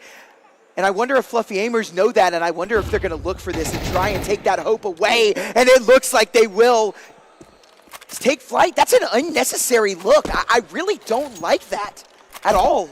Yeah, issues starting to sort of shine through. I thought maybe that HG could go a little bit deeper and finish off Champ there, but, you know, lightning rarely strikes in the same place twice, and J-Chance was the epitome of that this round. Missed 2 routine shots. We never see that from him. But it's actually what cost him the round here. Champ just desperate to stay alive, but they're showing no mercy. They're hunting. He needs to be careful. He needs to be careful. And he goes too wide. That's nothing. They have nothing. No M4s, no saving grace for this round. Nothing. Going into the final couple of the half as well, that's a big problem. That's a big problem. They're 6-3 down. They don't have money. Oh, and we don't have vision. Yeah. Our screen is gone completely black, Light's but we're gone. back. There we go. Bars. I'm like Eminem today. Rhyming. You're hot. You said what? All right. But anyways, yeah, they've gone for a little half investment. We've got some MP9s, right? And maybe if we have a hero in this round, we have Take Flight looking good to take maybe 4, but I don't think so. This looks like a Fluffy Aimer 7 all around, and on a map that is generally considered CT side, a win, a certified win on your T side is lovely for Fluffy Aimers. Oh, yeah. And now it just comes down to, you know, how far can they take it? Looks like they're teed up for a 7. There's not going to be too much money. I mean, there'll be enough to go for a 5 and take flight in the next, but yeah, anything more that Fluffy Aimers can snatch away becomes a bit of a problem. Champ with an important kill. Hold on now, hold the phone. Champ has got a double kill, and we're into a 3v3. Again and again, we have seen Take Flight get us into these situations, whether it be with pistols or with ecos, but for some reason, they can't get it done. Can this be the round? They don't have a lot of guns. They don't have the right util, and Brett burning to a crisp does eventually go down. J-Chance has found a 1v1, and he's trying to pick up the op. He does get it through. It's News versus J-Chance. The bomb is down, and News spotted the cross, and now he starts to walk out. J-Chance not ready for it, and News executes from behind. Fluffy Aimers find 7, and it's another one. It's another one that Take Flight sees so close. It's like right there on the edge of their seat, and they just can't grab it. What is happening? Yeah, that's such a shame. I mean, Brett's done incredibly well. Fire at his feet, and he doesn't panic. He just holds true, says, I'm going to take these gunfights, and eventually I'm going to go down to the fire, but that's okay. I'm going to make this situation doable for my teammate. That's exactly what he does. played to perfection. 7 on the board. We go into the penultimate round of the half. They're teed up, but perhaps an 8. Seabass getting aggressive onto Shelf.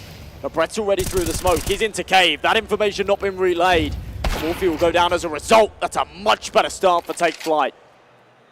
A much better start indeed. That's 2 opening kills, and Fluffy Aimers have found the correct space. They've read this at least correctly and have started to move out onto the A-bomb site. There isn't really a response force here, but now there is. Champ, Take Flight look like they've recognized what's going on, but Champ does go down, and Slump finds J-Chance. Not again, this cannot happen. It is a 3v3, and surely now Take Flight have had enough and find a way to end this round, but good grief, News has made it an advantage, but it's given us right back, and News finds another, and they just can't get it done. It happens again and again. We have 2 opening picks, and we just can't find it. What is happening? Yeah, it almost feels inexcusable. You know, it happens once. You say, oh, it's a bit unlucky. When it starts to become a pattern, it's a problem. There's issues that need to be fixed here. Take Flight are really struggling in situations, as we've just seen.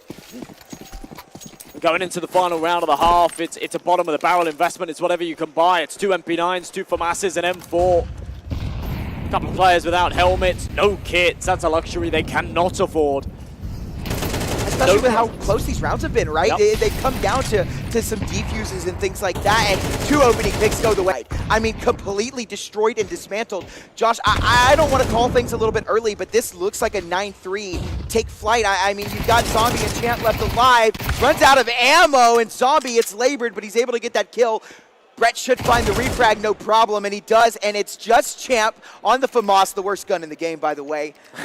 Looking to clutch this round out, and he can't do it. Fluffy Aimers win their T-side on a map that is known for its CT-sidedness. Wow. Yeah, they were just looking a level above there, and you could see they started to hit flow state after their won sort of 5 or 6 rounds on the bounce. They were getting super confident, super aggressive, winning every single one of their duels.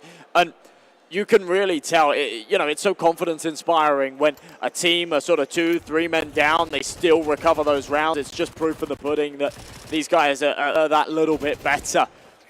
And I don't see them dropping this map as a result. They've got a huge margin for error. If they can top it up with a pistol round win, then I think this is going to be done and dusted very soon. Pistol round's very important in MR12 as well, right? You know, it can be a chance to get 6 free rounds on the board, depending on how the enemy team buys. So this pistol round important for both teams. For Fluffy Aimers, this is a chance to close it out and Take Flight. This is an avenue back into the game, but when we're hitting shots through the smoke like that, for Brett, it's kind of an easy game, and yeah, they're going to run away. They've got the A-bomb site, sure, but they are a man down, disadvantage. Now Brett starts to look after the space has been lost. Bomb will go down, sure, but it's going to be on Take Flight. They've been in these situations where they've had an advantage or they've been in the post-plant situation, but they just can't get it done. It's going to come down to the aim, and I like that Fluffy Aimers have stuck together, but as we get some semblance of hope, it's ripped away from us. Champ does kill the planner at the very least. A 2v2, C-base extremely low, and Champ can't really afford to play around either. Jason going to go looking for this kill, and C-base has played around perfectly, and Take Flight, that's a round they needed to win, and they get out and get it done. They do. I mean, there's some major mistakes made there from Fluffy Aimers towards the end of that one, though. That initial defuse not being covered. Brett just needed one of his teammates to be stood in front of him, holding towards Donut. The eyeballs were elsewhere. He was taken out from the spam, and then it all fell apart. The Jewelies tried to commit to a push into A main, didn't get the fight instantly, ended up sort of overstaying his welcome, and one by one, they just crumble. That was a bad round from Fluffy Aimers, and it gives an opportunity. It leaves the door open for a Take Flight comeback. They've got a decent investment here as well. I love the fact they're not taking any chances with a bonus. We've seen throughout this weekend, teams go into these second rounds and say, oh yeah, we're going to go really SMG heavy against the eco, and then we'll just play a bonus round. And all it really ends up doing is, okay, the cash benefit's great, but then when you go into the buy, you inevitably lose it. You have that firepower disadvantage, and you give your teammates a real opportunity. And when they're already on 9 rounds, you can't be giving them anything. No, you certainly can't. This should just be a Take Flight 5th. No problems getting this over the line. We've got a singular flash and just pistols, and Take Flight, they've played this round slow, which is exactly how you should play a round like this. They find the space. They find that cave is empty, and they're going to start to work onto the B site here, find that it is open. And Zombie, he's taking a lot of damage, but that's good information gained. Now, there is a player here. It could get a little dicey if Brett goes uncleared, and they have not cleared Pillar. There's no way. Bomb will not go down, and Brett's got a kill. Surely not another. No, but a kill and to stop the bomb plant is pretty nice for just a solo play there. Can't believe they didn't clear the back of the Pillar, but I see why. They might get another here at mid as well. They might, and they do, and it's unanswered, and they have a man advantage now. And Take Flight, I don't know that Fluffy Aimers have a way into this round because of the bomb is down, right? Time is ticking away. You don't have a kit with these kills coming through. Now hold on. They might not win the round, but they have done valuable damage. Yeah, extreme damage. I made a point of saying at the start of this one, they went rifle heavy into this round, so losing the vast majority of them is a bit of a problem here.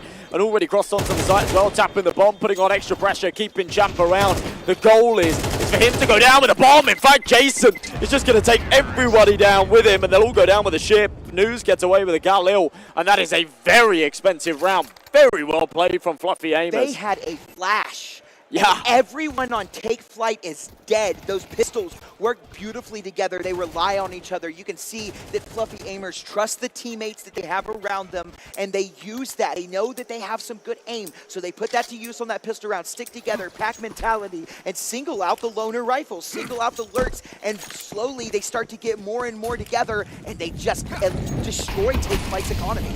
They had $500 invested into that round. They had a P250 and a flashbang, and they managed to throw about 15K in the bin. That is a result if I've ever seen one. Now it's time to materialize some rounds, and Brett early on, right through the smoke.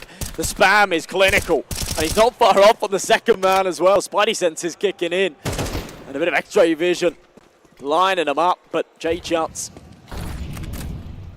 can't take it back the other way. It's a good early round advantage, though. It is indeed a good early round advantage. Now, J-Chance, he's just really the big name for Take Flight right now. He's their best performer. But, I mean, if it's just going to be all on J-Chance, Take Flight will not win this series. Yeah. Somebody has to step up because it's very evident that J-Chance can't do it by himself. We need to see more, namely from Champ and Grave. I mean, that is not enough and not what you expect out of an ECL team versus an ECL team. This is just complete underperformance from some of the members on Take Flight, and it happens, right? Sometimes you get into games and you have bad games, but this is not a game that you want to have a bad game. This is a playoff game. This is something that you would really, really, really like to win. Yeah, absolutely. And sort of general form is one thing, but event form is another. And I mean, I covered a game yesterday for Take Flight, and Grave was unbelievable. Oh, Brett, all right. Making me shut up for a second. A huge double. But Grave trading it back. They've still got a bit of equity in this with 10 seconds left. Yeah, but look at the positioning from Wolfie. This bomb will not go down. It might actually go down. It will. The defuse has to come through. And hold on now. Oh, Grave made it close, but Wolfie gets the pistol tap, and Fluffy Aimers are on to double digits. They've got 10, and because of the economy damage that they did in that last round, Take Flight have nothing. Even with a bomb plant, they have nothing. There's no incentive to try and buy this round and try and give something. And I believe what we're going to see is Take Flight giving over 11 to Fluffy Aimers because they don't have a choice, even with bomb planted. It's really just you cannot underestimate what Fluffy Aimers have done early on in the CT half. Yeah. Absolutely. And only the first map of the series as well, just putting their foots down real early. Grave sending up with a P250 through the CT molly. It's not going to do too much damage. High flash, and the AK wants a field day, lining up the eco frags. They're going for the plant, and bomb plant money's not too bad, but they will be denied it. It's a shutdown. They do get it, though. In fact, I didn't think they got that plant down, but it just slips through just before he's killed. So, yeah, a little bit of extra money. That's not the worst case scenario, but still it's going to be an 11th round here for Fluffy Aimers. Take Flight have no margin for error. It has to be perfect Counter-Strike from here on out. Otherwise, it's bust or maybe overtime if they're lucky. You know what I'm surprised we haven't seen Go on. from either, well, not really from Fluffy Aimers, but more from Take Flight. We haven't really seen a timeout. There's been no, hey, let's take a timeout, let's talk about what's going on. No, they've just been left to sit in the stink that is what we've seen this game. I mean, and I want to try and be nicer, but there's not really a nice way to put this, is there? No. This has been bad. And Jason again. Oh my. So half flashed, spamming through the smoke, lands 2 heads. If things aren't already bad, it's gone from bad to worse. Take Flight with a 2-man disadvantage. Trying to barrel up onto this A site. Brett's just still rolling on him. One back. Okay, J Chance maybe trying to keep the dream alive, but this feel's gone. And oh no, we're right back in. All right. Right back in. Wow, that's quick. That's a lot quicker. That was very Face quick. It. Yeah. But speaking of quick, I think this map is just going to be quick as well. It's 11-5. Take Flight just not in a really, really good situation right now. J Chance and Champ are just oh so low. It doesn't really look like there's any way to win this round. And the one highlight that you would have is maybe Take Flight could capitalize off of some mistakes. Now that's one. If there was a way for Take Flight to win this round, they found it. But down goes the last 2 remaining members for Take Flight, and Fluffy Aimers are on map point on Ancient. This is their pick, and you can see why. They are comfortable as can be. Jason with a 4K there as well. Just multi-kills galore in this game. And it's no one individual doing it as well. Look at the balance on that CT side. 3 players on 15 kills, 2 on 13. No one above and beyond, no one slacking behind. A team effort through and through. And Flight trailing by a mile. They need 7 rounds of perfect CS to take us to overtime, and they do not have the tools to get us there. 3 MAC-10s, a Deagle on attack 9, and a bit of brute force over towards this B side. I mean, the buy is just atrocious. This is a Fluffy Aimers round written all over it, and unless Take Flight can pull out some magic, but we just have not seen that from them at all this map. There's really no reason to believe that we'll see any magic here, but maybe they can make me change my mind. Maybe they can shut me up and deliver a round that should not be delivered, but it's going to come down. They start to walk up B right into Slump, who has no problem hitting that first shot. They're going to start to follow really quickly. Slump does miss a shot. They've got a kill from Grave, and hold on now. Grave tripled up with the MAC-10 and has opened up the bomb site. Bomb will go down, and it's on Brett and Jason to try and win this round for Fluffy Aimers. It's a weaker buy. They didn't have all the bells and whistles, but they get it done, and J Chance has the op. Jason backing out, and Take Flight have found 6. Say his name, and he steps up by sort of put Grave under the microscope a little bit a couple of rounds ago, saying he went nuclear the other day. But right here, he's had a slow start, a massive triple when it's needed most, right? And whilst it's not, you know, it doesn't take us to OT yet, it's the first stepping stone to get there. 6 rounds obtained now for Take Flight. There's not a lot of cash. In fact, no, there is. I was looking at Brett's money. I was saying, oh, he's having a bit of a problem. Everybody else is fine. They're rocking with it. So we will still see a reinvestment here for the CTs. Yeah, and because Jason was able to get out with that AK, he'll be able to drop. So Yeah, Brett should have a gun. But at least Take Flight a better buy in this one. Yes, they will have a much better buy. But honestly, is that a highlight? That's honestly one of the worst put together buys I've seen like all game, unfortunately. And they get it done. They do more with that round than they do with a full buy in their hands. Lovely little shot. There we go. That replay. Yeah, we're back onto the game, and we've got a full buy from both teams. Let's see what can be done. A nice shot hit from Slump. She should finish And it. yeah, it does. Beautiful. Absolutely beautiful. So a nice little dunk. News entertaining the idea of playing through that smoke, thinking, well, we lost a man early, so maybe I need to be a hero, take a bit of space, realizes actually it's a 4v4. We've probably done some pretty good util damage, so I can reel it in a tad. Brett trying to play between the mollies, though, sandwiched in and gets the timing. Huge early entry onto Grave. Doesn't want to overdo it, and he does. Seabass gets it back. Yeah, it's a 3v3. It's even, right? But can you really call it that, Champ? And see, they so low now. And Fluffy Aimers, yeah, News is low, but you've got Jason and Slump, who are Slump is actually 17-10, almost boasting a 2 KD at this point. And with the op as well, it looks like Take Flight are going to try and readjust. and hit this A site, maybe a split, but no, C-Base will walk through and go to Donut. And Jason is in a very, very good position to completely end this round in the map. Smoke comes out, and if they are not careful, if they do not clear A main, Jason will end this game for sure. And it is a lazy clear, but Jason peeks maybe a little bit too early, and Zombie takes his head clean off. Jason had the round one there, but not really played all that well for them. And Slump and News kind of locked out of the site here, and they might look to save, and they do. Take Flight have found 7. Man, oh man, he had the perfect position to shut it down, but just gets a little bit trigger happy, right? Panics when he sees the elbow poke around the corner, shoots too early. And it all crumbles off of the back of his death. 12-7, Take Flight still with a mountain to climb, but they're at base camp. They're at the start of the ladder. They are. If there was ever a way back into this game, they have found it. They have at least opened the door. I won't quite say that we're at the point where they have put their foot in the door, right? But they have at least found it and opened it, right? And it was a long way back, but they've made it a little bit more manageable, right? We need 5 more rounds to tie it up and send us to overtime.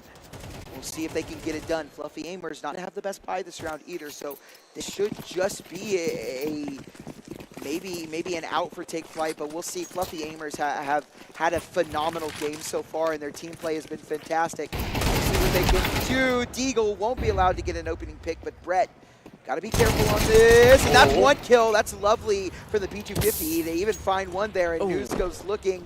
That was a little scary. I like what he was trying to do there, but the molly stopped him from being able to get too aggressive. So Take Flight getting a little fortunate that molly was there. Yeah, that works well for them. Problem is the Fluffy Aimers got the wrong read on this. They think that Take Flight are going to regress towards the B site. That is not the case. And they've put all of their troops into this idea. Second this bomb goes down on A, I think they'll just commit to the save. They've got the rifle, they've got that AWP. They will hit the shot, so now that maybe goes up in the air a tad because it's a 3-on-3. They've got to kill on News, and maybe, just maybe, they entertain the idea of a retake here. And Fluffy Aimers, they don't have the bomb down. It will go down now. But yeah, excuse me, Take Flight don't have the bomb down, but it goes down. And Fluffy Aimers, they will have a look at this. I think they like the idea of trying to go for this round. Even though you don't have a great amount of money next round, you will at least be able to buy. And so I think they like the idea of ending the map right here, and Wolfie will be the first point of contact in. Donut Zombie spots him out. Yeah, that's a lovely kill from Brave. 1, and the spray goes through, finds another, and News looks to just get out of dodge with this op. He will, and Take Flight have found 8. 4 more away from getting to OT, and now I will say they're starting to take that first step. Yes, this starts to feel plausible, doesn't it? When you put it all into context of buy rounds as well. It's basically 2 buy rounds. You had 2 proper buy rounds. That's light work, easy day at the office. Maybe not so much, not against a team like Fluffy Aimers, but so far, Take Flight are getting it done. They're finding their footing on this T side and taking it by the reins. AK's out on 4, AWP on J Chance on the other side. It's those 4 premium rifles as well, and that sniper on Slump. So Fluffy Aimers, no excuses, no contingencies. They've got a full buy, and they need to get it done here. Otherwise, things are going to get dicey. Look at where Take Flight are grouped. They're grouped outside of A. They want to. It looks like they want to try and work into this A main fight once again, and maybe walk out of A. They've got 2 chess pieces on other positions in the map, but for the most part, the group has elected to go towards the A site. Now that is a nice kill onto Jason. And it's an opening pick awarded to Take Flight. It's a 4v5 now, and Take Flight are starting to move towards A main. They've gathered another piece here, and Slump has got to be careful about this peek. It will be some off-on-off action, and they both missed. Rare, very, very rare, but Slump won't miss again. Down goes J Chance, and they're going to look to press him here. Molotovs go out. Slump managing this angle beautifully, finds one, gets around the corner, and he's got backup, but he doesn't need it as he hits the shot anyways. 4v2 and Take Flight looked like they had the advantage, and somehow they've lost it once again, and now this round is not over. It is a 2v3.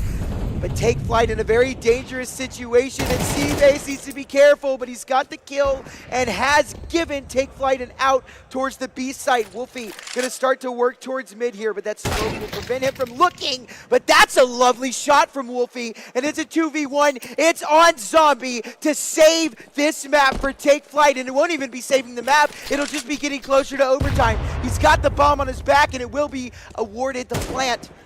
He's going to start to clear, doesn't quite believe his luck that the site is clear, but will now as the bomb goes down, and here comes the rotate. And if there's one thing Fluffy Aimers need to do, it's wait. They need to wait for each other, because the last thing you want to do is give Zombie 2 1v1s. He's not been great this game, but he's hit shots when they're required, and right now is when they're required. A 1v2. Fluffy Aimers are going to take this slow as Wolfie starts to work through Cave, and Zombie has picked the perfect position for this clutch, right? Both of them are going to come out onto the screen. Spots one on the cross, and that's one kill. 1v1 on Slump with the op. This is it for Take Flight if Zombie can't get this done. But he manages to do it, and Take Flight have found 9, and they have entered that door that I was talking about earlier. This could be a comeback and a monumental slip-up for Fluffy Aimers. And that has got to be a real confidence breaker for Fluffy Aimers. They had that teed up, that was done, that was finished. All they had to do was get it over the finish line. They've fumbled badly. Zombie takes advantage. No money here for the Fluffy Aimers. It's going to be double digits for Take Flight, and we are definitely staring down a potential overtime. And this would be great for the momentum and the confidence of Take Flight, right? Especially if they end up taking this map, right, and win it and get it done going into your own map pick, feeling comfortable like that. And that's a nice opening pick provided by J Chance. Once again, it is a little bit of a lower buy, so this should be 10 for Take Flight every day of the week. The Fluffy Aimers, who were off to a fantastic start, had Take Flight backed into a corner, let off the gas pedal just enough for Take Flight to take advantage, and my God, have they taken advantage of this situation. Ooh, it's a nice flick from J Chance as well. Sort of caught upon some of the other boys taking a bit of the weight there as J Chance was doing a lot of the lifting in the first half. That has been the case. I mean, he's still fantastic. He's 19 and 16, but yeah, Grave has had some big rounds. Seabass, Zombie up there with him, champ around this corner. MP9 jiggling. He should be able to win this fight as it eventually comes. He'll be the first to get a shot off, but Jason on the repeat. Hits true to the head, gets greedy, goes for the AK, not going to be allowed it. And Wolfie left all by himself. 1v4, 35 seconds, no hope in hell. But instead of going to the A site, they are still sticking around. So perhaps a chance for him to do some further damage. Yeah, maybe a chance. One kill would be nice, and that's exactly what he finds. And on a round like that, that's not bad for Fluffy Aimers, but what has been bad has been this second half for them. It just has looked terrible. And again, you know, I feel a little silly. You know, I call this, you know, a CT-sided map, but we talked about this the other day. At the end of the day, it really just comes down to the team, doesn't it? It comes down to what they're feeling, and we've got teams that are CT-sided and teams that are T-sided, and it looks like both of these teams might just be T-sided teams. Yeah, this has been a very, very T-heavy map. Interesting to see how that will fare going into a map like Anubis, where the map itself is inherently favored towards the attack as well. Jason, just a tiny little pixel gap being held, ready to deploy that util off of the contact. There it is. Right back the other way, a molly will come, but isn't going to cause any issues for them whatsoever. A little bit slower. Now the stakes are higher. That's a big entry kill from J Chance. A very, very lovely opening as well. And again, this might spell doom for Fluffy Aimers. The money is not great. I mean, you've got a little bit of a loss bonus mustered up, but I mean, that's not really a silver lining either, right? You've lost so many rounds in a row that now that when you lose the round, you've got enough money to buy. So we'll see. It won't be a great buy for the last round, but the round's not over yet. Fluffy Aimers still can manage this, but this would be a terrible choke. It really would. Let's see if it can get it done. J Chance again, he's been called upon time and time again, and he's getting it done. A nice little double opening for his team. And Fluffy Aimers look to try the retake, and they've got some kills. There's one, but is not ready for the close. And somehow, this is a 1v1. News and C-Base, what happened?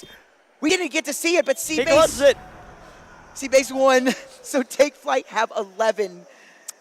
Oh, that's a bad time for the ticks to be out of order. But yeah, unfortunately, we did get a little bit of a lesson yesterday from production explaining how and why that happens. It's interesting and unfortunately unavoidable. So, yeah, sorry for that, folks. But 12-11, Take Flight still in this game. And Fluffy Aimers have got very little money to work with to keep this one afloat. Looks like we might be seeing overtime here. And from our set, MP9, 3M4s, not a lot of util, no gits, but Jason with a bit of ferocity and a huge mistake from Take Flight.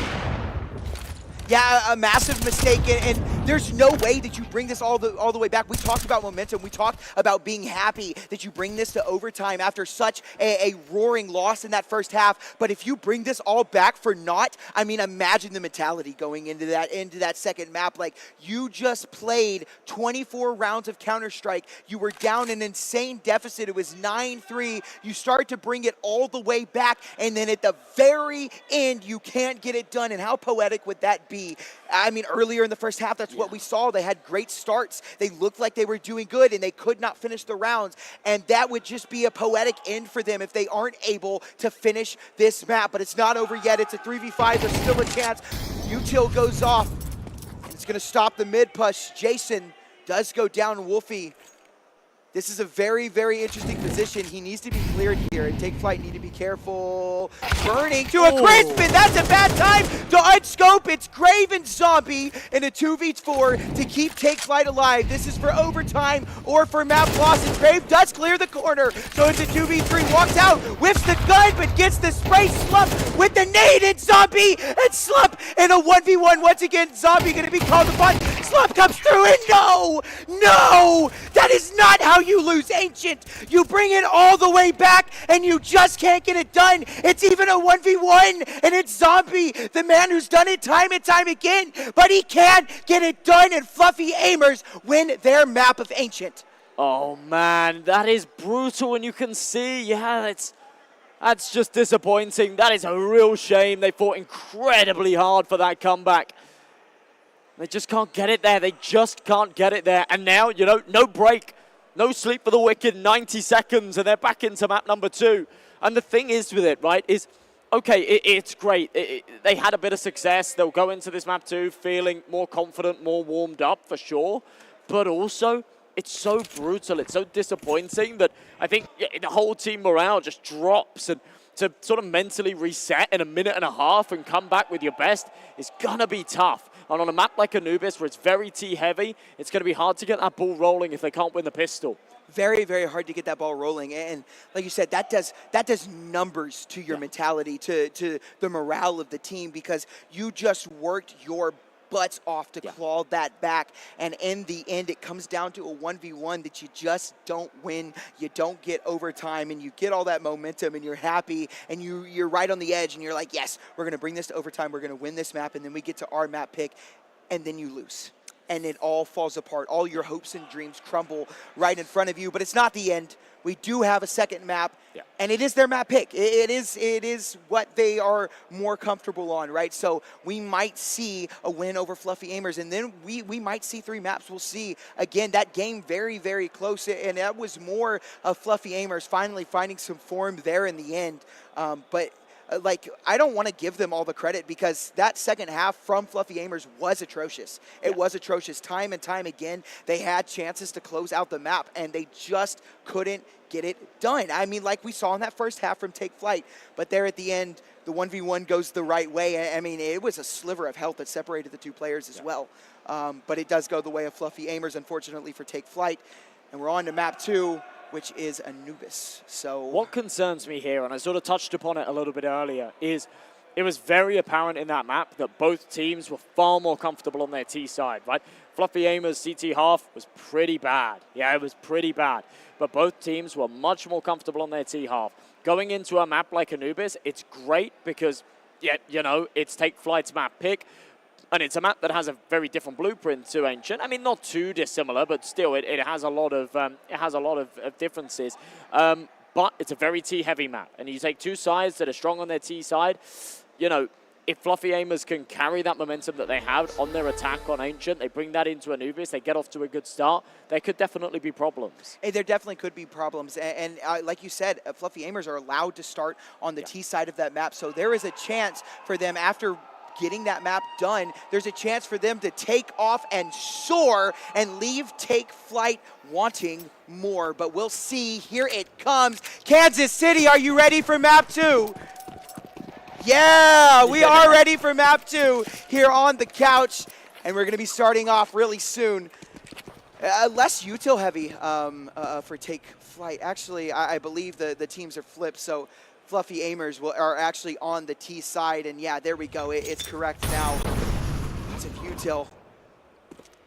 Actually, a lack of util is what it feels like. Now, that's a nice opening. Mistake from Brett, not clearing that early. Feels like a little bit of a mistake, doesn't it? But look at the position that Fluffy Aimers are in. They've invested the CT. They've invested the CT spawn. Infested is what I meant. But it's like, how has this round happened? This is really interesting. This is really bizarre. It's like a really strange mistake from Brett, but it's okay because somehow Take Flight have just given up almost all of the map control. So it's going to be a retake. It's going to be a retake without a kit and without any util. So it doesn't feel like they teed up for a retake in the first place, but somehow they're still finding the frags. Jawlies need to crack their head. It's not going to happen. But still a man advantage. They're coming in. They know that one's main. They're not sure about Wolfie's position, but they have a decent idea. He's here in Temple, cracking another 2v2. Make that one, and it all falls onto the shoulders of Champ. Jawley's in hand, taps the bomb, wants to apply the pressure, but knowing that he doesn't have a kit, what a shot from Wolfie. That is gorgeous. And Fluffy Aimers, after a deficit early on, they snatch it right back. And how has that happened? I mean, the molly actually, honestly, from Brett was perfect. Although, like you said, he didn't clear below him, right? He did go down, but he did have massive impact because that Molotov he threw completely locked Take Flight out of mid, and it allowed his team to just go through and wrap inside of the CT spawn, get that bomb down, separate the fights, and just a beautifully played pistol round. That was well drawn out, very, very well drawn out. Yeah, felt like they've been doing their homework. Felt like they knew where the kinks in the armor were going to be and exploited those gaps. Take Flight will run circles around. Force buy here for them in the second, but not a lot to work with. A scout, couple of MP9s, couple of upgraded pistols. On the other side, 3 rifles. Should be what bests them. And again, just way too much legroom. This A site is completely open. And that's going to be communicated. Bomb's on its way. Yeah, Fluffy Aimer is going to have no trouble taking the A bomb site and getting this bomb down to Take Flight just completely on the wrong side of the map, and no presence here. I understand the call, right? Stack strong towards one side and hope they come towards you, but that's not what happened. In fact, they went the completely opposite way, and that is the semblance that you have a good default, right? When you are able to take space and spot out and sniff out where the stack is and you go the opposite way. Fluffy Aimers, a beautiful pistol round followed up by a beautiful default. Yeah, it really was. Now, I don't blame Take Flight for not going for anything here, right? It makes them no, okay, now I do. Now, this doesn't make any sense. That's a beautiful spray down, but I don't know what Take Flight are going for here at all. This is just a huge waste. This was a retake that was never going to happen. They left it way too late. And the whole idea was like, okay, right, they're going to be on an eco in the next round because they force bought round 2, so hold on to these weapons. You've gone for, oh, that's a shame. That's a shame. Poor chicken. But you've gone for a gamble stack. You've stacked up the B site. They've gone A. Unlucko, right? Save your weapons. Try again in the next. To go for like a late retake attempt to try and maybe do some economic damage, yeah, it was just the wrong call, and it cost them all their money. Yeah, it just was not a very bright call at all, unfortunately. And sometimes those things happen in the moment where you think, you know, hey, we might have an advantage here. Let's have a look. But when the look turns into a commitment, that's when you've messed up, right? That never should have been a commitment. And like you said, the Rogue, sure, Zombie has the MP9, but they had things that they could at least try and work with this round that they can't do anymore. They've just got pistols, Deagles, and a 5.7, and they're just not in a position to win this round. Now, if Champ can get more than just the one, which he won't be able to, and even the MP9 Zombie taken down to 50. And this is a Fluffy Aimers round. This is a 3-0 start. Yeah, this is looking very, very tidy. Bit of money being racked up as well. Desert Eagle looking to change that. Okay, J-Chance. A nice shot, a weapon that he won't be able to retrieve, but it gets out of enemy hands. That's kind of the most important thing, I guess.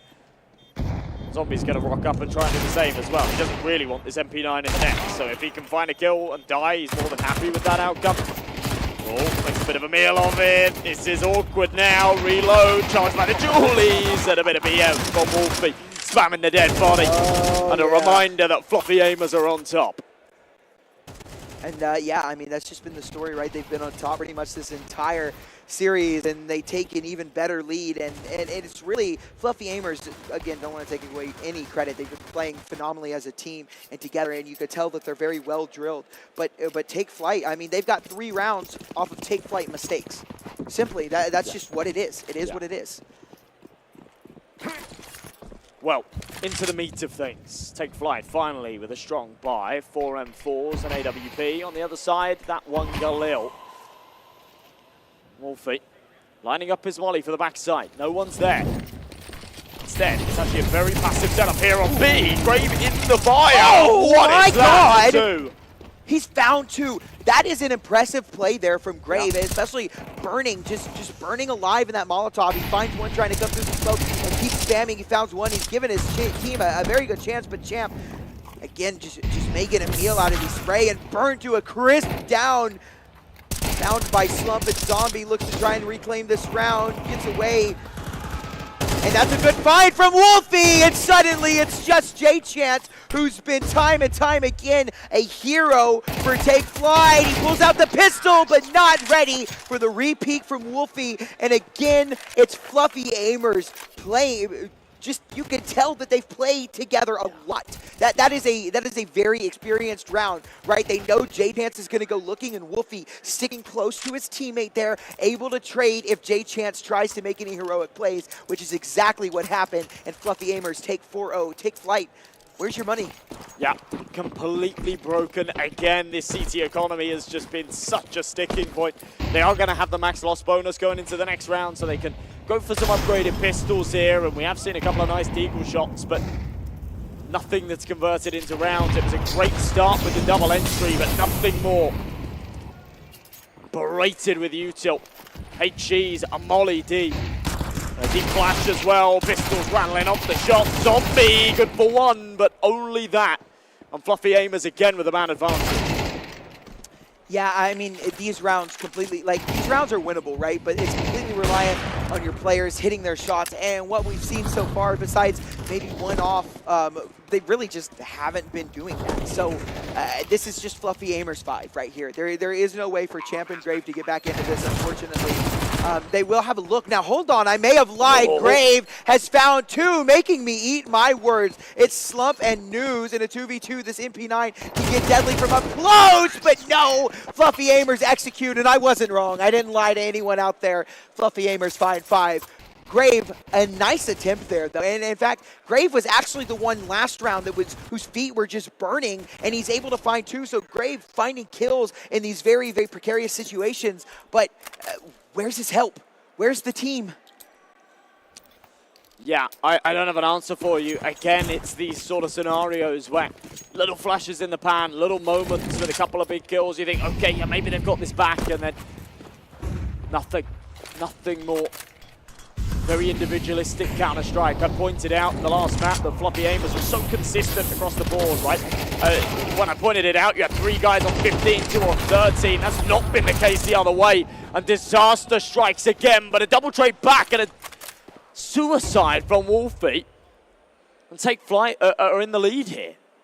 They are. They have a man advantage, and you got to wonder, maybe that's not even maybe a mistake by Fluffy Aimers there. Yeah. A very, no very doubt. big mistake.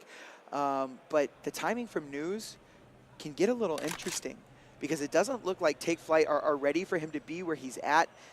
C-base, he's got to clear that, though. I wonder if he does. I wonder if he That's looks a up and weird surely angle he for does. Zebas to be on. I don't think this is going to be cleared. It is. Let's see if News does look. Does he spot it? He does. Now, the question is, will he walk? It looks like he will.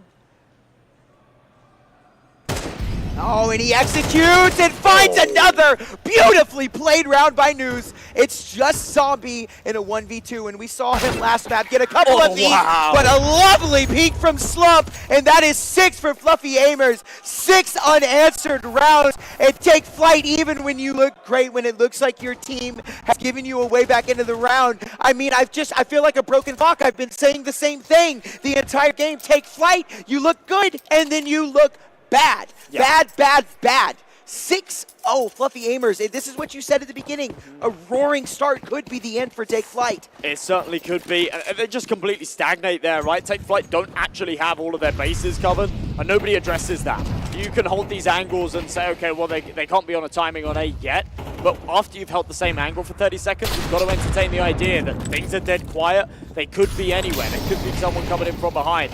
And it's the lack of that thought process that costs them time and time again. And Fluffy Aimers, this is so confidence boosting. They're just looking like a different beast here. This T side looking almost flawless. I mean, so far it has been flawless, but even when they're looking down. Would you consider their logo a beast? It looks like a beast. Yeah. Right? Like a It's beast. been incredible. It looks like something you'd find on a Yu-Gi-Oh card. I don't know if it, I mean, he looks like a little cute polar bear kind of thing. Yeah. Looks like a little I think it's fella. a bunny. Little yeti. Yeah, I think yeti. it's supposed to be like a bunny or something. I'm not sure, but whatever it is, it's given Fluffy Aimers monstrous power, and like this 6-0 start, which could end up being 7-0. I mean, Take Flight maybe if they're able to hit some crack shots here, but for the most part, Fluffy Aimers look like they've got this round. Now, hold on now. Champ and Grave have done some fantastic damage, and that's some good util usage, though, that's going to open up the site. But we're kept decently even, but as soon as I say that, I mean, we're not, right? We're put back into a 2v4. The one highlight for these players is that Wolfie and Brett are so low, but it's just Zombie who has 11 HP. I mean, this just doesn't feel like anything he can do, and it's not. And it's Fluffy Aimers with 7 unanswered rounds on Take Flight's map pick.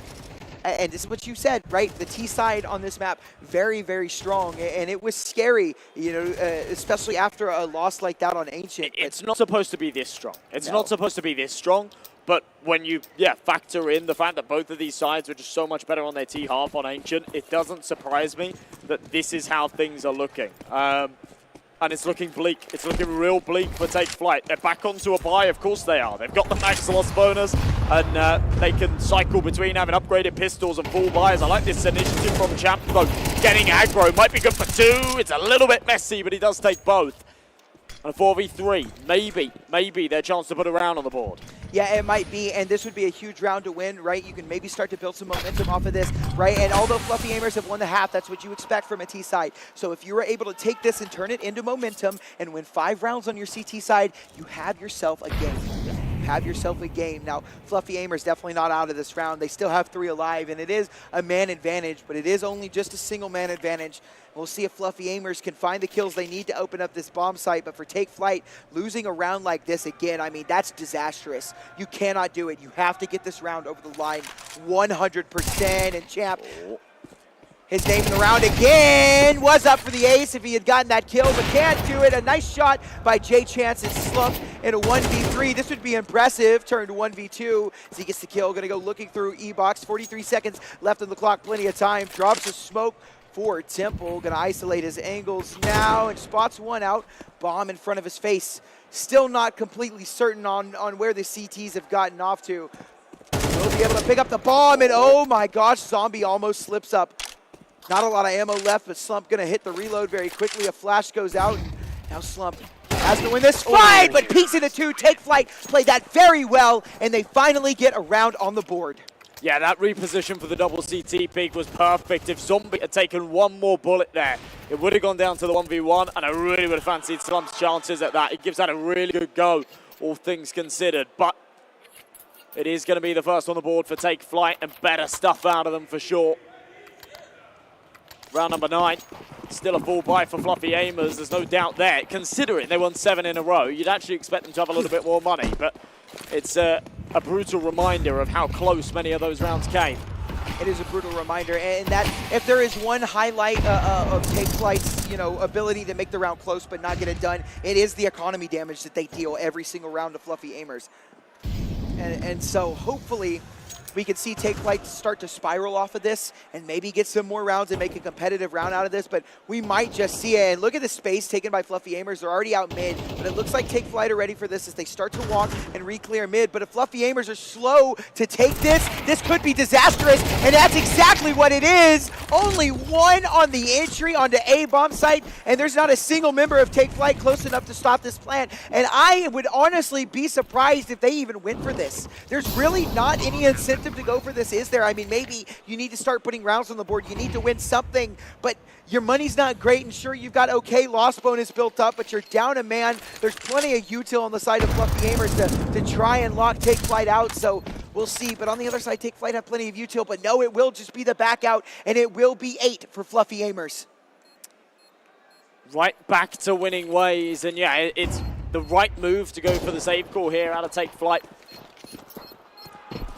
But the problem is yeah, just a lack of rounds here on this CT side. AWP, yep, someone's going to pick it up. The observer's aware. Screaming for someone to go and grab it. Attempts to try and deny those saves from Brett. Not going to be successful at all, and no one else wants to try and press it. So 3 players staying alive. Ooh, a decent outcome in the save from Take Flight, but not a decent outcome in the round. They're still trailing massively. Yeah, no, 8-1. Because you saved, you can drop some rifles over to your teammate. They're a little bit more broke, right? And now you've got that full loss bonus back again. Even though you won a round, it's back, right? So you've got a little bit of comfort. But, I mean, can they really afford to lose another round? No, probably not. Yeah, I mean, I feel like this half just kind of has to be closed out, but we'll see. That's a nice opening. A little bit of a mistake by News, to be completely honest with you. The molly wasn't deep enough to let him go through, and he was not looking the right way. The Fluffy Aimers have taken some pace behind this, and they've done well. A nice entry onto Grave. They know what more is in E-Box, and that's a lovely kill as well from Jason. And does go down trying to jump across. J Chance has got the kill that keeps us even. It's a 3v3, but a Molotov going to force him back, and he's going to need to play carefully because he doesn't want to get spammed through the smoke. Now Take Flight going to join all together for one push onto the bomb site. It's going to be a 3v3 as Take Flight group up here to retake this B bomb site. Bomb is down in the slump on a nice angle. Flash won't flash him off, and down goes J-Chance. A bomb tap, but no stick. Now in comes the stick, but Fluffy Aimers have no problem getting that over the line. It is 9-1. Disastrous for Take Flight again and again and again. Fluffy Aimers are like a hammer beating a nail into the ground. And even when the mistakes are made there from Take Flight as well, we saw, sorry, not from Take Flight, from Fluffy Aimers as well. We saw News just walking into E-Box through the smoke. It was a bad call. It was a bad move. It cost him the early advantage. It went untraded for quite some time. And still, Fluffy Aimers were able to snatch it back. Slump on the AWP. Almost hits the flick. Overwhelmed by the aggression. AK back. But traded again. So Take Flight with a man advantage. Let's see what they can do. It doesn't last. And I don't know why, with the man advantage, they're still going for the A main aggression. It doesn't make sense. It doesn't make any sense, does it? You're a man up. There's no reason. I know that the original plan of that round was probably to take that A main fight, right? But as soon as you get a man advantage like that, call it off. Yeah. Stop it. Right then and there, you have a man advantage. Now you can play back and let the T's have a little space. Let them make the mistakes. But it looks like Take Flight are going to manage this damage properly. We'll see if the last 2 remaining members from Fluffy Aimers can do anything for us, but it's Brett and News is oh so low. A smoke dropped out, at least for Fluffy Aimers to cross.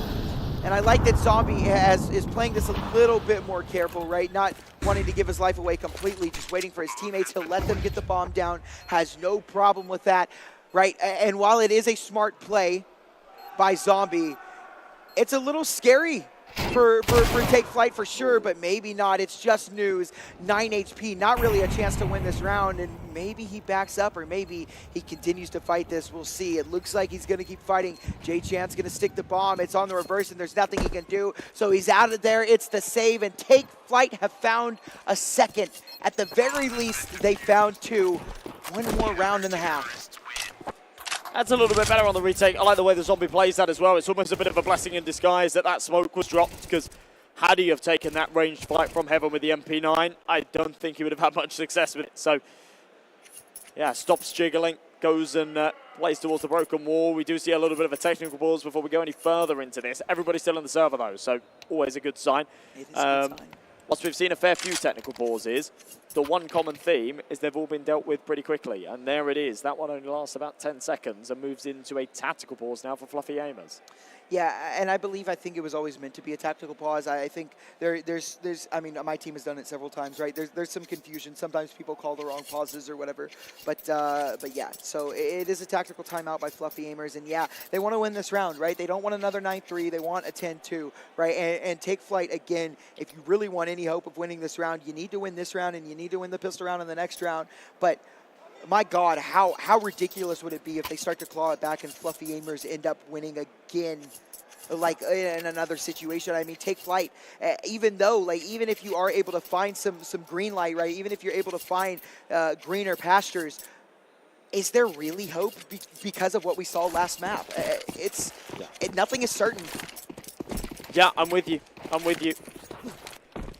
I mean, a 9-3 best case scenario is nothing to brag about. It's by far a good half, but I still feel like it's recoverable. I actually still feel like it's recoverable.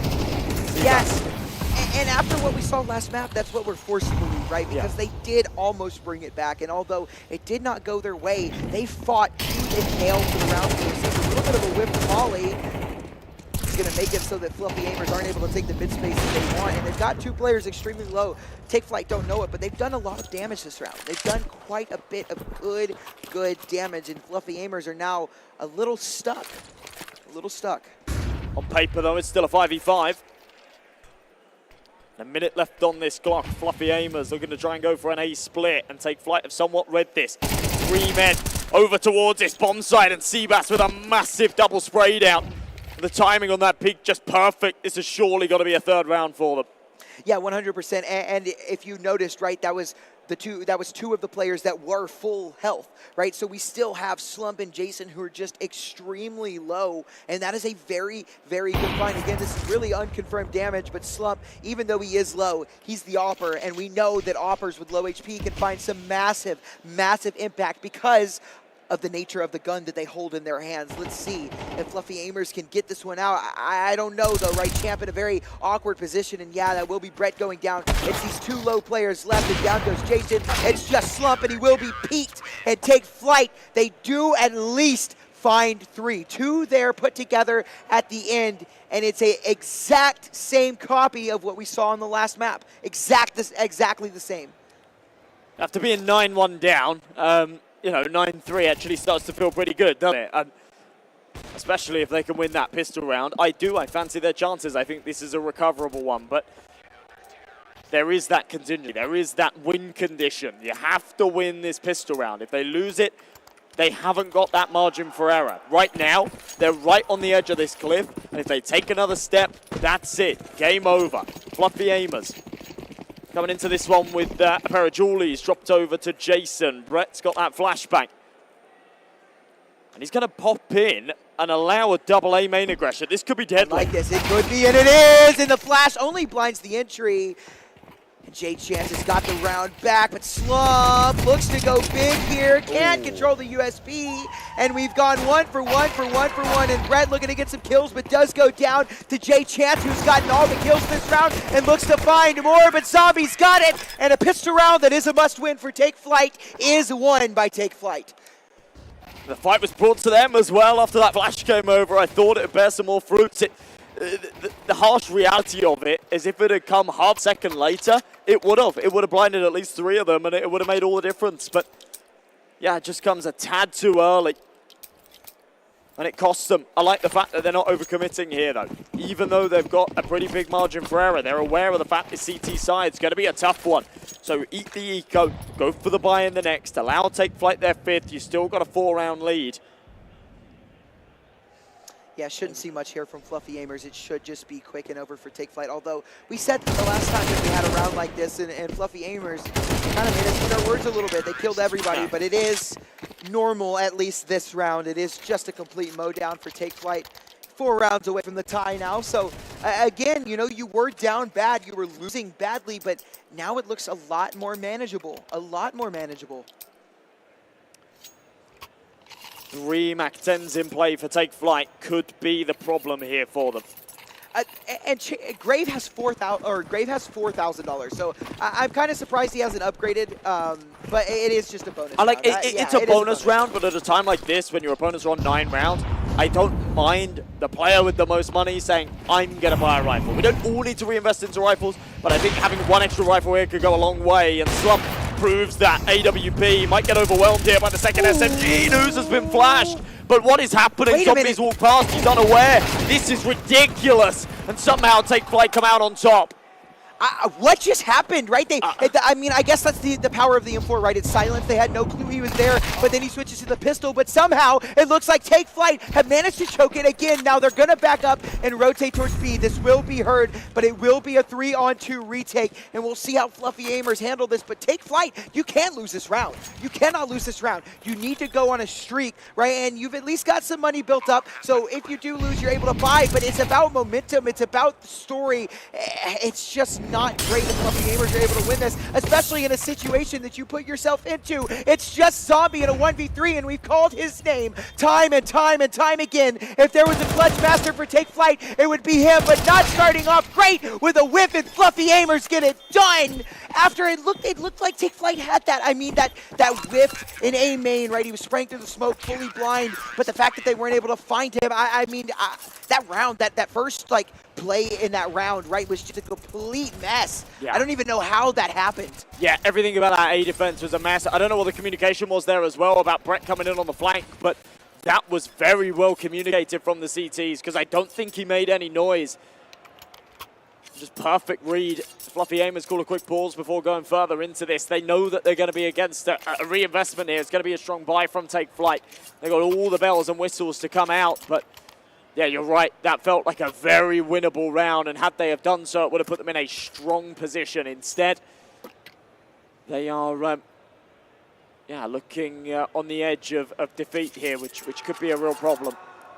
Yeah, it could be a very big problem, right? I mean, you lost the last map, right? And you cannot, even if you win this map, right? It's not over. You bring us to a map 3. But yeah, oh, hey, Chicken Cam. It's quite cute. Chicken Cam, and he sat down as well. I didn't even know they could, well, I think I've seen them do it recently, but I think that's a fairly new thing, right? Yeah, they added that recently. The animations for the chickens were just added, and that's one of them. So yeah, it's cool. Nice. It's nice to see them be able to take a break. They work hard. You can't be on your feet all day like that. Yeah, no. Little chicken work very, very hard.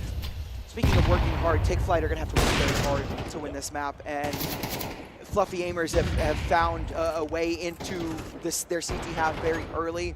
And if Take Flight aren't able to win this round back, it gets scary, right? Because you've invested everything. Fluffy Aimers will win 11 if they win this round, and then you're fighting for 12. I mean, you almost have to give them 12, right? Because you need money. So you will be fighting for overtime if you lose this round. A very, very important round for Take Flight. Yeah. No doubt. Smoke down from News, and you can see just by the pace it will Take Flight recognize the importance of round number 16.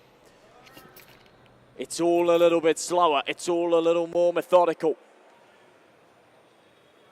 Tucked behind this smoke, ready to breach into E-Box once it fades. Fluffy Aimers could be in for a nasty surprise. Who's waiting on the other side of it? You got Slump there, you got Brett. You got Wolfie there, deep CT with a flashbang ready to be deployed on the call, but it's like they know this is coming. I mean, they're set up for it. It's like they know exactly what Take Flight are doing, and the util comes in for the take, and yeah, here come Take Flight. And I cannot believe that they're set up like this. I mean, this is a wonderful read by the IGL. Now, we've gone 1 for 1. That's good, but down goes J-Chance, as well as Grave, and now they're going to try and hit. Down goes Wolfie, and hold on, Slump is down as well. This is a very quick flank from Jason, but it is being watched. If Jason isn't diligent with his crosshair placement, could give it away, but the double repeat is nice, and in comes News. He's fired away and giving himself away. And Take Flight win a must-win round. There was 7 seconds left on that clock. That's why he pressed in for that kill, because he knew that if he found the first, that was his round. He either kills the planter, or the planter has to get off of it, and potentially the timer runs out, and then it really is a problem. But 10-6, Take Flight just about get it over the line. They'll keep 2 alive, but it feels like it comes a little bit closer than that. And actually, they get a bit of a 2-for-1 special. Fluffy Aimers have got no money, so this is going to be a freebie against the Pistols. It'll go 10-7, and considering how this game has looked so far, the fact that we even find ourselves at a scoreline like this so quickly is quite crazy. Yeah, I like that. I think I'm going to steal that, a little 2-for-1 special.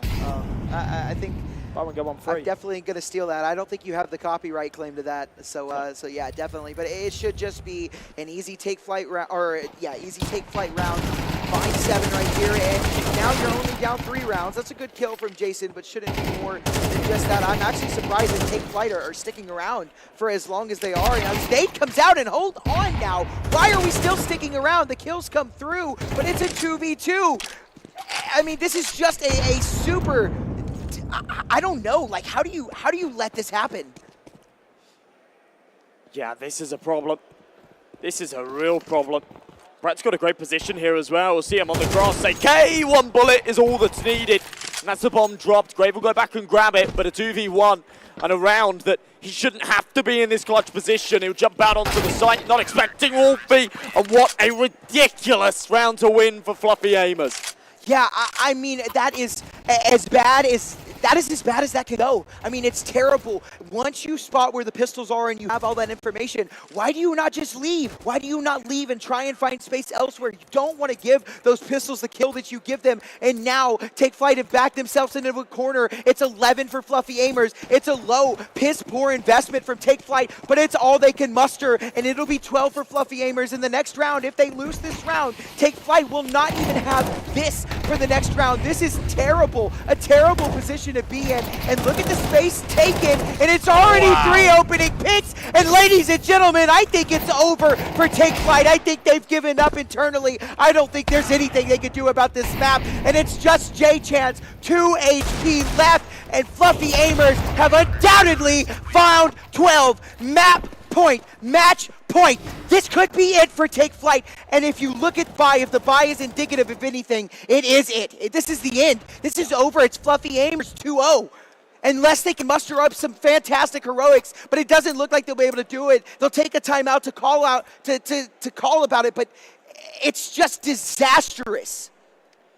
Now this is rough. For a second I thought the Fluffy Aimers had bitten off more than they could chew in that round, going for the aggression from all angles of the map. But 1, 2, 3 in unison. And you're right, Take Flight have nothing to work with. Now, to be fair, over the weekend, we've seen our fair share of unorthodox rounds like this that go a little bit sour. The Tech-9s, the Desert Eagles have their moments. But what we're asking for here isn't just for these pistols to have a moment, but for them to do so and then to win 5 consecutive rounds. And I think that's just a little too big an ask. It just certainly feels like it, especially what we've seen from Take Flight so far this game, right? You know, they've been the ones losing ecos, not really winning it, right? So, I mean, maybe they're able to find us some life here, but they're going to take things slower, and you can see just how important this round is. Now, that is a nice opening pick. If there was a way to win this round, they found it. They've taken down Nouns.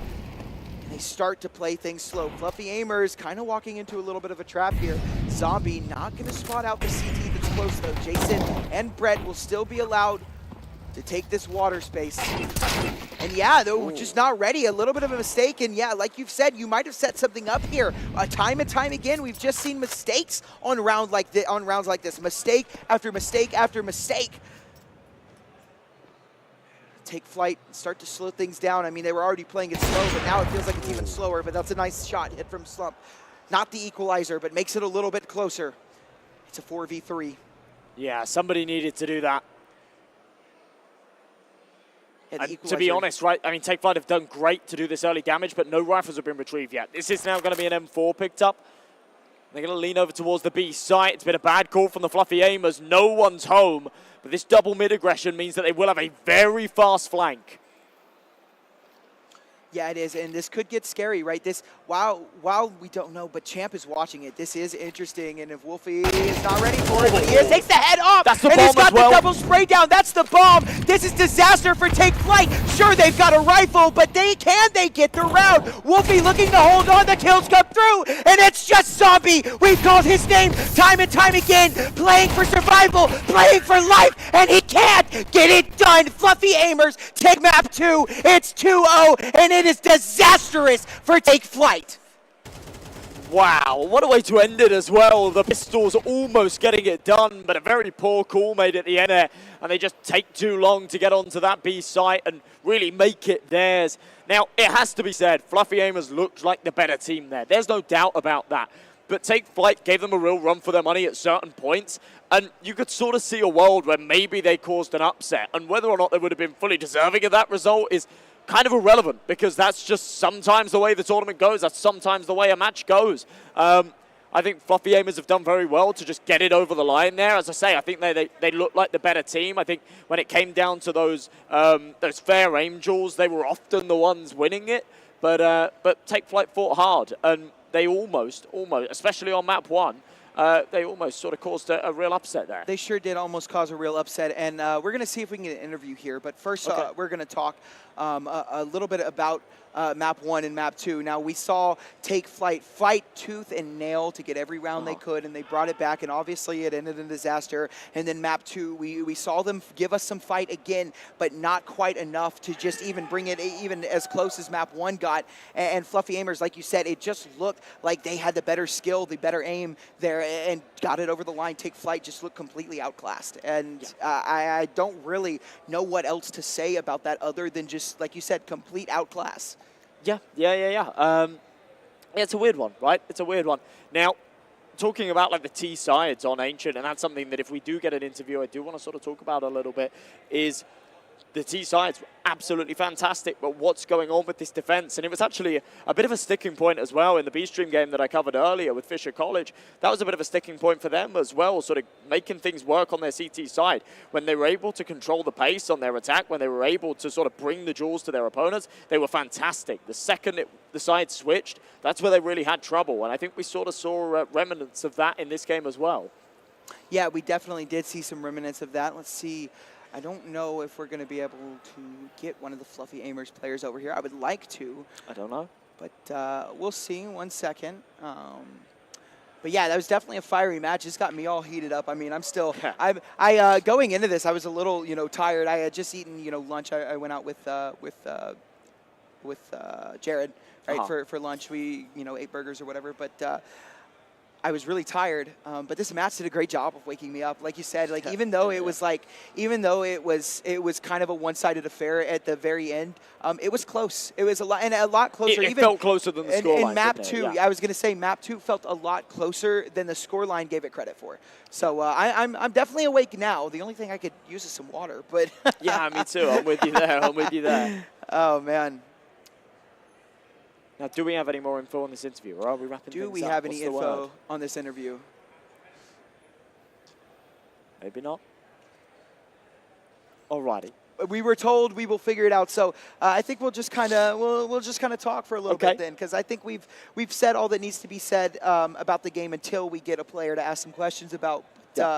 But yeah, I mean, Fluffy Aimers definitely a lot closer to picking up this beautiful thing, right? This trophy. So, do you know who they play next? I don't think that I do. don't know. Should we have a check? Yeah, I feel really bad, like doing it on my phone. It feels like I'm like texting or something. But well, no, I mean, it's okay. Look, I'm on HLTV, not TikTok. No, bum. The internet's really slow. There we go. Alrighty, so. Yeah, that's unfortunately Take Flight out of the tournament. Now, Fluffy Aimers will be playing against the winners of Anti-Eco Club and Party Astronauts, which currently Anti-Eco Club have just won 16-13. Let me just go and check that match room to see what the deal is in terms of the map count. Okay, so Party Astronauts won Mirage 13-2. Anti-Eco Club then won Inferno 16-13. So this one's now going to map 3.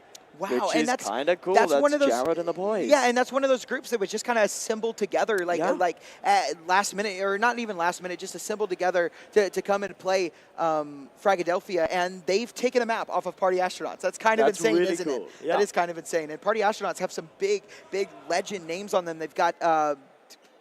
Shoot, I'm blanking right now. You Go want ahead and a let's little? look. There you go. Yeah, there we go. And I only need to look at Ben Lead, Infinite, Fang. They've got Viz and OG Wizard. OG Wizard's a young gun. He's actually really good. And I actually cannot believe that that they took a map off of them. That is I'm actually pretty shocked about that. No, it's very cool. Yeah. Very cool. And going into map number 3, that could be the victory for all. We'll see. But assuming that the favorites take this next one, right? Party Astronauts is going to be an interesting game, right? Fluffy Aimers, Party Astronauts could be a really cool matchup. It could be a really cool match. We'll see. Or it could be Fluffy Aimers versus what's their Anti-Eco Club? I keep wanting to say Anti-Eco Club. Stand on Business because that's Jared's ESEA team, but their Stand on Business was another team here, and they were actually just unfortunately eliminated. Yeah. They actually were eliminated by Anti-Eco Club. Anti-Eco Club, So, but yeah, so a day of storylines. yeah, I know. Just storyline after storyline after storyline. It's been kind of crazy. It's been a great day of Counter-Strike and a crazy day here at Fragadelphia. We still have nothing about that interview. I don't think so. Yep. We're working on it. We're working on it. Okay. Alrighty. What else? Where did you go for lunch? Dude, I completely blanking on the spot. It's a local like sports bar and grill type thing. Nothing like nothing like fancy or crazy. Just some burgers and stuff like that. And it was good. It was good. Really good food. A couple of college football games and stuff like that were on, and there was the MLS game. I don't know if you know what MLS is, but it's our version of football. Yeah. That's where European football. No. Our best European players go to die. Yeah. I know. We have Messi in Miami. Whatever. So hey, Yeah, no. I don't know that he went there to die, but he definitely went there to get the bag. That's for sure. I mean, I think they offered him like half the freaking. It's so dumb. Maybe Maybe Pele company. can go to the MLS. Maybe. Pele, I mean, we'll take some Maradona. of it. It might spice things up a little bit. I don't know. I don't watch MLS. I'm a Bundesliga guy. I'm Bayern Munich. So, but that's really all I know. I'm a big Harry Kane guy. Okay, yeah, I'm with that. I like Harry I'm really Kane. not, but I like Harry Kane. All right, yeah. I had a burger and fries upstairs. You know what blew my mind? Because the ceiling's pretty high here. It completely blew my mind that went and got burger and fries from the venue and then discovered that there was a second floor. There was a second floor. I was like, what? And there's basketball games going on upstairs. So we sat and we ate, and I was sat with one of the Stand on Business boys, and we watched the basketball. It was cool. Oh, that's lovely. Okay. Okay, all right. So we have somebody from Fluffy Aimers joining us. I believe it is Brett, the IGL, the man in charge of Fluffy Aimers. Okay. So the perfect guy to ask questions about, right? I guess so, yeah. Yeah, the perfect guy to ask questions. So get him over here and ask him some questions, and then we'll move on with our day. Unfortunately, for me, I would love to keep watching Counter-Strike. I don't think my voice would be very happy with me though. Yeah, my voice is struggling. It's struggling. And the cancer here is really dry as well. Yes, and my yes. throat and everything's been killing me all week. And cold and dry, unfortunately, don't mix well. But neither do heat and dry. Like they just both don't really mix well at all. So. But yeah.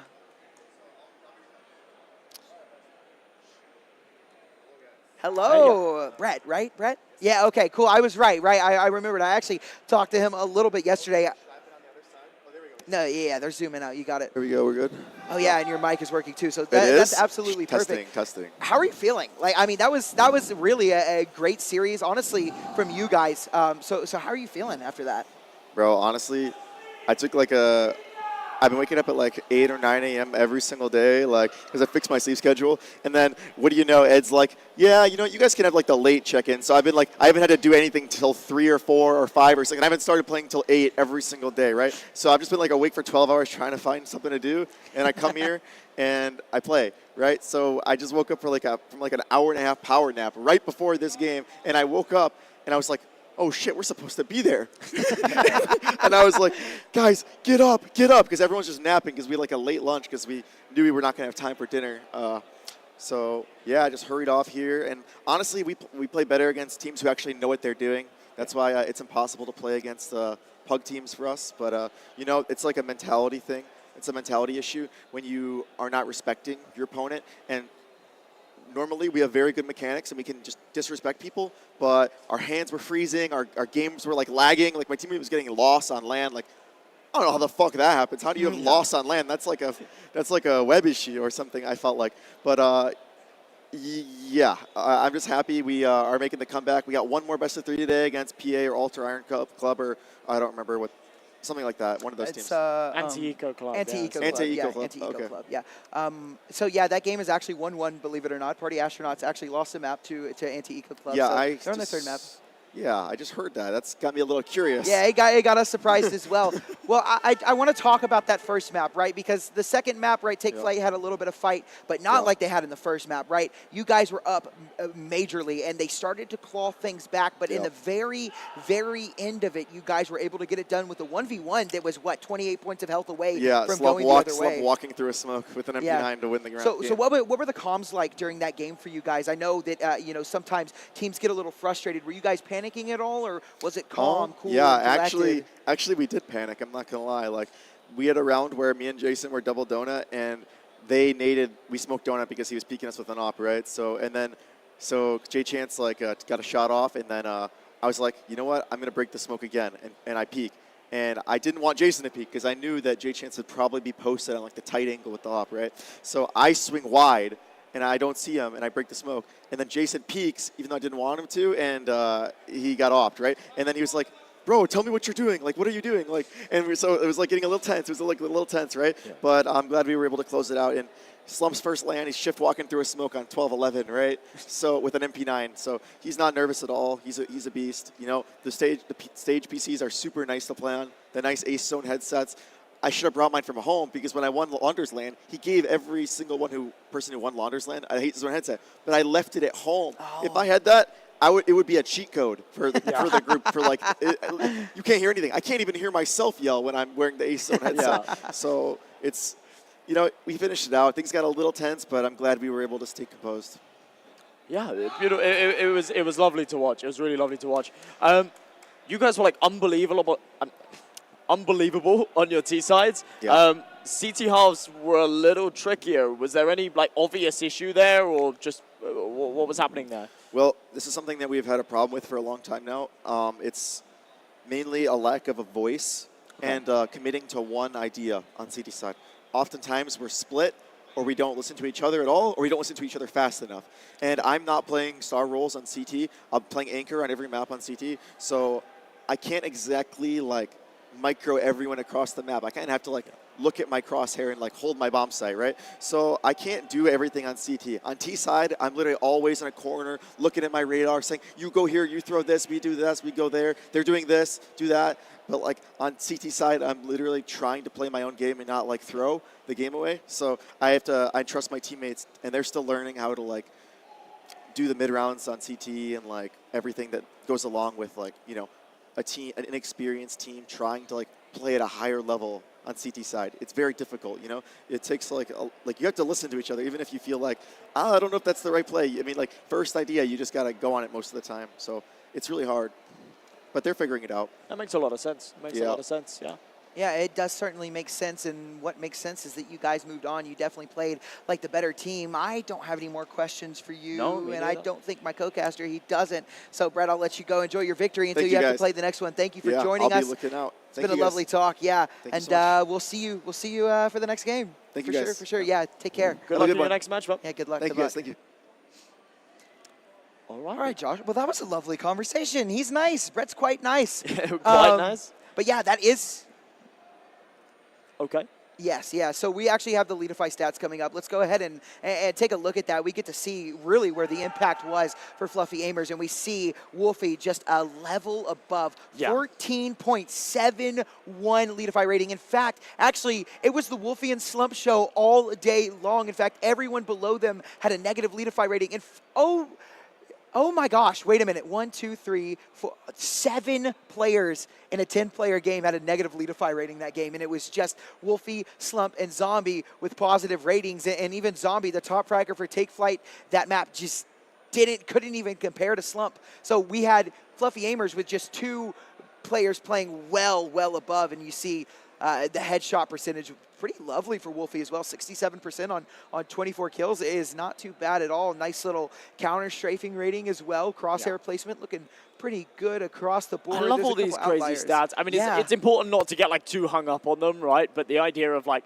time to damage and like your counter strafing rate and stuff like that is kind of crazy to me. Yeah. I don't use Leadify, but I think I'm going to start now. And I think it's pretty cool. I think that's what's so good about Leadify, right? That's why that our people at home listening to this, right, should look at Leadify, because it lets you know, obviously, like I can go into a game and be like, oh, my aim is an issue. Yeah, my aim is an issue. What about my aim is an issue? And Leadify will let you know exactly that. So make sure you guys do try out some Leadify. These stats are absolutely invaluable. But I think that is going to be all for us, Mr. M and J. We're going to go ahead and get out of here and let them set up for the next game. But it was lovely casting with you. I'm so glad that we got to do a match here at Frag together. I was really hoping that when we came here together that we would be able to do one. And I just felt right at home on this couch.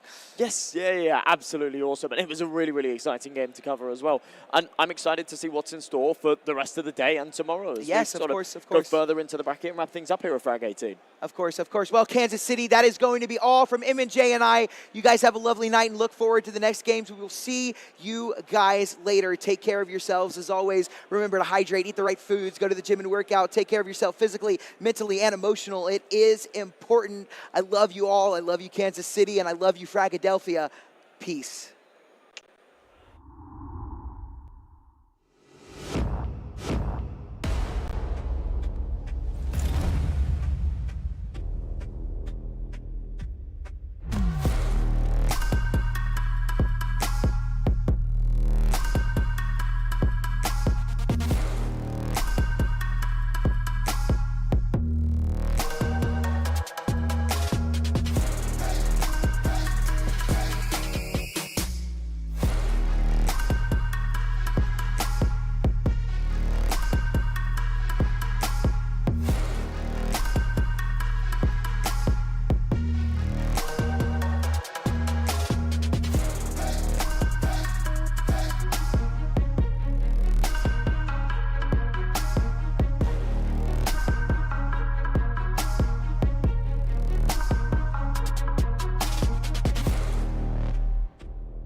People love rankings.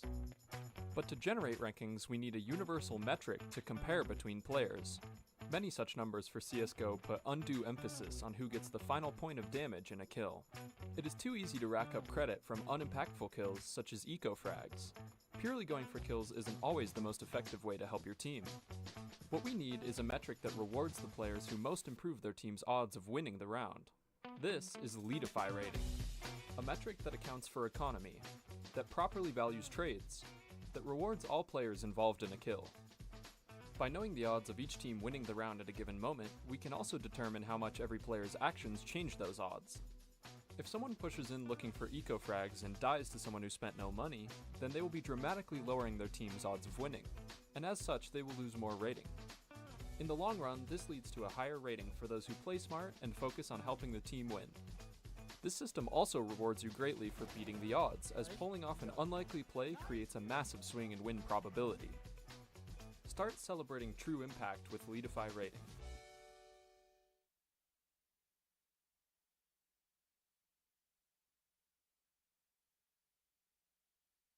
When every move counts, your chair shouldn't hold you back. That's why ESL chose Anthros as its official chair partner.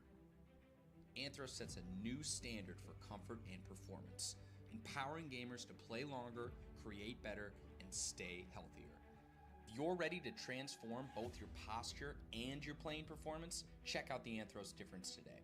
Visit anthros.com and get ready to fix your sit, because gaming deserves more than just a chair.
took it all out of your lungs.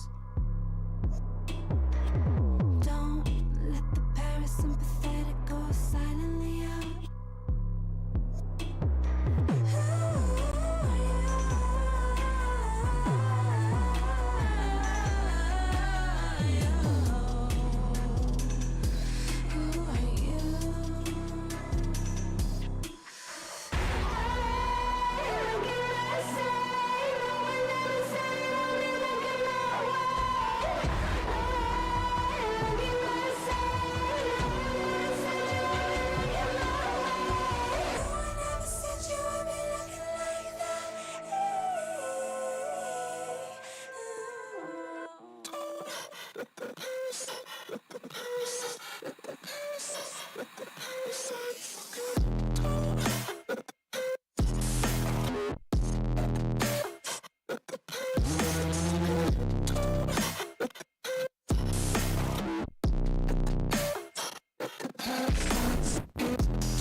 While the sinking anesthetic is hollowing out, falls, let the psychotomimetic whole shadow your light.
Counter-Strike is complex, and it can be difficult to keep track of an entire game. Leadify is a free website which helps you celebrate your accomplishments. Match reports are sent to you when your game ends, so you can compare with your friends while you queue for the next one. Track your true performance with Leadify Rating, a metric that punishes baiters and rewards smart decisions. Leadify automatically finds your best play from each game and sends you a highlight. You'll even see when one of your opponents is banned. Track your Counter-Strike performance for free at leadify.com.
What's going on, everybody? Welcome on back here to Fragadelphia 18. Frag 18, I guess. I'm stuck in Delphia, but you know, You're that's a typical. northeastern guy. Yeah. You know, living in Philly right now, but yeah, Frag 18 here in Kansas City, to be exact. I'm Exner Bonamont alongside me.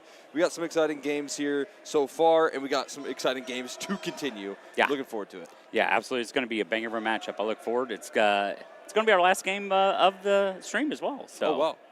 Yeah, we're gonna sit at home from here tonight. This is we're taking everybody home. They called in the closers for this game here. Absolutely, that makes sense. Yeah, makes sense. Yeah. So it should be fun. We got Nouns, we got Sharks playing up against each other. It's pretty cool. I get to cast a lot of Sharks in South America. It's awesome to actually meet them and see them in person. So absolutely, excellent opportunity for them to come out and play some lands. I think that's one of the underrated aspects of the South American scene is they do have a lot of like online play. They got a lot of tournaments. Sometimes they're missing out on the LAN portion of it. So a lot of these players, they don't have as much LAN experience as you might expect for like an organization that's pretty big in South America. Yeah, and it's great to finally get them on the stage and everything like that. They had kind of a weird sort of scenario at the beginning of Frag 18 with I think they had a forfeit. Oh, wow. In one of the games because someone had to go play in ESEA playoff, and things like that. So a little bit of a kind of a weird scenario that Sharks kind of found themselves in, but they're here nonetheless. Yeah, they made it to playoffs. That's all that matters, right? Yeah, we expected it, and they absolutely delivered. Yeah. So, doing good work so far. We'll take a look at the vetoes here, see what things are shaping up to be. Mirage picked out by Nouns. Not a big surprise for me, at least. I'm kind of expecting them to lean in on that map. They're getting back into a form in which I think this is a map that they are looking to top the region in. It's very hard to be good on Mirage and NA in terms of how good teams are always, but Nouns has set the bar pretty high, I think, in that sense. So that's always really cool. Yeah, with Nouns, I mean, we're kind of expecting that Mirage pick, then they're going to excel at it. We're going to see why they picked Mirage. It's definitely, I don't know how much they've gotten to actually play Sharks, or if they even have. I would doubt it. I mean, maybe at an RMR in the past, but I don't know. Hello. Hi, Floofies. We've got a new guest here joining alongside us. Floofies. Ches told you to join in. Well, it's good. Good to be here with you. We got a TriCast going. Yeah. I should. Well, yeah, we got live camera movement. W prod off stream. All good. Yeah. How's it going? I like Nouns. You like Nouns. You're big, I know you to be a big Nouns guy, so that makes a lot of sense. What about vowels though? Vowels? Yeah. Nouns, vowels. Well, there's 5 vowels. There's A, E, I, O, and U. What about, technically isn't Y? Can I also be? Sometimes. Y is a vowel. I've always heard sometimes. In the syllable, there's no other vowel. We're just giving everybody English lessons. They probably didn't tune in for I like that. math lessons. Can we talk about math? No, that will. We'll lose half the viewership. Even worse. All the viewership is just going to leave. The only math we need to do is CS2. So why are Stop that! Stop it! Why? Why not? It's Fragadelphia After Dark. That's my with favorite scene so Bonamont. far. This is an excellent scene. I want this left on. I don't actually want it to turn off. When we go into game, I want Bonamont's face. Oh, this is just going to be on the stream game as well. This is wonderful. Someone's going to clip this, and someone's going to send it to my wife. It's going to be amazing. Good. Chat, please clip this. Put it in the Discord. That'd be great. All right, so I saw the vetoes. I saw we've got Mirage, Vertigo. I didn't see what the decider was. I forgot already. Yeah. Production, what was the third? Did you see that? I will say that we saw what Nouns can do on Mirage, and I feel like they've got a good handle on it. Even if they're playing from behind, they're going to be happy on Nuke too. So if this goes to map 3, I feel like Nouns are favored, but I haven't seen what Sharks can do, so I should probably see what the stats. Well, Sharks are good on Vertigo. Yep. You know, they picked it. So yeah. Well, they hope so. picked it for a good reason. I think in this modern age that we're living in with this new Vertigo, picking into it, I think, is always a little bit of a risk. I don't think anyone is an amazing Vertigo team. Actually, I think it's the one map that cannot be mastered. Yeah, Complexity found that out. Yeah. I was going to say Complexity is a prime example of it. Unfortunately, they've taken it as their baby. It's their map pick. Any chance they get, they'll pick into it. and then they for lost better or for on worse. And I think that's similar to any team that's really into Vertigo. It's a hard map to master. It's really popular in South America, though. So when you're talking about the best teams that are playing out like Vertigo, I honestly think South America in particular is really good in that map. Who let the old guy in? It's Might. It's Louis. I can see Ponalone. I don't really know people from behind, but I can tell that's DJ. Might. DJ? So... And that Frag 18 merch as well. Look at him go.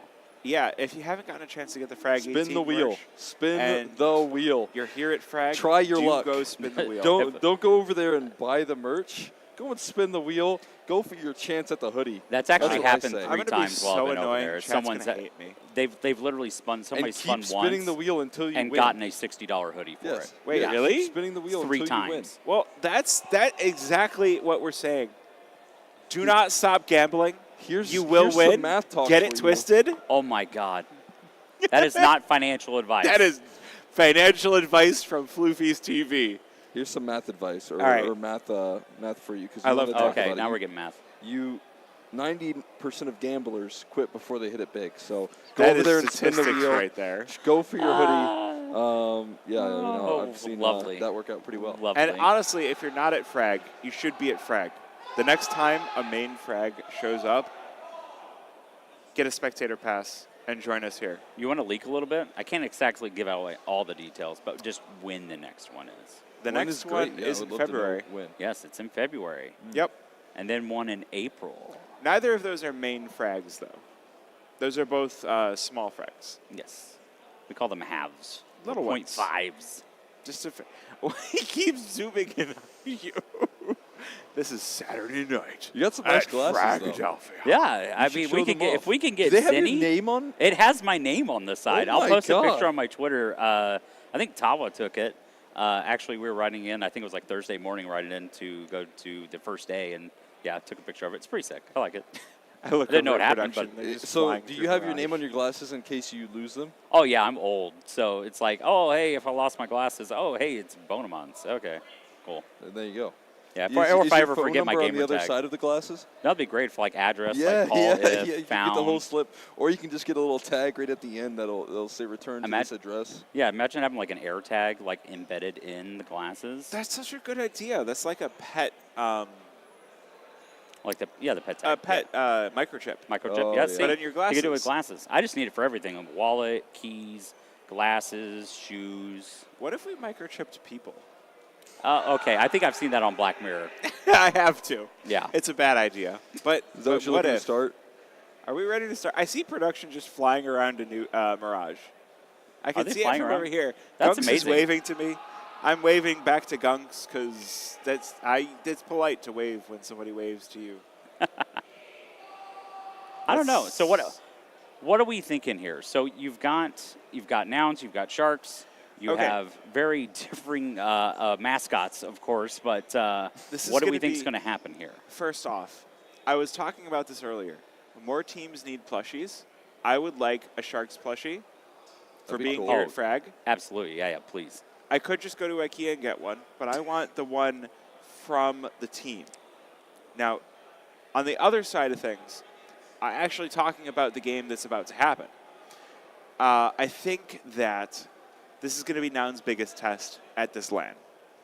I think that looking at the stats, Nouns and Sharks both play Mirage. Nouns have a better win rate, but they've also been playing against North American Counter-Strike. And I can only laugh at thinking about that because there are some good teams. We've got Complexity, technically. We've got Liquid. We've got Wildcard. We've got M80. And we've got some other good teams and good times. But at the same time, we've seen what happens to things like NRG, where it's like they farm against lower level teams in NA, and then as soon as you put them against any sort of international talent, they falter. Hopefully with George, they're able to overcome that.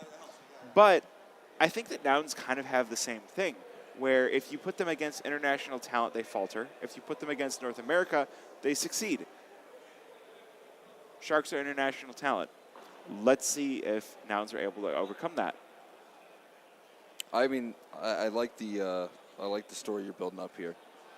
I do think what's interesting here, again, as I highlighted, I'm not like certain about like the land success that Sharks have had. I think that's one thing that might be a challenge for them, is adjusting to like a land environment. As this team in particular, I know that some of the more experienced members have played quite a bit of land. That's really good news. But one thing that NA does very well, and NA teams do very well, is that they win for Fragadelphia. All right, and we Frags. are at a Fragadelphia. That they do. So, yep. That's one thing that you have to keep in mind. Is this like talking about how NA baseball teams win the World Series? The world champions. And how NA football teams win the field, not the field goal, the Super Bowl. Yeah, they win the kicking of the ball. The kicking of the ball. That's not soccer. Sports. But it's yeah. Yeah. Yeah. Exactly. So we are the world champions of Frag so far, undefeated on home soil. So That's true. It is you going gotta to be keep that in tested mind. here today, though. I was looking at some Fragadelphias in the past, and I was like, wow, Big Academy won last time, or won second place last time, and there was Apex, and Yeah. there was Apex Academy before that. Then they upgraded They tried to come back with their main team and then lost with their main team. So, if I had been at Frag 17, I could have met Stico before he really took off. yeah, it was pretty cool. It sounds pretty cool. At the end of, I wish I had known about this at before. the end of whenever they got eliminated, we hung out in Philadelphia Oh my together. gosh! Did you see the flying? I did. I felt like I was in VR. Yeah, it felt like I was flying into this shot. It's amazing. It's amazing. But if you want the chance to meet other pros, Frag is the place to be. I can see tweeted that earlier. I know, it's such a good tweet. I can see a bunch of cool pros that I want to talk to just off to my right. I mean, Mr. Ian Man of the Match Hardy is sitting Indeed. right there. And Stunna. And who else? The light's really bright, and it's actually hard to see There's faces. Danny. Oh, no. Hey, there's a terrorist. He has very pretty blue The eyes. lights are on, Those but no some one's nice home. blue eyes right there. Are you saying that about me? No, that. He's laying Oh, down. He is. He's kind of dead. Yep. He But got look at him. unalive. He has such pretty eyes. I wonder if he's just trying to throw a mid-smoke. What I do whenever I'm in warm-up to maximize my chances of winning is making sure that the other team doesn't get to play at all. So what you got to do is team kill or just like spawn kill them Yes. over and over and My over man. again, so that they don't get the chance to warm up at all. Yep. Okay. You got to take their So- mental away early. Yeah, if you're trying to throw a mid smoke, that's not allowed. You got to take them Okay. down instantly. And no prac. I like practicing jumps.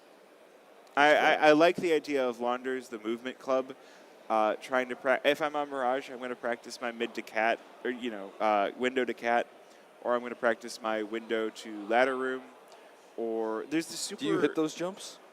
I can hit window to ladder room. I can't hit window to cat. I haven't figured that one Just out gotta yet. keep practicing in those warm ups. You know, one or two jumps a game, and you'll get there. Yeah. I mean, honestly, if I'm never going to get a chance to pull it out during a game of Mirage because I'm in the Clown Fiesta leagues where everybody's everywhere on the map and no one knows what's going on. You just got to keep practicing. I got to get out of Elo hell, Do you but I deserve to work be on there. any jumps on Mirage? No, I'm awful. Yeah. Do you play Counter-Strike at all? I do. I've been playing since He's 2002. a higher level than me. Yeah. I have been playing Counter-Strike longer than a majority of the players that are actually here playing. Okay. Which is scary that I have to say that as a fact. You said but 2002? 2002. I mean, I played the original Counter-Strike back in high school, but like not continuously. It was dedicated graphics on dial-up with a CRT monitor, man. You know Amazing. The cool thing about original Counter-Strike is you could play it entirely on a CPU. Yes. If you want to use your GPU for something else, original Counter-Strike is actually a really fun game to play. I still have the original CD. I still have my original key. That's a collector's icon. Yep. Still have it. You should make sure that shows whenever you're streaming. Just have it behind you. I could. So that chat can see it. Be like, yeah, I'm an OG.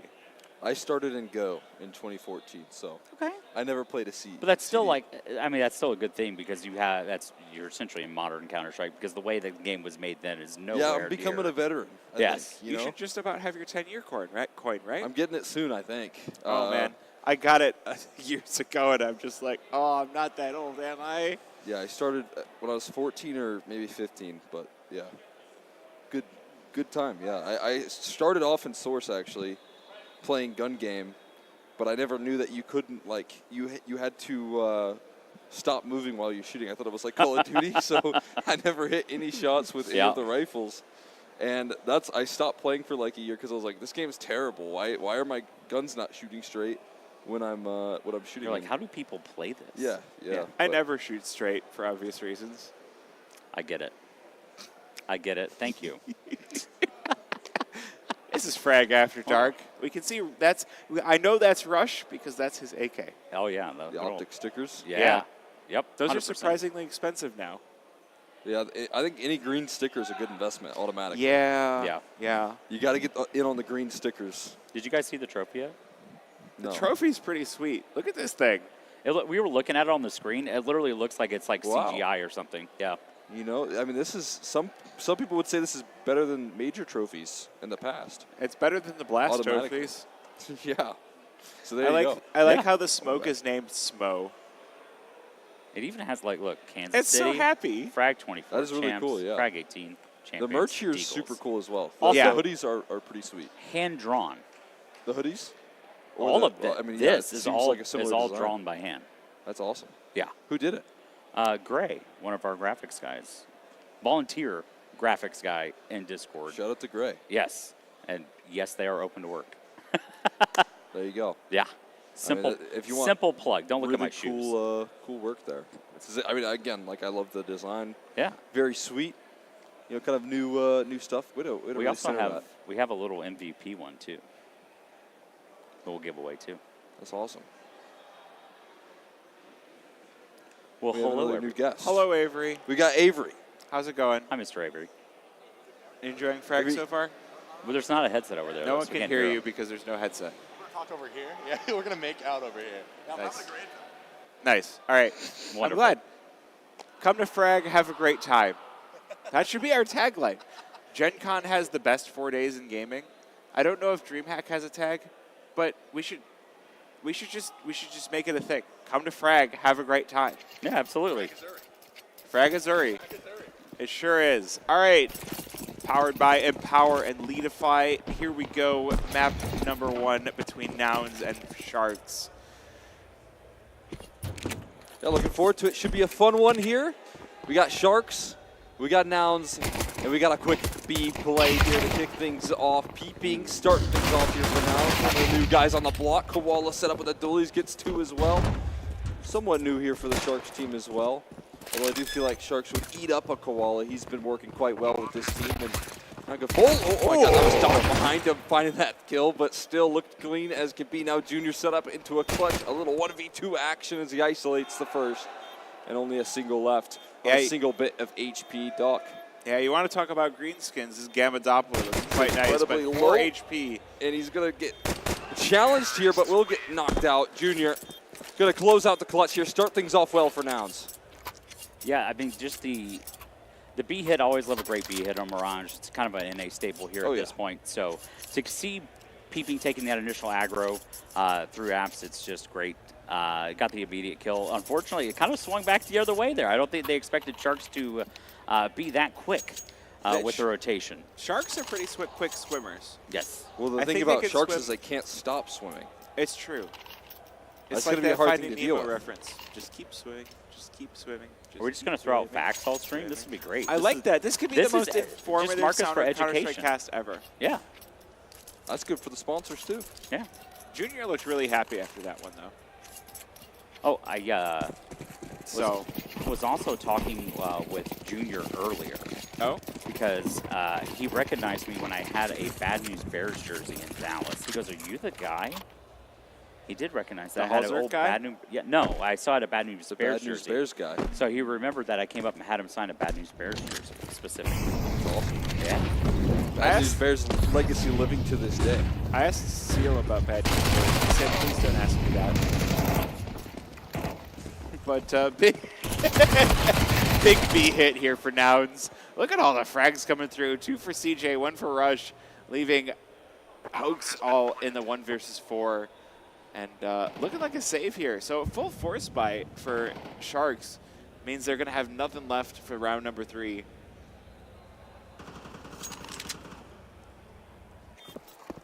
It doesn't look like Nouns is really going to hunt for either of these kills anyway. To kind of seal off the round, going to kind of exit towards apps, potentially Cat, and kind of seal it off. But we are starting to see some aggression here coming market. So maybe, maybe Hoax may potentially be found here out in CT spawn. Take that gun out of his hands and move on to the next round. Oh, that's not good. That's another $600. They do take the gun out of his hands, but still, that's a lot of money. Yeah, I mean, at the end of the day, you know, Sharks kind of get leveled out on their force buy is a bit rough, but that could be potentially in the next round, you know, extra op money, right? Which is always a nice positive there. Sharks off to a bit of a tough start, but, you know, on the other end of things here, Nouns, they're just replicating that B hit over and over. I mean, and replicating strategies, it's a bit of a controversy at the moment, but I mean, if they have to stop it sometime. Yeah. What I always say is there's no way they think we'll do it again. Yes, I love that strategy, 100%. I think you were doing that actually yesterday when I was watching. It's a good strategy. Wait, did we get to watch the game where Exner just aced with the dualies? Was that us? Or did I watch that with someone else? We were watching that. That was a good game. That was But we weren't fantastic. casting it. We just watched it, though. Okay. Anyway, 4 versus 5 now for Nouns. We can keep talking about how I aced with the dualies. Oh, yeah. You don't have to move on. With no-namers? It was pretty incredible. It's funny because no-namers are anything but no-namers. They're just like not a competitive team. They're just like... Wait, you just call Cole not competitive? Cole's competitive. I remember watching Cole back when I first started casting as the hardest workers in esports IMT. I was like, wait a minute, I recognize these names. Oh, no. This is great. I should watch this team. And then you guys lost versus Thickwood. Yeah, that makes sense there. We do have a little 1v2 action. Nick X looking to save them here from a pistol run from the US Pico, and he can't quite track it. Ends up falling with the sidearm out. A little bit of pressure put on here, and Sharks get away with a big one. That's a couple of MAC-10 kills coming through from Doc. That's a couple of USP kills coming through from the rest of Sharks, and they rip a round away early. That's a frustrating one to lose. Well, that's going to be ops in the feed for Sharks now. Yeah, there's blood in the water. Sharks found it. They know how to sniff that out. They're pretty good at that. Yeah, you'd say so. They got good senses. Oh, look at the money on Gafolo. He's got the op, but he's still got $3,900. Oh, yeah. I mean, again, you know, it's saving up. I think he got the op drop to him, and that the MAC-10 riches from Doc really stepped up. So Nouns getting answered back early on their Matt's big hero Mirage. Looking to keep the tempo up. Look at this from Peeping. Fast pace straight under balcony, and a good trade coming through from CJ.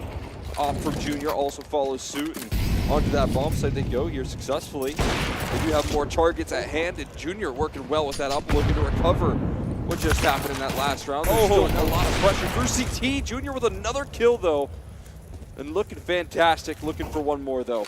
Squala stands in between them. And again, looking to circle around him. Junior will not give up on these fights, though. Oh, my God. Junior gonna finish the job.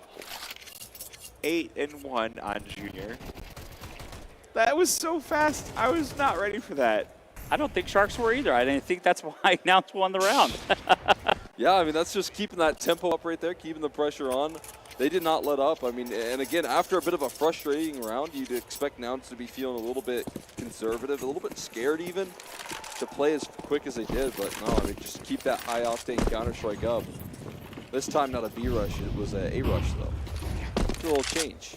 Well, now we've got some mid control being taken by Nouns. We'll see if they can exploit that. They can get the smoke down for mid, but Peeping coming in from underpass. Gonna get some damage down on the cat as well. Good damage from the HP out of Koala, but it doesn't matter. Through the smoke. It's gonna be 2 for Doc. What's up, Doc? Takes down 2. 1 back for Knicks. It's still a manage for Sharks. I do like this position from Junior. They've got the connector smoked off, try and take control over that, as well as see what they can do with Cat. A little flashbang action here coming through. Not covered by it there. It's still long range MP9 till 1 out. Can't quite cover that ladder room position, though. That's a little too far for him. A little too low. So a 2-on-3. Both players grouped up here with Junior and Rush. So good position for the T side to be in. We'll see what they can do with it to work their way out of this tough spot. Junior's been good in the late rounds. He's going to try and work his way up. Catwalk has a head-to-head here that he's going to win right into the crosshairs. I was about to say, I thought Junior was getting a little tunnel visioned on Ticket, but he's got the focus. He's ready, but does he have the kill on the Doc? There He certainly will. He's unstoppable. And he spots out the last. He gets past Gafolo's crosshair, and he's going to get the last kill as well. Go, Junior. What a beast. He is unbeatable. Okay, it's great because the series I got to cast with Junior before, I was like, his op is not doing all that much. It turns out he just had to get a little bit later in the evening. And now this op is absolutely activated. It is online. He's jumping past the enemy op of Gafolo, and he's just like, yeah, easy, I got this. Yeah, we were talking about gambling earlier on the stream, and it was a battle of the Desert Hydra versus the Gungnir. Yeah. Obviously, and skins equals wins. Junior just proved it. God, I want a Gungnir and a Desert Hydra. But he's already on double-digit kills in round 6. I mean, his pistol round was great too. Yeah. Oh, you already won the 1v2 clutch there, and the pistol closes out a huge 1v1 versus the Op on the other end of things. Feels like now Shark's under hot water. Keeping going, doing what he does best here, sliding out of Palace. Not taking any contact just yet, though. A little concerned for now. The smokes moving forward, but it looks like they know someone's crossing towards triple. He's going to chase and take some shots for his troubles, but gets away with the kill. And there is a much more cohesive look coming through from Nouns on this A-side play. This is a full domination round. 3 players already taken down for Sharks. I mean, it was an eco round. They do have the scout still in tow, and they've got the 5-7. It does feel a little bit dangerous, but we'll see it. Oh, my God. Nick's already with the kill onto the scout, and Junior joining in. It's just Nouns a field day on the T side of Mirage. Oh, yeah. And every Nouns player with a kill in that round as well. So just a team effort all around on Nouns. Ace. Who'd win? 5 vicious Sharks or the power of friendship? Yes. Clearly the power of friendship. Have you not seen anime? I don't watch anime. Yeah, me neither. I don't do those cartoons. Do you think they have the power of anime on their side? They might, and that matters most. God in anime. All right, full buy round. This is where Nouns get tested. Gafolo with the op once again. Quartet of M4s, including an M4 A4 from Koala. And a little bit of a different tactic here for Nouns. They've got 2 players playing underpass, trying to make their way into mid as the rest of the team takes control. But Doc is ready here. I did the what up Doc joke before, but I kind of want to say it again because there's going to be big. Yeah, let's 9F. Take the man advantage. Doc's trying to match the freak there of Junior, and he's doing a good job at it. Doesn't quite have the same amount of death, but the kills are there. And definitely leading the team right now. He's got 11. His roster kind of falling a little bit behind, but he's putting himself in positions where he knows he needs to do some heavy lifting, and he's doing just that. So opening advantage here for Nouns and trying to make the most out of it. He's chomping carrots and he's chomping Nouns. That's what he seems to do here. We'll see if the rest of the team can follow suit. Hoax looking to do just that. Nice little pick up there on the A side. Has to reposition, scramble towards that default position there. A nice spam for the smoke, but still a lot more targets to go. CJ finds out the hard way here. His Junior left into the server. This time a clutch that feels a little less winnable. And it might be well advised to go ahead and back on out of this one. It seems like that's the direction he's leaning towards. Yeah, no access to bomb. Feels like just look for exit frags. Final 10 seconds of the round. He will miss that shot. We'll see if he can escape here. Not a lot of time left. And if Sharks are willing to chase, they could find the danger. I don't think that was exactly the round that Nouns thought they were going to get out of that positioning, but it also was one of their slowest rounds they played as well. Yep. Every time they've been kind of catching Sharks off guard, they took this one slow, a little more calculated, and they kind of fell into the trap a little bit. Yeah, I think it's hard to, it's one of those things I've noticed a lot about Nouns is they're trying to maybe redefine their identity, especially with these 2 new players and with Rush kind of taking the mantle of IGLing. There's a lot of like identity that this team still needs to work through, and I think they're figuring it out long term.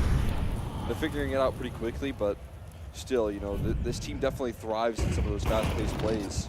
He fits that role really well. Nick X going to find himself dead early, but still the trade's available and quickly as CJ gets pushed through the smoke. Still impact coming through out of Doc, but the trade's favoring the T's at the moment. There a missed shot coming through from Gafolo. And RDN left in a bit of a desperate position here, trying to make his way through CT. Not giving up on the round just yet, though. He's got a little bit of drive to make this happen. Junior, not going to miss for too long. You don't get that many chances to get past his crosshair, so eventually connecting in. Anyone know if Adren is keeping Nouns on an early bedtime? Because they're playing like they have to go to sleep soon.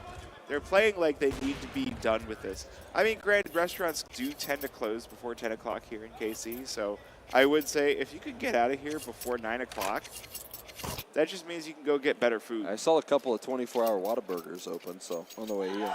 Yeah, so that's always an option. Yeah, there's one right near our Airbnb. We actually got it last night, funny enough. Aside from Weird Texans wants to go to a Whataburger. Honestly, I didn't enjoy it that much, I'll be honest. That was my first time having it. It's overrated. Sorry. Yeah. Any Texans in chat? Sorry, your burgers are bad. I did just see a very vocal, I believe it's Coachy on the side of Sharks coach. If I'm not Yes, mistaken. it is Coachy. You're correct. Coachy? Yeah. It's easy to remember. Yes. It's in the name. But he's been with this organization for forever, and Sharks has always been a team that's built up a lot of South American talent. That's what Gafola needed, I think, a lot there. Is it a little opportunity handed? I think there was a gap in that mid-smoke or maybe peaking before it bloomed. But there's a big pickup winning the head-to-head versus Junior, but they still have to win the round. And that's a difficulty when Nick X is fighting injuries like that. Gafola on the scene, though, locking in so many. Limited here to just one for Rush as finally Sharks, after the timeout, they spring into action. Yeah, that was that was Nouns doing the fast thing that they keep doing, and Sharks finally adapting to it on the B-bomb site. They had the right stack, they had the right read at the right time, and it all panned out. It did. It all panned out. I mean, that's they hit their shot. Like, what do you want me to say? They hit their shots. It panned out. They had the right read. They stacked the right sight. Now with Nouns on pistols, it's a pack of deagles and a Glock for Junior. And 66 damage with a nade already on a Nick X. Yep. I like this craft. This is a funny craft. What is the craft? You see what it says? Not really. It's Phase, Astralis, and Poe.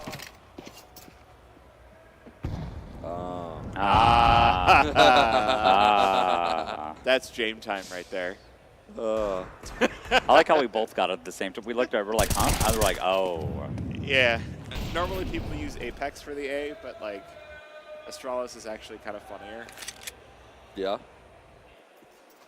Well, it's because they couldn't even make it into the major this time. You know, they could have came to Frag. I did mention them. They could have came to Frag. That would have been amazing. Well, that wouldn't have been a bad option to bounce back, you know. We could have met Katie. But again, they don't lose. Yeah. And they does not lose at Frags, so it would have still been another loss for Astralis. Yeah. Just another common L. Yep. They also couldn't have had Brovid and just replaced players. Yeah, that's true. I should probably stop. Hi, chat. I'm Floofies. How you doing? Not actually reading you. But, hey, there's the crowd. What's up, crowd? You guys enjoying this game? Somebody hit us with a dab. Oh, yeah. Can we get a woo? Can we get a big wave in chat? Oh. Yeah. Yes. That's the coolest guy in chat right there. I wish I could be cool like him. He's got the shades. No, you took off the shades. Why would you do that? You know, I wear my sunglasses at night. You I do? have my sunglasses in my backpack. For what reason? Song reference. Oh. Yeah, it's. I'll tell you about it later. Well, so the thing is it an old song? Yes, by a gentleman named Corey Hart. Okay. Yeah. Because when you started talking about how you started playing Counter-Strike in 2002. Yeah, I'm almost eligible for AARP benefits. I figured our music taste might be a little bit different there, generationally. Maybe, I don't know. What do you like? I like a little bit of. I would say I do like some rock. I like some metal. I'm into a lot of different. Phone here, because we got a big round here. Beeping, taking charge here in window. He has a lot of targets on his screen right now. He does get overwhelmed. AWP still out for Junior though, so we need to try and work and wedge his way into this round. They're on top of Ticket though. Looks like cash it in here. Cannot quite find it here. It's all on the shoulders now of Junior. Looking to close off a half even stronger. One kill connected onto, but nothing to do about the flank there.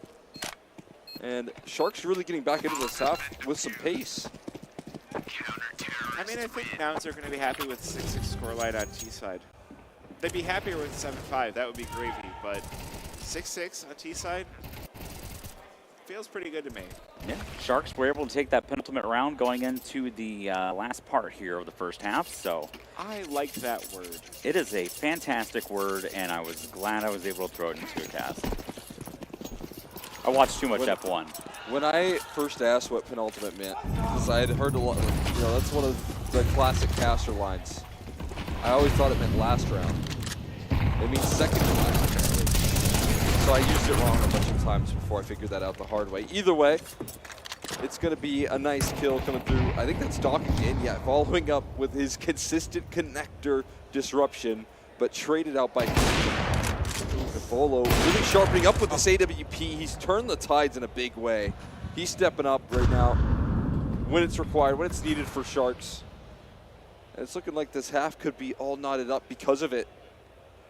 His level up in performance after missing a couple of fights there has helped out big time. Khalil and Mag-10 remaining in the 2 versus 4 for Nouns. They're kind of bottled up here in Connector. Just waiting to see if Sharks stick a head or a limb out. Oh, hey, RDN has the new FlyQuest sticker. And Wildcard. That's an NA fan right there. That is an NA fan if you put the Wildcard sticker on You your love to see M4. it. I mean, technically, FlyQuest is NA because they won, Challenger Atlanta. So, So we were there supporting them too. So we're claiming South American teams as NA. And we're also claiming Brazilian teams as NA? Yep. Anyone is NA. And a lot of the and now Australians. Yeah, as well. Oceania as well. Yeah. Add that. Oh, that's not NA. That's not NA at all. Throwing the last round of the half, that doesn't sound very NA. Well, yeah, I mean, tough 4v2. They do get leveled out there. But, I mean, at the end of the day, 6 rounds there to roll on up. A nice cap off, though, for Sharks. 4 rounds in a row, closing out with some confidence. They pick up a little bit of steam. It felt like a lot of heavy lifting was done by Doc to get them in the early rounds, but Doc being able to buy enough time for some of the other guys to get more involved. And the other guys did get involved. And I think that was also off the back of a coachy timeout. So coachy getting the troops kind of rally is a great sign for Shark. Yeah, the interesting part there, Doc on 19 kills in the first half. Yeah, he's real good. I've been watching him in South America quite a bit. It's pretty insane what he does on a consistent basis for this team. If he's in the server and he's taking over, it's really hard to shut him down. Now it's finding that out the hard way, but we'll see what he can do on the defense. Now a tough spot for Pete, being overwhelmed. Trying to keep his eyes in the sky for any sort of utility or smokes to give him the early warning signs, but those alarm bells don't come quite in time. And so now a 4v5 here in favor of Sharks. A little retake action that they have to work on through. Rush, the tip of the spear, looking at taking the close range fight versus the Dual Berettas, but a nice contact game taking place from the other side of things. The Sharks going to be able to swim straight through the competition. Yeah, things not looking too great on the CT side there. Peeping left alone on the B-bomb site, and the rotation just did not come in time for Nouns. Doc having all of the time to just sit outside a door with the dualies and claim kill after kill. And that's going to be a T-side pistol. Sharks going to be given a lot of momentum off of that. Yeah, it seems like Sharks here are definitely, they've got something up their sleeve here for the second half here on Mirage. And I think maybe they got caught off guard there. I believe Nouns kind of thought they were going to get a different play there, maybe try to anti-strat, and I think it just kind of backfired on them just a little bit there. Well, the difficulty is a lot of NA teams seem to have difficulty on their CT side. We'll see if that comes into pass here on Mirage. Sharks starting to sneak on over to the B site, and Nouns have left most of the team on A. Peeping available in market here with the P250. See if he's able to at least take a weapon away from Sharks to go for the rebound. Backing up here, and it is RDN with the kill. Lit down to 1 HP, but it's not going to matter. There's AKs all over the shop here. And Sharks just going to shred through Nouns. Does seem that way. We're seeing a good look out of Nouns and a bit of patience to try and play the exit game. But, you know, I think there's always some value in not making any of these rounds easy. Trying to go for some exits, trying to put some pressure on that economy. But I do agree. Sometimes it's that CT side that can be a little challenging. We'll see what Nouns have in store when they maybe struggle to control the tempo. I think that's something that they do well going. They throw a wrench in your game plan incredibly well on this map in particular. They're good at taking mid control away from you. What is this screen? Test pattern. That's what happened when you lose signal on your TV with an antenna. That was a thing we had to deal with in the 90s. There you go. Now chat knows. Chat doesn't know. Chat wasn't born in the 90s. I just educated them. Yeah, though. you just taught him. Yeah, All right, that's fair what happened. He taught me. See, we learned a lot from you, Bodemont. That's what you do right there. I wasn't born in the 90s. I just hit the cutoff. It makes me feel good that I was born in 2000, just in time. Good trade from Junior. A young gun getting it done here on the B bomb site, and access being granted here slowly but surely for Sharks to try and punch in the digits. A lot more to do though as they quickly scale up catwalk. Great motion from Nick X trying to fight forward there. Has CJ alongside him, Junior trying to make his way through as well. But such patience shown from the Sharks at the moment. Not in a massive rush to punch in those digits, and that gives them a little extra security there. It's going to allow them to get into some good post plants, and especially in a 2v2, that's going to matter. CJ low. It's a tough spot to be in here. Junior, he might have to do more heavy lifting on this retake. He doesn't have the op, though. He has the rifle to try and scale forward. Kits mean running out of time, or the lack thereof. They've got to make a move on in, and there is Junior. He's doing it again, man. He does it again. Winning a massive clutch for Nouns, getting them back on track here after a, 6-round dry spell. Yeah. Finally, it's again Junior that has to break them through. Such a brawly B-side take.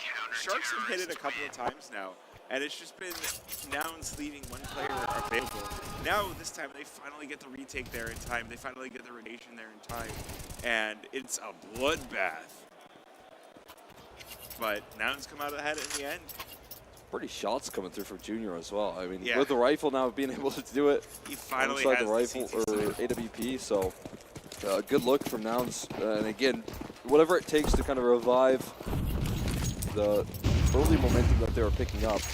But now, again, it's Sharks looking to throw that momentum right back in their face. Quick mid protocols in place.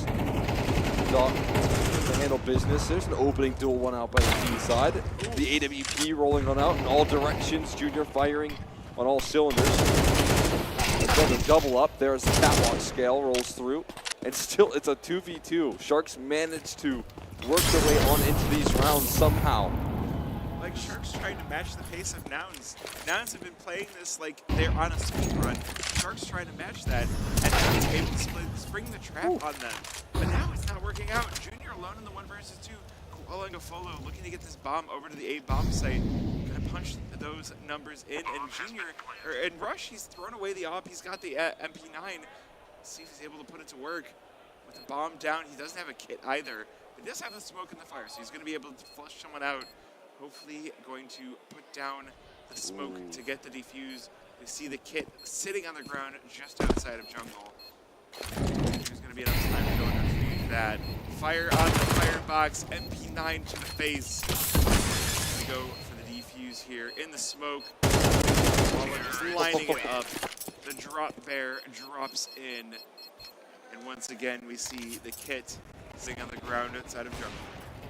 I think he walked right over it. I don't know if it would have changed the end result of the round, but tough to be so close but so far from that kit and kind of miss your opportunity at least putting a little more, or being more confident in a situation. Maybe you are able to get away with a fake, something of that nature, where you can change the tide of that round. So we'll see. I mean, again, Nouns kind of reset because of that. They're right back into the doldrums economically. So they're in a really tough spot. My worry here is that Nouns, if they're not able to catch up, they're going to have a really tough time on the next map.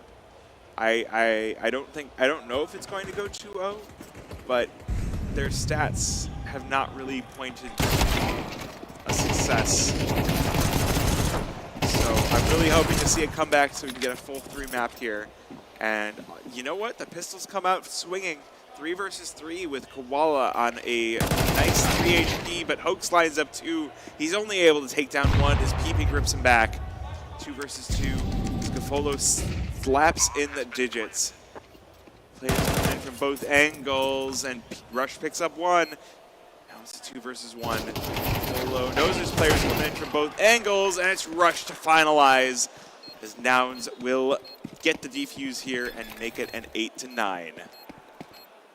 I mean, it looks fantastic there. A recovery effort. Nouns were already put on blast pretty early on, but figuring out a way to close out that round in a tough spot. Rush getting a big victory there on the flank. You see the mid collapse. I mean, you're talking about a little 3-on-5 action where they're put into A-side retake, and yet still Nouns being able to trust in the system, trust in the game plan.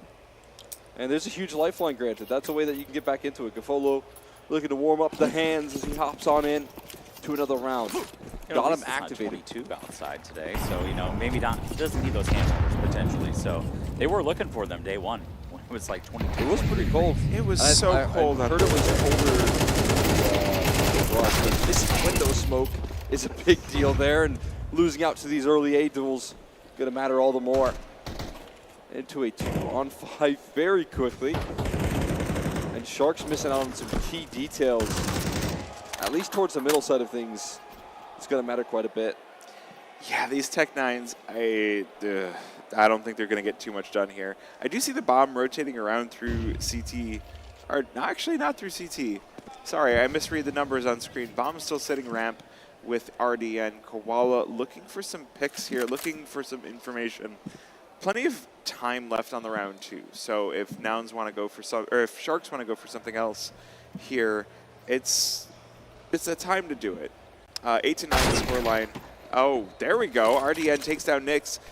Into the 4 versus 2 here for Nouns. Going to pick up the rifle as well. That is the power of your Tech-9s. You can recover that rifle off of that. Like, it's even more valuable than the kill itself.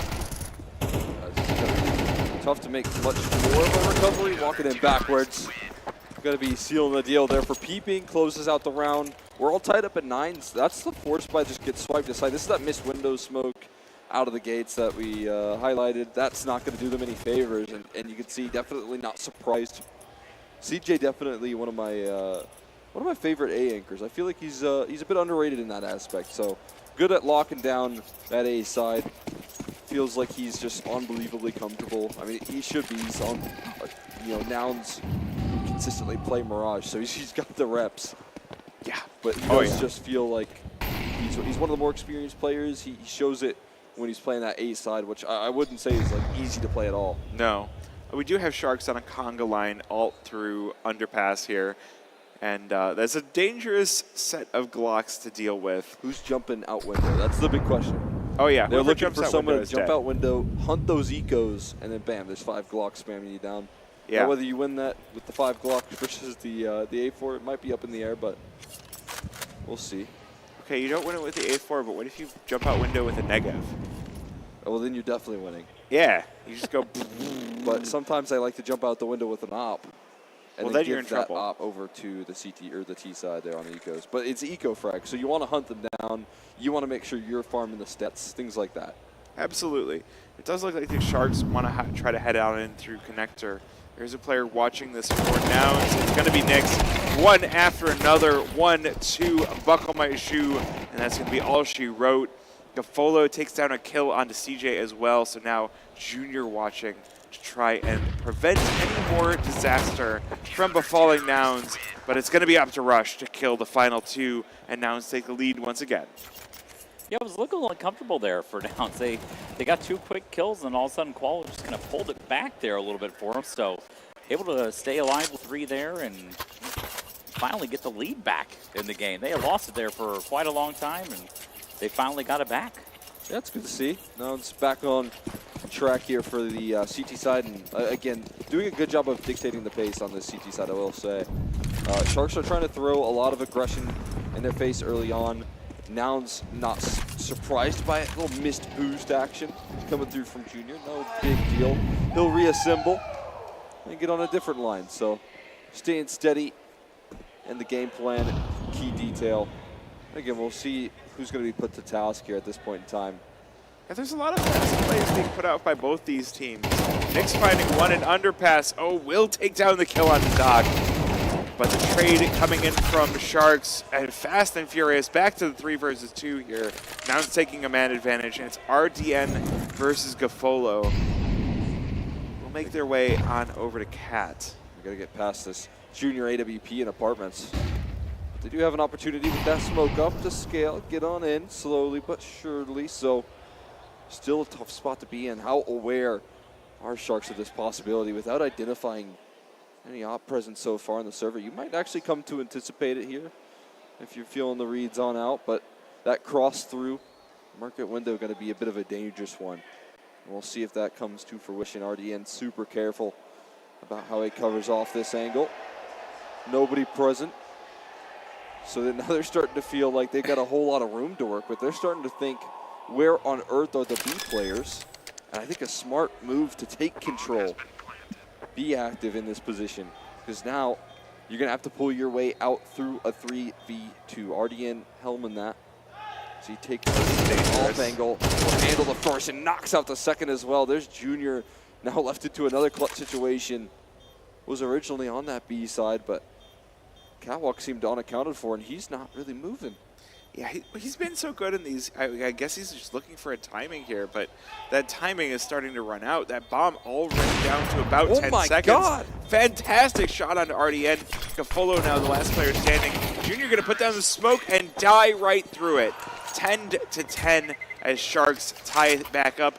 Bomb not exploded. Cafolo will survive. So, I mean, he's smoking right there. I think he thinks the bomb is planted on for Catwalk, right? It's planted for Mark instead. He realizes that he has to run away. That's a frustrating round. I think that's one of those situations where Nouns finally claim the lead, and they want to preserve that lead, playing a little careful in the 3v2. And that amount of space, when you look at how Sharks were able to play that out, they're looking so comfortable. RDN just full market control. It's one of those situations where, you know, you can play back, you can turn on the sights, but as soon as you give over, you know, so much map control, that round definitely became more difficult for Nouns than they bargained for. Absolutely.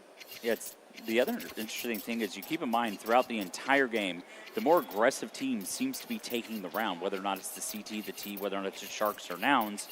And in this instance, Nouns, just like you said, Colt, was playing a little bit timid in that round, kind of unsure. The bomb went down. There wasn't a lot of aggression in Naps, waiting for the two players to aggressively remark it. Unfortunately, both of them fell, and that was all she wrote. Yep. Good news for Nouns is they are going to have another bye into this round, but this is going to be the round that basically the rest of the game hinges on. 10-10 here, and the rest, the map could just be won or lost right here. Rush, on porch, looking for the player coming up Palace, waiting for that smoke to fade. It will fade in just a moment here. And the got hit. Oh, he heard the nade, but didn't go for the shots. So it's going to allow the player to back off. Does he go in for another one? Does he get curious here? I mean, as long as you get that information, I think that's a lot of value. I mean, you spend nothing for it either. It's just a smoke being recycled over and over for Palace. So waiting patiently for this play. And again, your Opper's over there probably covering the entirety of that B side. So there's a lot of resistance ready to go on this A side, and it's coming out fully in favor of Nouns. They've got the numbers game. Can they capitalize on it there? A little bit of complications. Another clutch opportunity rolling on out for Sharks. A chance here for Junior to cut off the cross, though. So much time still to work with if you're Doc, and he's going to take it around the world. Yep, all the way back over to B. Once again, we get to see the kit here. Hopefully Junior able to pick that one up, because it does look like the full rotation going to happen here for Doc. Yeah, he's going to make a big move here. Still unsure of where he's going to finish. I think he's starting to circle in on his target, though. He's got a portable hole leading from A to B.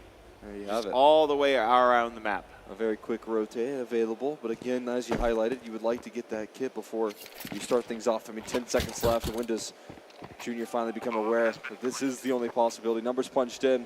We're getting the Doc cam rotation there. We do get the Doc cam. We'll see. The Doc cam comes out on top. The timing game works out in favor of Doc, and a massive clutch. Getting past that A-side stack.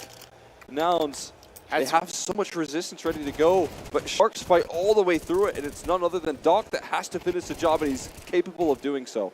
That's a really trippy picture-in-picture. Yeah. Like, yeah, we're going to watch the same player from outside and also inside the server. Where's the picture-in-picture of Bodemont? No. Yes. Pass. We need a Bodemont overlay. Pass. But with that kill, though, that is Doc's 30th kill. We have a 30 bomb already in the game from Doc. Yeah, he's completely taken over the game. And that's what he does here. He does that quite a bit in South America. He's an absolute beast of a player, and we're seeing that in full effect now. He's taking control of this game. So you're saying the doctor is in? The doctor is in. It makes me want to And ask Nouns are again. feeling a little bit sick. It makes me want to ask again. What's up, Doc? It makes you want to ask. There's bugs. Apparently the kill feed. That's Apparently. what's up. Yeah. There he is. And there's Wait, some where's carrots. the camera? I don't even know where it's at. I don't You should even just know where point it's coming around, from. Wait. and you'll see where the camera is. So there you go. You found the camera. It's being pointed from the screen. Ah, now Oh. I see you. Okay. All right. Give the camera a little gym look. This is what like we you're, get late from night The at Office. Fragadelphia. God, I can't even imagine what the gamblers in chat are talking about at this point. If I had to guess, gambling. Probably. They love talking about that. That's their like favorite thing. Honestly, they're probably just really upset that Nouns are losing. You know, I have an interesting fact for this timeout. So we're going to play a little bit of trivia, okay? I love trivia. All right.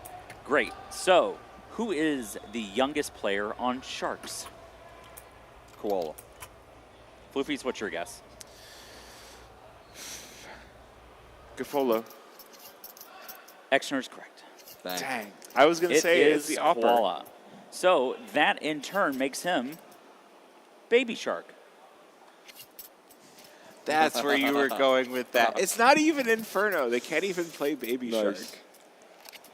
Maybe we just need to change the vetoes. Just force it. Just force Inferno. What was the third map? I had HLTV up. Let me see. I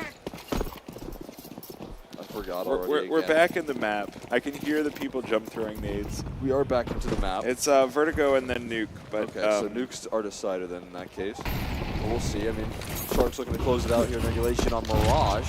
They got a fast B play again. Looking to put the pedal to the metal. Straight into the sight there. And there's a Mac 10 that cracks 2 open. That mobility goes a long way as the op cuts off the cross. And now Junior taken down so incredibly low. Sitting inside the molly there, waiting for that smoke. That's a nice pickup, though. Finally figuring out a way to take down Hoax, slow down his aggression, and maybe open up a little bit of avenues here. Open up some hope that Nouns can pull this round back. But as time slowly dwindles away, their chances do too, and the chase down is in. Sharks are unrelenting, and they will close out Mirage in a confident fashion there. Had to come back early on, figured out a way to string some rounds together. They had Doc leading the charge all the way through. And it's a big win for Sharks on Nouns map pick. yeah, that makes me feel like this one's going to be a rough continuation because the stats for Nouns on Vertigo are not good. Okay. But as I highlighted, I don't think there's any perfect Vertigo teams out there. No, I you're think right. Vertigo is such a chaotic map right now. It's in a weird state, so I think anyone that is feeling super confident on that map, I do think Sharks got maybe given a little bit of an opportunity in the veto. You know, when a team picks into Mirage for you, that's a good opportunity right there out of the gates if you're Sharks. And then now they get their chance to strike back on Vertigo, which I definitely think is forcing discomfort. But again, you know, is there any great Vertigo teams out there that's, you know, still up in the air? I mean, I thought Complexity were a great Vertigo team, but it turned We all out to thought be that. false. Yeah, it's just You that they know? like to play it. You know, they maybe feel confident on it, but I still think there's like, I think there's more to that map that can happen in terms of like depth strategy, like T sides. But I still feel like no one's mastered it yet. I feel like that's what we're seeing. Yeah, absolutely. Yeah, it's one of those maps, especially they keep trying to rework it. And I don't think anyone's ever going to. to master it because Train's coming into the pool soon. Yeah, I like so. Trains. Do you think Overpass is coming back soon? Maybe. No. I would like it. I don't know why it necessarily was taken out, but I would Yeah. like it back. Yeah. Especially over Dust. No. Don't go that far. I could see it over Dust. Don't go that far. I I'm could that see old. it We over- like Dust too here. No. Okay, so what we need is one of the following to leave the map pool. It needs to be Dust, Mirage, or Anubis. I can't be Anubis because Anubis is too good of a map. So it's too good to Mirage Anubis. or Dust 2 need to leave the map pool. What? Why not Vertigo? Well, Vertigo needs to leave the map pool too. I would love to see 2 maps replaced. Honestly, give me Chaos. Give me 3 maps replaced. Well, Now you're we're actually talking getting crazy. some kind of in-arena got some- shots here of FGC hosted FGC. by Max Out.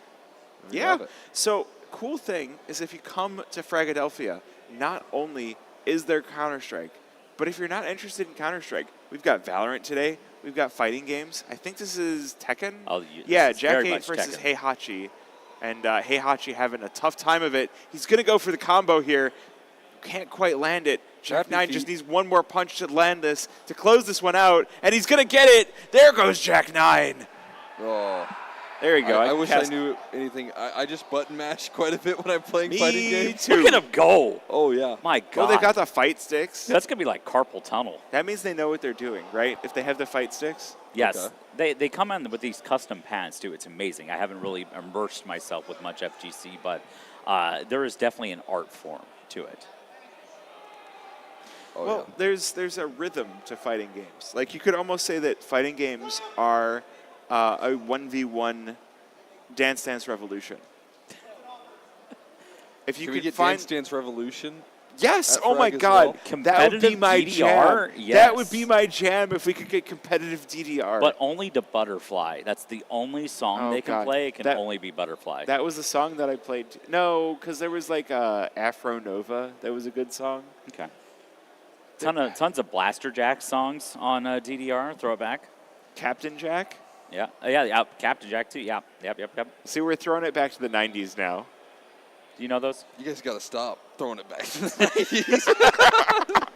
You guys ever play Guitar Hero? Yeah. I have and played Rock Guitar Band. Hero. I suck at love Guitar Rock Hero. Band. Yeah. Bring back Rock Band, please. Rock I will buy a People console. still play Rock Band, like they have it on Steam. Yeah, they have it Yeah. on Steam, but I want like the new kit.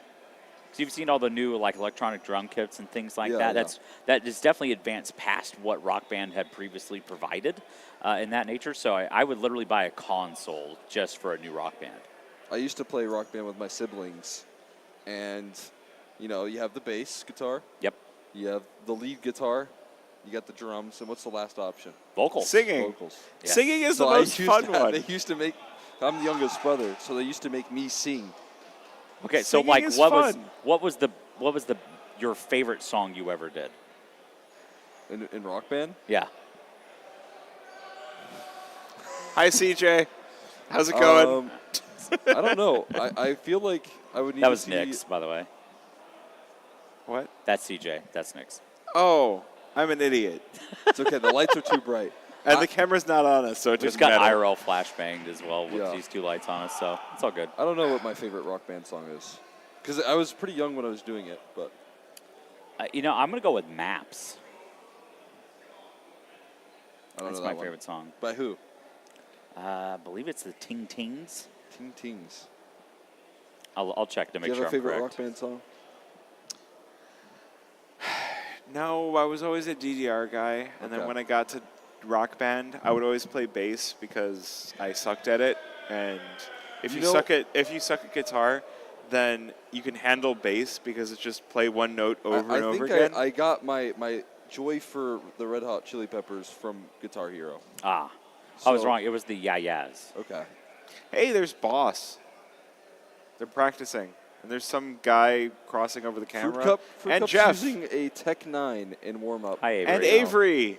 Avery, He's, you he's should like practicing his moving Tech 9 shots at the moment, which very important.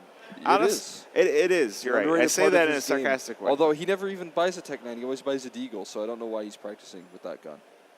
Maybe he wants to buy the Tech 9 more because He should. then he could He's save good with money the for Deagle. flashes. He's too good with the Deagle. He makes his money back on the investment because he gets a kill every time. So Yeah, the Jeff from Dust 2 has also started to do his own interviews and things like that as well. Have you seen that? yeah, I've been walking up to him every time I see him. I ask him if he's working hard or hardly working. And he gives me we're the same over by answer. the merch stand?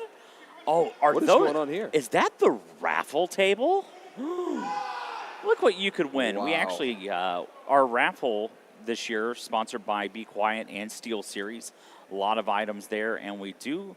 Oh, What is and that? we get a dinner with Ed. Put me in on that. Put me in on that. All in fact.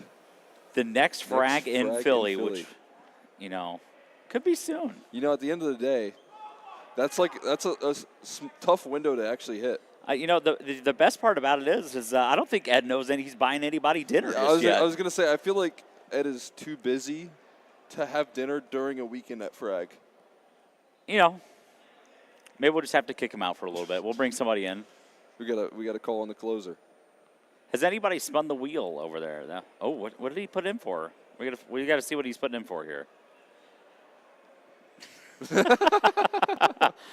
Put in your ticket. We want to see what you're going for. Let's see.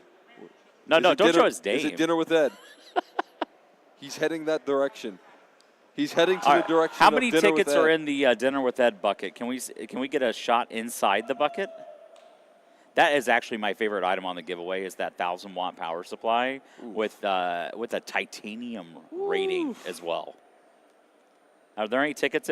There's 3 tickets. 3 tickets. There's 3 tickets in the bucket. So the odds are still decent. You have a You're 33. telling me there's a chance. Well, if someone else puts in, you have a 25% chance at a free dinner. It just happens to be with Ed, but it's a free dinner nonetheless. There you go. What else do we got? We got some fans as options as well. Yeah, there's some individual 140 millimeter, 120 millimeter fans, and there's also a 3-pack of 120 millimeter fans. All the 140s are not RGB, the 120s are RGB. My PC's running a little hot at the moment. CS2's done a number on my CPU. I'll say that much. It has. It's a number on everyone's computers. It's hard to get some frames. Luckily enough, we may have a new NVIDIA series potentially releasing in January, so we'll see some more there. I know there's a lot of people coming up saying, I need a new headset. I didn't know that that was going to be here, so it's great to see those SteelSeries headsets as well being part of the giveaway option here. Looks like Undone just took their map as well. Close out. I think they did. They got the dub. So that's them moving forward. I think that means Fisher College is now eliminated. Are we playing dodgeball? There was rumors of the Big L dodgeball tournament. Oh, that would be fantastic. And I'm thinking that might be a land victory for me. I'm pretty good at dodgeball. You could tweet that. Yeah. I would love to see it. Maybe we'll stream it with a free cam. That'd be awesome. I mean, we have that technology, it seems. Yes. Oh, no, someone's spinning the wheel. Spin the wheel. Spin the wheel. What are we getting? What do we get? Oh, he got the L. Oh, no. Oh, no. Oh, no. Oh, no. You've got to keep spinning the wheel until you win. Yeah, you just quit. You can't quit after one spin. Yeah, you can't. The odds are not in your favor when you only take after one you lose spin. Once, the odds go up that you'll win the next spin. Yeah. That's you how can't it keep works. losing. That's not possible, right? Exactly. It's impossible. The gamblers always quit right before their big win. That's what I said earlier. I dropped the stats 90% around that mark. So, at the end of the day, you got to keep on trying. Keep on digging for those diamonds. Facts with Exner. Yeah. And those diamonds are like a Frag hoodie or a sticker. They are. The Frag 18 hoodie is freaking sweet, though. No, we don't actually, to be truthful, we don't have a lot of them left. So if you're wanting to get a Frag 18 hoodie and you're here at Frag, do it. Go grab it right now as we speak because time is running out. Yeah, that's another cut to the camera tactic where it's as well. like seeing somebody running across the court. We have to go put a get timer on the bottom of the screen counting down saying you can only get the Frag hoodie in this allotted time. And it's just a loop of like 24 minutes that goes back to 24. And it just comes back. Yeah. Just to or put the we pressure force on people to buy the Frag hoodie, or we end the stream. No more. So for every $1 you spend buying a Frag hoodie, we keep the stream up. Running. So we'll do a 24-hour stream. Every $1 you spend over at the merch shop, we'll keep the stream running. As soon as you stop buying merch, shuts down. How much does $1 buy you though, in terms of minutes? $1 a minute. Oh, okay, yeah. That's every $1 you spend over the merch. We got some surprise Hi, Zen. fans. What are you doing over there? Ooh, spooky. The spooky season. What does that say? Oh, that's the Anti-Eco Club. Okay. Yeah, I casted them the other day. There's Anti-Eco Club. I used to cast when I first got into casting. Eco Fraggers Anonymous. There's that team. So. Oh my God, I have vertigo now. Have you ever had vertigo? I have. I've had it as well. It is genuinely one of the worst experiences I've ever had. Well, now, stream's going to get a lot of vertigo here for about the next 45 minutes. Or 30, if someone makes it quick. Make sure you're well balanced, and in that case, we'll see how things shape up. Nagy coming in for the winner's interview on the wrong stream. Big victory for Undone. We'll see who's going to pick up the big victory here for Nouns versus Sharks. Right now, Pistol looking good here, but now swinging both ways as Sharks finding themselves up against the stream without a bomb, crucially. They got to go and recover that. Peeping and CJ on a mission not to allow that much at the moment here. We do have an opportunity, though, for Koala, who's looking to be sneaky, be quiet. We'll see what he can get away with as there's a kill rolling on out from the side of Doc, who's never revealed his position. Finally, Koala might get a chance to strike, but still not just yet. Finally walks his way all the way through heaven to seal the deal, and well, it took a little bit to get there. Sharks get the job done. Yeah, I like that position from Doc. Just popping in and out, going, hello. Suddenly pop in the head. Get your one. That's all you really need. Got to get yours. Yep. Good start for Sharks here on their T side. Getting that pistol. Nouns with a bit of a risky force 5. Quartet of SMGs with a 5-7 for Nix in tow as well. And they're going to do a full triple boost here into A long. Looking on over into sidewalk. Looking to see if anyone's going to come and show themselves. But it does look like they might be nobody home. This is a really tough position from Sharks. They're putting the pressure a lot on Nouns early. There's so many resources over towards the A side, and they walk into B pretty much free of charge. They do take a loss there in terms of Koala falling, but numbers punched in. I wouldn't be surprised to see. Nouns can stick around here, see if there's any sort of overextensions, but gonna give it more of an effort here, more of a look in on this retake. What can they make happen in this sort of situation? Junior gonna be the tip of the spear. Great HE to start off this retake, and they collapse in unison there. 4 kills within a flash, and the 4v4 works wonderful. I was kind of talking about a save there, but instead they just win the round outright. If you're already forcing your weapons and forcing the buys, you may as well just force your way into the site and see what happens. You're gonna save next round anyway, so get in there. And it works out perfectly for Nouns. Love to see it. Yeah, especially like we were talking about the last game, kind of do the unexpected. They probably thought, just like we were thinking, oh, it's going to be the save. Well, we can probably relax a little bit, and they kind of took their eyes off the prize, and Nouns made a statement with it. Absolutely. Yeah, you can get a little lackadaisical in those post plants, and all of a sudden, things get flashy very quick. We get a run boost over the side, though. Interesting. Oh, man. And we do have a hero AK as well out of Doc. Yeah, I mean, it's fair enough. He's been playing incredibly well. So they're going to give him all the resources they can to make sure that he continues to play well here, succeed for his squad. Nick X holding on to the side all control. I do quite value a team that prioritizes side all control. And it matters a lot on this map. I think it's one of the win conditions on that A side. As long as you have that, the difficulty in punching those digits is pretty up there. Another money HE from Nick X, and a lot of confidence being played out from him as he jump spots the ramp. Yeah. Sharks taking this one just a little bit slow here. RDN already lit down to 33, going to be feeling much pain here. Wait, what are you guys doing over there? Nothing. Nothing of note. Nothing. Nothing of note? All right, I'll continue to commentate the round. Sharks making the way up ramp here. Again, the hero AK of Doc going to be a huge piece for this. So Hoax taking the tip of the spear, going to be the one to entry in and tell the other players where things are going on. RDN going down, but there we go with Doc with a trade. The hero AK picking one up, and it's not even needed. The pistol's making magic here for Sharks. The sharp teeth of the Sharks taking down Nouns. Yeah, they get to sink their teeth on in. CJ and Rush, this time more than likely off to a save. Not a lot of options left as that round gets ripped away. Again, this is why you trust a lot in Doc. You give him the rifle there. He can give you those quick trades, quick openings, but then the pistols actually do a lot of heavy lifting in the post plant. And I think maybe taking that last round is a big wake-up call, saying, hey, we get into a post plant, we get into a situation where we can get the bomb down. Let's not take it easy here. Let's keep our focus good. And I think that's been one of the biggest credits to Sharks so far, is that it just seems like they learn very quickly from any sort of mistakes. We talked about the timeout in Mirage. They proceed to win 8 rounds in a row off the back of that timeout. You know, you lose a pretty frustrating 4v4 post plant with much better weaponry. You come back into it, and you redeem yourself very quickly.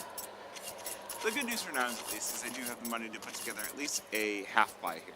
I would say the MP9s kind of make it force-ish, but the rifles and the utility feels pretty good on their side. They do have kits as well, so I feel like this should be a pretty good buy put together. Still, the timeout, good timing for that to try and seesaw this back into their favor. Obviously, they can't afford to lose another map. They want to take us to our decider of Nuke. I would still love to see Nuke. I would too. Nuke is a fantastic map.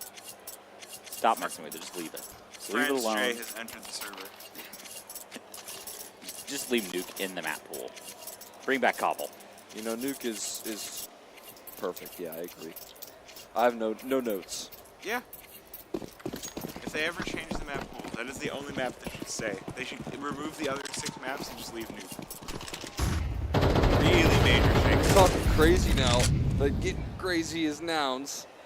So they get lined on up, a little aggressive motion, I believe, off of flashbang, but didn't seem like Koala was too concerned about that. He'll just roll straight through the competition. And Baby Shark opens up the round for him. Wait. Baby Shark. Not even on Inferno, they can't play Baby Shark. Anyway, 4 versus 3 for Sharks. A little bit of damage done by CJ, but not quite enough. Man, I can't even imagine what chat is saying when we keep saying Baby Shark. Well, I mean, they could say what they want to about Baby Shark, but you still have to call somebody Daddy Shark. Is that Kochi then? That would be Kochi, for sure. We should stop this. Already end with the kill on CJ to King. 4 versus 2 for Sharks. And it is looking like they're going to take full control over this round, over onto the A-bomb site. Just getting up that ramp. It's going to be peeping to see if he can stop them. A lot of responsibility on his shoulders. Rush has rotated over as well. So 2 versus 4. It's going to be a tough defense here for Nouns. Maybe even looking to go for the defense as RDN takes down Peeping and Koala with the kill as well.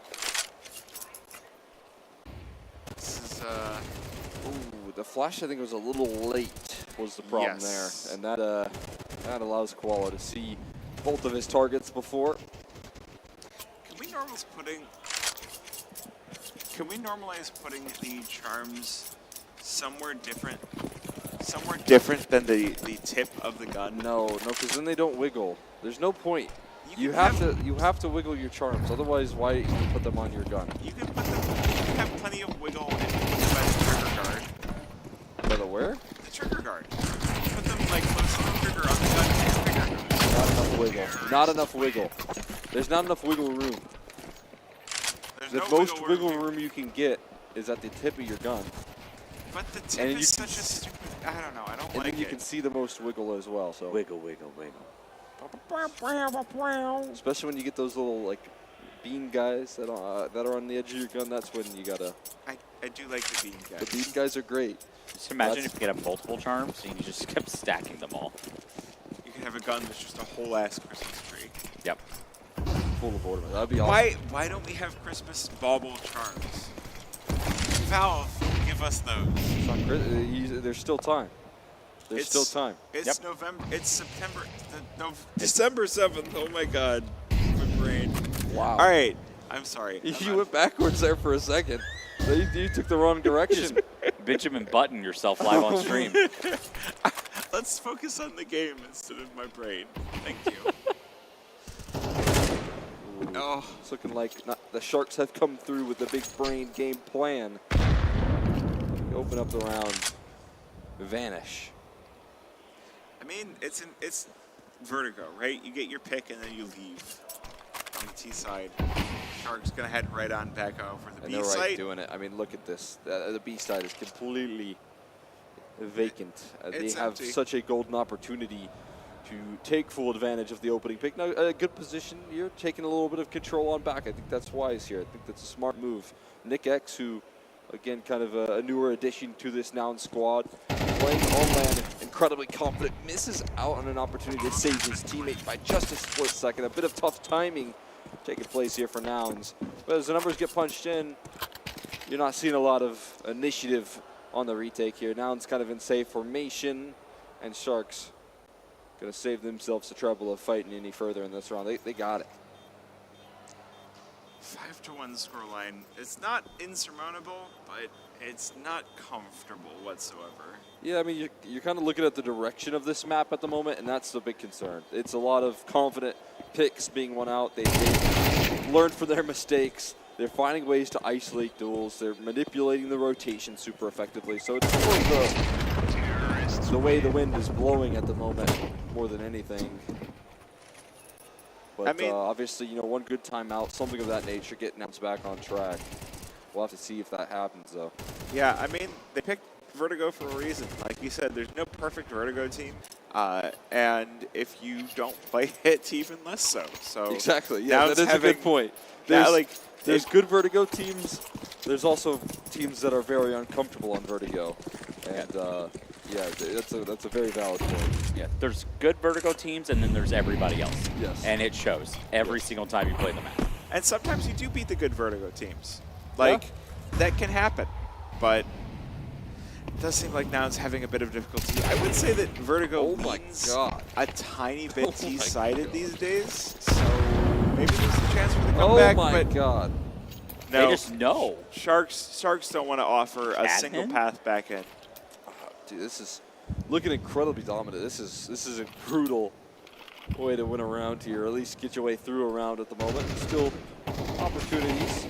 Those MP9s have done them well here. It looks like that might continue. The Molotov is going to burn back all positions, but Nick X is finding a way through the fights. Still looking to take another duel, man. He continues to win them.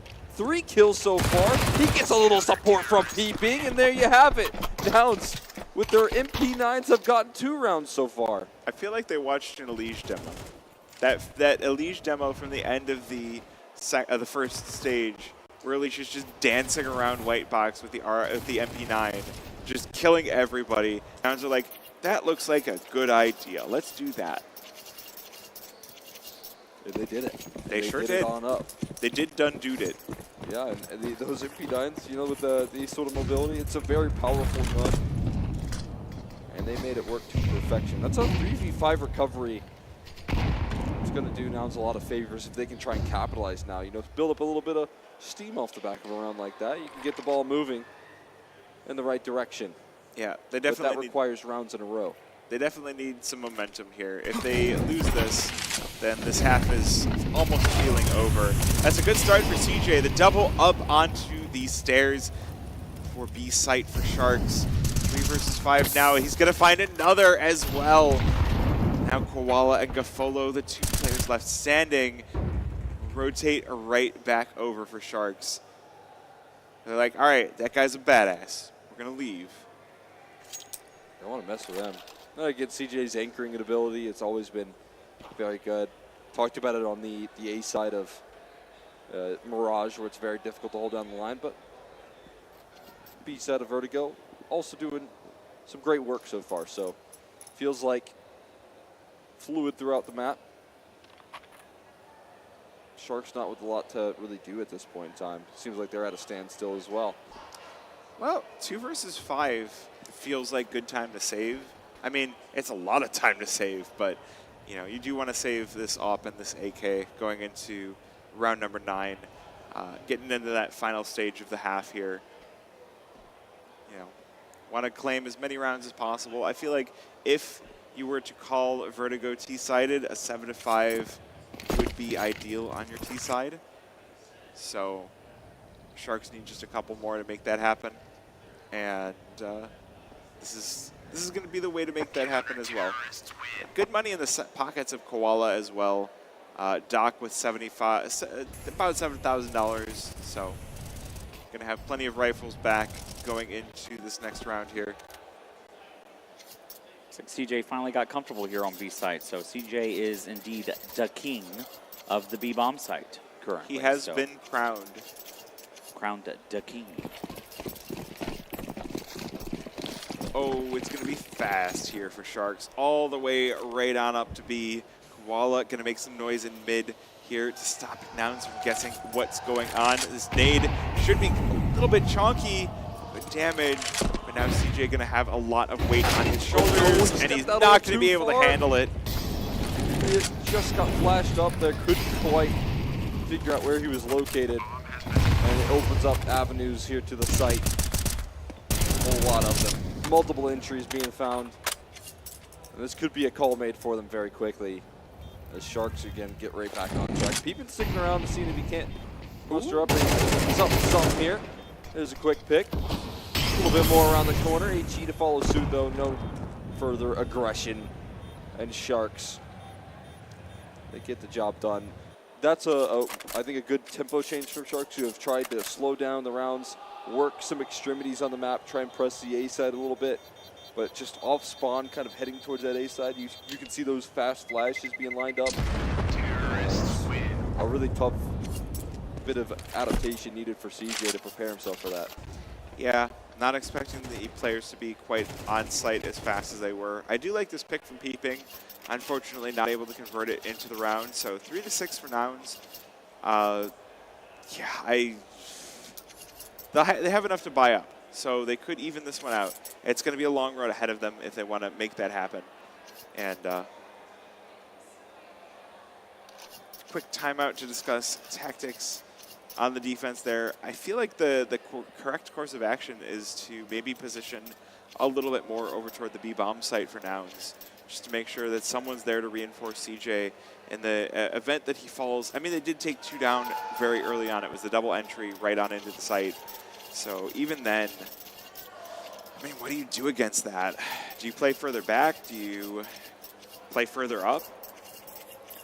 I don't know, but regardless of what you need to do there, it seems like the aggression, once again, is kind of playing key for a majority of the teams, and they have not just figured out a way to just shut it down at this point. There's not a lot of early utility being thrown from Nouns on the B-bomb side, so Sharks just kind of sniffed that out, and it looks like we may go again here pretty quick.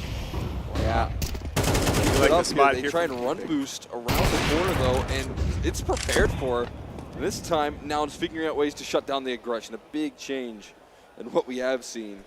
Getting sent flying around the wall there, but Junior's AWP standing tall in the middle. Another pick off there for Junior. And it is a similar duo, this time Gafolo and RDN. Yeah, Nouns into a very early five. Nouns coming out of the timeout, firing on all cylinders. 4 versus 2 as Gafolo takes down Nyx. This feels like a closed out round. It's still 4 versus 2. It's RDN and Gafolo. So Sharks still in a position to win this one, but I do like the repositions here from the Nouns players. Not giving them any obvious picks to go for as they try to breach the B-bomb site here. Gafolo going to be the first one in with the AWP. And Nouns hoping to catch a timing as Molly is thrown. Bomb at the ready. They'll get the Molly down to stop the bomb from being planted. Just have to not peek on into this. Bomb attempt. A little bit of a tap here. First off, not going to be the plant. RDN takes down CJ. 3 versus 2, Peeping going to be the one looking through the smoke here as it fades. Headshot onto 1, and Gafolo taken down as well. Nouns close out the 4th round. 2 rounds now separating these two teams. Absolutely fantastic positioning here from both Peeping and Junior to get those double openings. And just from there, it was an adaptation onto the B-bomb site for Nouns.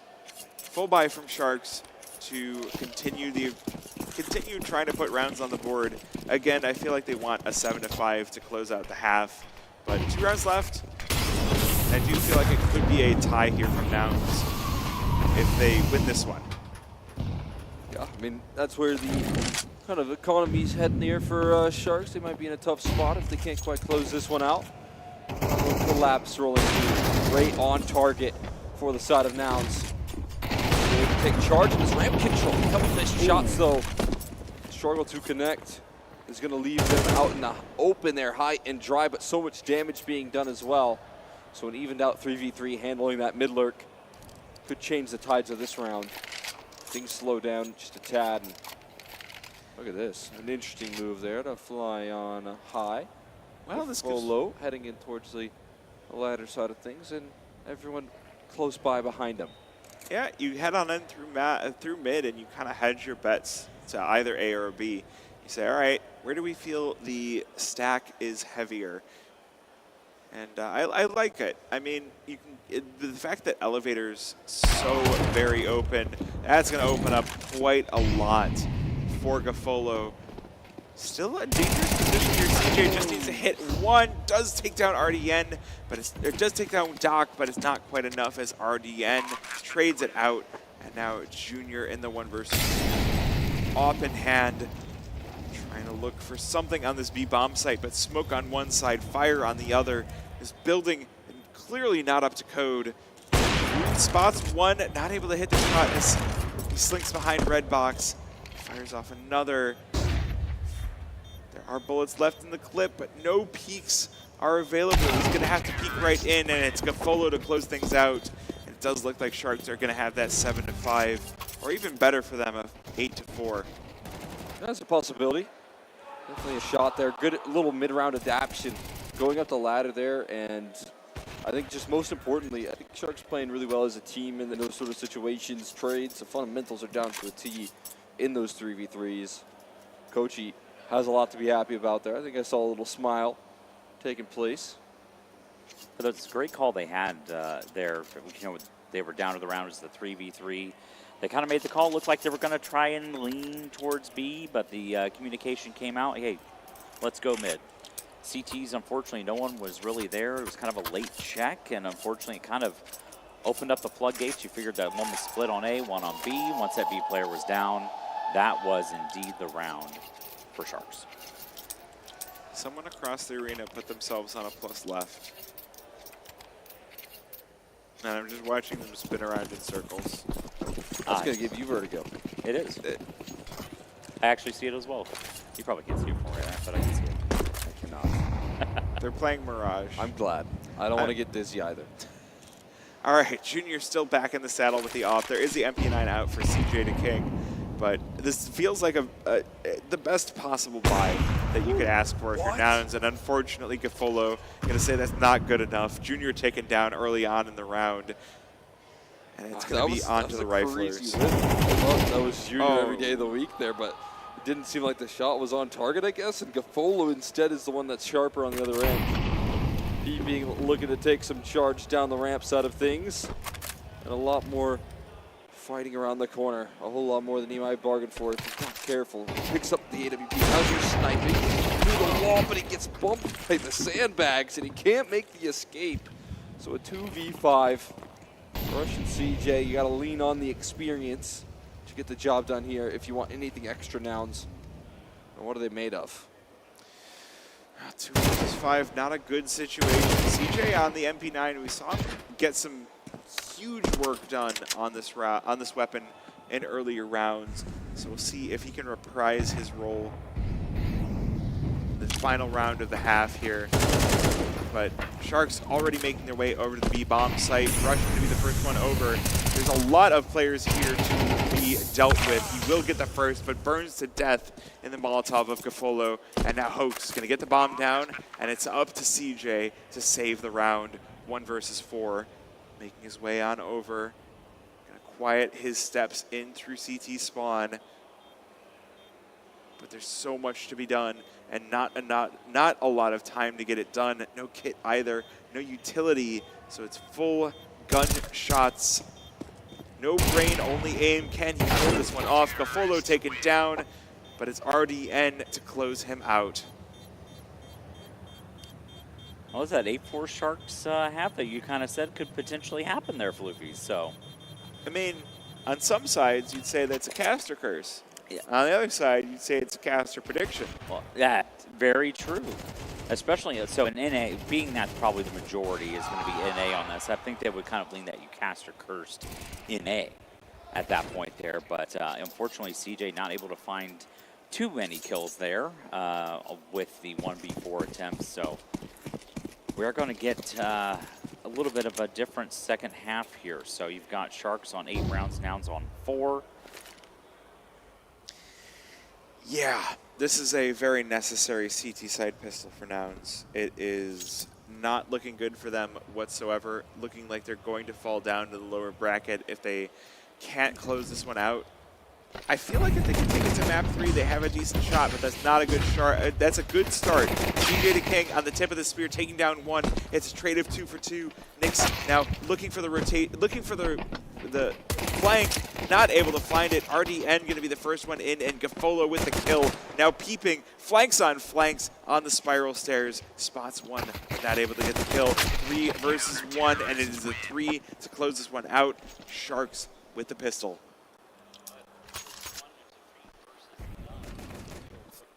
3 versus 1 is a 3 versus none. Sure is.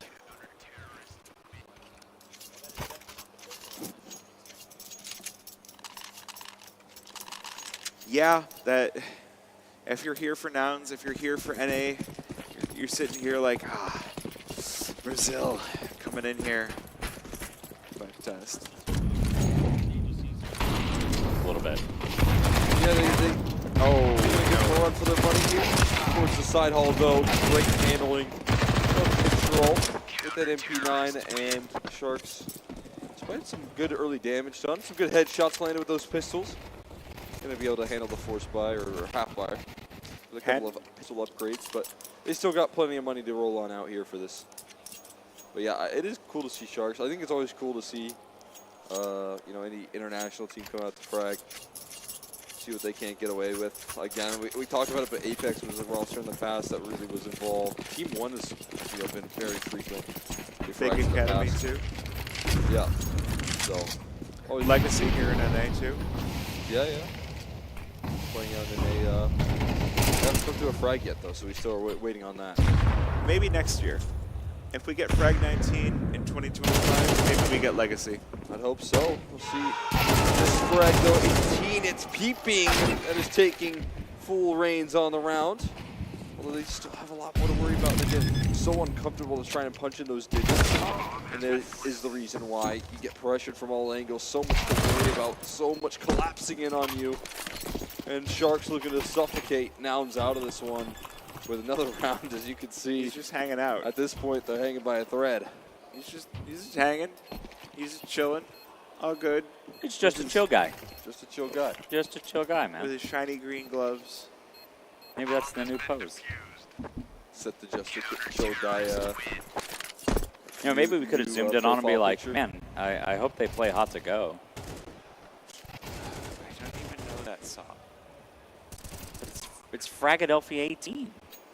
That's fine. I don't know the song. It's 4-11. You don't know Hot to Go? I know. Okay. I'm a terrible person. I know. Hey, I mean, lying on the internet is free. You know, we were talking about our music taste, but I know Hot to Go. There you go. Bonamont, just tell me what you want, what you really, really want. Oh, boy. We're bringing Spice Girls into this? Yes. Okay, interesting fact. The team principal of Red Bull, Christian Horner, is married to Ginger Spice. Neat. Rush with 2 will put Nouns in the man advantage. Gafolo rotating over to try and cover up the B bomb site here. 4 versus 3. He'll get 1, but it's going to be a 1 and done. Doc joining in as well for the 2 versus 2. But the kills will favor Nouns. Nixon peeping with 1 apiece. And Nouns make it a 5-11. I mean, it's good to see Rush being able to lift his team up. I think you certainly need something to get the rest of the roster more involved here, see if you can't inspire a little bit of confidence, this comeback being a possibility. And Rush getting 2 entries like that has got to be the possibility. Who prohibits shorts? No tank tops or shorts? Construction sites. Yeah, it's kind of dangerous on a construction site. You have to wait until Vertigo's finished. Yeah, I mean, they've been working on this map for quite some time, but I feel like every change that they make is not an improvement. What if you did that on every map? You could put construction assets on train and just be like, it's a work in progress. All good, guys. Yeah, they need that. Wouldn't have to make any improvements, so you could just keep the facade up there. But no secrets about this play here. Nouns continue to fire forward through middle, get overwhelmed by the quick rotations. I mean, there was just so many Sharks circling them that you can't get away with anything there in that mid take. And they just get overwhelmed. Nouns kind of running out of steam here, running out of opportunities in regulation and in this upper bracket, it seems. I like that there. Sharks circling, blood in the water. You know, if you look at the HUD, though, right, so Nouns is in red, and Sharks can sense blood. And they're in blue right now, hinting that they're in the water where they thrive. Perfect. Oh, my gosh. We got there. This is just an amazing stream right here. Illuminati confirmed. Yep, 100%. What do you think Nouns is talking about here in this timeout? They trying to figure out what exactly they're going to execute here and try to. Are they going to go fast finally, or we're going to get like the amazing like A rush that we typically would see on previous instances of Vertigo? I mean, whoa! What is this? CS and VR? It feels like I'm really here on a construction site. I got fooled. That's a scam. It was not. We weren't seeing it in this POV. It was. We could bring back the shot. Yeah, we could bring back the frag. The real challenge is trying to follow the free cam shot right there. But we do cease the advantages being picked up from Sharks. That's what's fully in vision at the moment, and it's only from the POV of Sharks. As they continue to close out these kills, a lot of damage being put down range on the peeping, half the HP off of Rush, so a little bit of a mountain to overcome. And as we highlighted, what exactly do you say at this situation here, now that we've gotten past the timeout, now that we're in a man-down situation to get through this round? Well, can Sharks only see in black and white? Maybe that's the, I think that's the dogs. tactic. Can they only see movement? I don't know. I think you're supposed to hit him in the... No, that's alligators. You're supposed to hit the alligators in the snow. And running zigzags away, running right into the crosshairs is Nouns. They still find a way, though, to get past it. Peeping. I mean, can they make it back past Gafolo, though? He's been so on point. Junior's done just that here. He's made it past the line at the moment, so there's a chance. Unfortunately, though, the case right now is that, again, you just have to figure out a way to lock in those digits, and you can see there's a little concern in Nouns camp as to how much they have to clear beforehand. Junior, though, is past the crosshair. There is one turn now. Already in. He's too aware, and he's going to close it out for Sharks. He rolls around a little quick 180 to do the job there. Nothing gets past the Sharks in this map. Look at them standing there on wow, top I of didn't know you Vertigo. could do that either. Yeah, the free cams have actually been really on point today. Just like, all right, we get in, we finish up the game, and then, you know, let's whirl around the teams a little bit. It's been good times. But Sharks, they eat up Nouns. They dominate the waters. And Vertigo as well. Even in the skies, it seems, in this case. So a good look rolling on out here from Sharks. That's exactly what they're looking for. There's two Adrens. I saw yeah. Wait, there's two Adrens here? No, Nix is wearing an Adren jersey, so I was a little confused there. I was like, wow. Well, fun fact, in addition to our Adren here and the Russian Adren, there's also two players named Adrenaline. Yeah? Yep, that's her. So I'm still holding out hope that one day we get Team All Nikos. Yeah, that could be a possibility as well. Get a EU super team. But yeah, maybe not super. Shout out to Empower PC. You can kind of see them there in the shot there near the bottom, but we are thankful for them as a partner of ours here with Fragadelphia and kind of showing up, putting out these PCs, and allowing these folks to come out here and perform on a LAN environment. I'll be honest, playing on LAN with these PCs, I mean, I don't have like an amazing PC at home. I don't get like 240 frames consistently. Show up to LAN. First of all, LAN feels nicer, but second of all, playing on you know, frames that can actually hit your monitor's hertz rate is really nice. That's like a whole new experience for me, and it's opened my eyes to the idea of maybe splashing some cash on an upgrade. But people don't realize, especially when you're looking at a tower, oh, if my output's only 200 FPS and I have a 240 hertz monitor, you're actually handicapping your game. You got a bottleneck. Yep, you just bottlenecked your whole experience. Yeah, so Empower PCs helps you on through that. So yeah, I mean, There's big one shout right out here. to them. It was fantastic to play on these PCs. So I had a fun time. I got my ace. I got my clips. Floofy's casted them. I did. So. It was a good time. So have you enjoyed having a single-digit ping here for for LAN? Oh, I actually get really good ping. Okay. So I'm in Philly. I get like a Virginia server, I think, with matchmaking. I get like 4 ping. There you go. It's awesome. So are we going to get one of the Sharks over to interview? If so, I'll give up my headset for them. Okay. You might be Kochi. Kochi? Unconfirmed? Yeah. I've spoken with Kochi. Kochi is would probably be the one I would estimate would come over here if they wanted, were able to do an interview and things like that. We'll find out. I need to work on my Portuguese, unfortunately. So. Yeah, me too. Brazilian Portuguese, very different from Portugal Portuguese. Yes. Like if Saw came over here and wanted to talk to Sharks, that would actually be 2 different. Would it be dialects of the same language, or would it be actually 2 different languages? I mean, I don't know that much about the differences, so I'm not inclined to talk. But I imagine there's still a lot of because I know when I was in Dallas listening to some of the 9Z players speak Spanish with one of my Brazilian friends, they were actually managing to communicate pretty well. I mean, super effectively. So. I was actually at a not a housewarming, but a baby shower for my fiance's cousin, I want to say, and his wife. Okay, awesome. his wife was speaking Portuguese, and he was like, "Wow, it's really interesting with Spanish how much I can understand." But we do have a player coming over for an interview, so I'm going to give up my headset for him.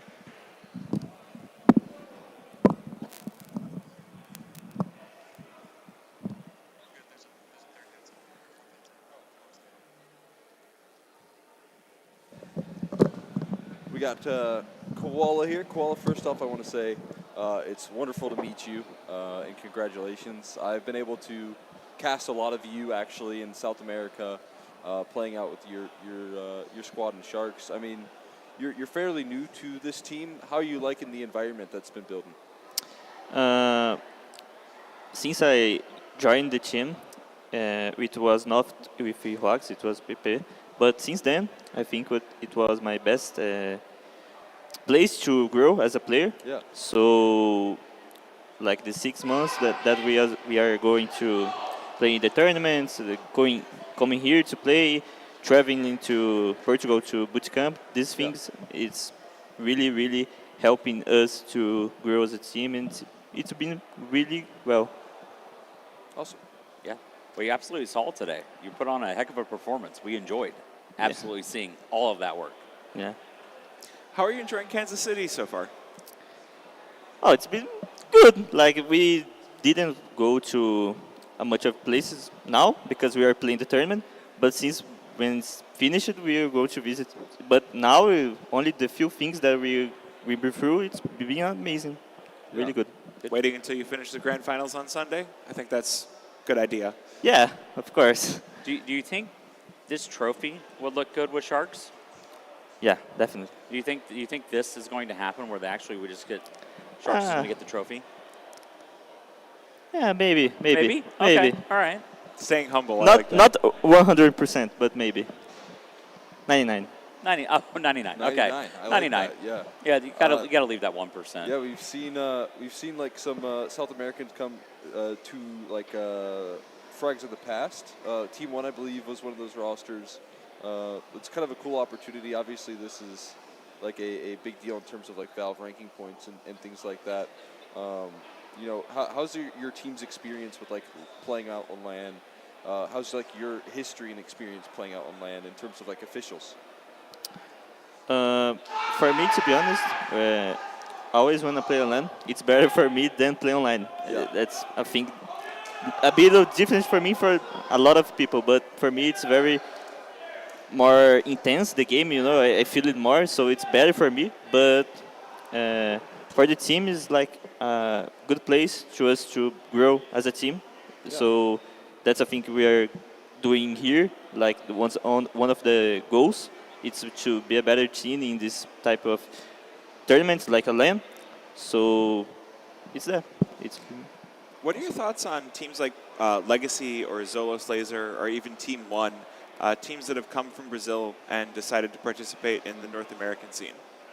Repeat, please. What are your thoughts and feelings about teams like Legacy and Zolos Laser, Brazilian teams that have decided to come to North America to compete here?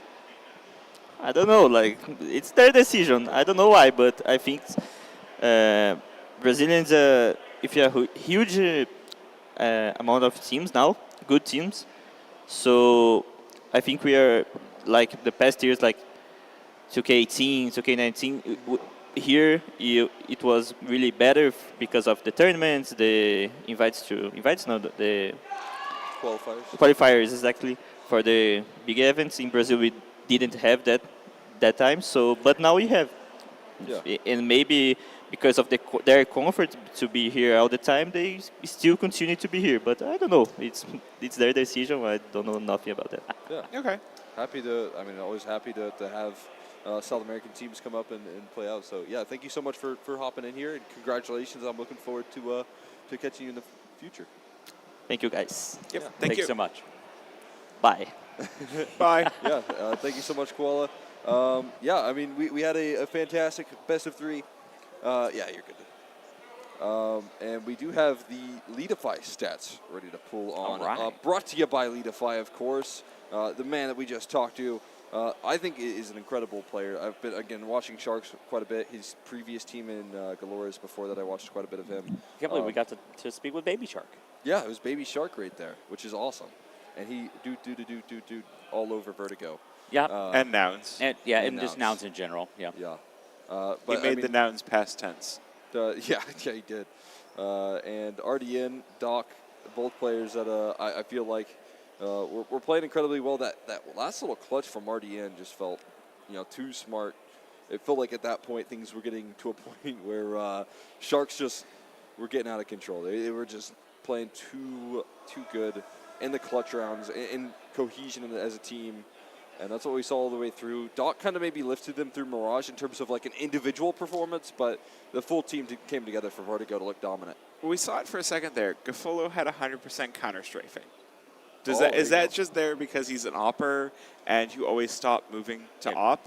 Or is that just, is he really just that good? I mean, he could have also been. There's some players that are that good at counter strafing, that are consistent hundreds.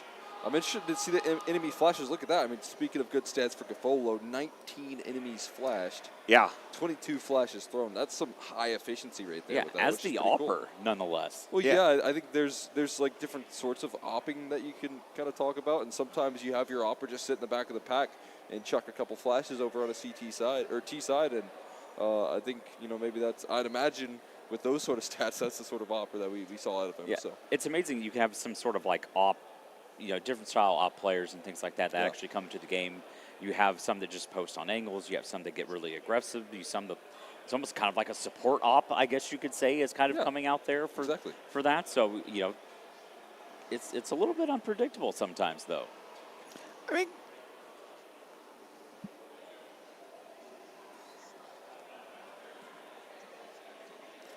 all right, so we do have the Big L Grand Finals. The Small L. Small L Grand Finals. So we're going to wait until that finishes to actually conclude the stream. So if you want to stick around and listen to us yap about, Counter-Strike and Small L and Nouns and Sharks and NRG and Boss and Party Astronauts and, all the teams that are here. We got Fluffy Aimers, we got Undone, we got Might, we got all sorts of good teams here to talk about. Yeah, it's kind of crazy to see all the Frag 18 and just different kind of teams that come out here. And it's a little different sometimes than our .5s and things like that we do throughout the year. The Frag 18 is a very large event for us, so thank you all for watching with us as well. It's something that we greatly enjoy having everyone here with us. Yeah, I mean, it's definitely cool to see like the players that I've casted a lot more. Obviously when I go out to like the .5s, as you call them. Yep. There's players that are more up and coming. There's players that are rising, and then these frags here, where you start to talk about, the bigger prize pool there, it allures the ECL teams to come out there in full effect, and that's been really cool to see, is that we are seeing the bosses, the NRGs, the Nouns come out and try and play for the first place prize, because it matters a lot at this point. They're motivated to come out here. Yep. All right, Bonamont, give us the Hail Mary answer. Are we going to get a Frag 19 next year during the player break? I can't confirm that information. Okay. I think that would be the greatest time to have it. We're getting the time where everybody's like, hey. We're planning on it. I think the player break is a great time to just have a tournament. It's like, hey, everybody's got new rosters. We're going to have wild and crazy Counter-Strike. We're going to go somewhere wild and crazy and have a LAN. Yeah. There's definitely a possibility. So, Frag, obviously we are a volunteer-driven organization at this point. So, I'm a volunteer. Everybody's volunteering here. Everybody doing production backstage is volunteering. We're all just here just because we love Counter-Strike.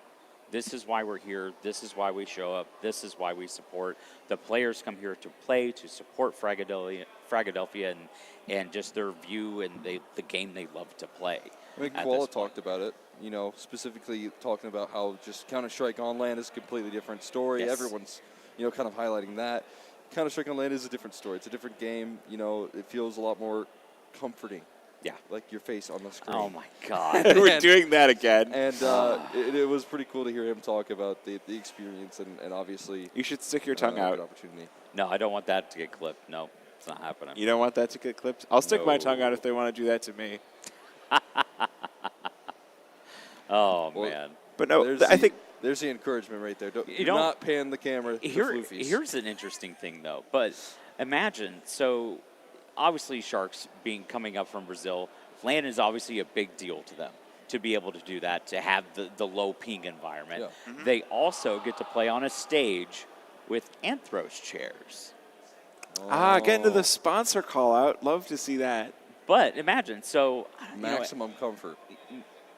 Obviously, I don't think they may have never played on an Anthros chair. They get to come here and do that as Anthros has politely kind of provided the stage setup and for our unfortunately chairs. for them, if they go back and sit on another chair, wherever they are, they're never going to feel that same comfort.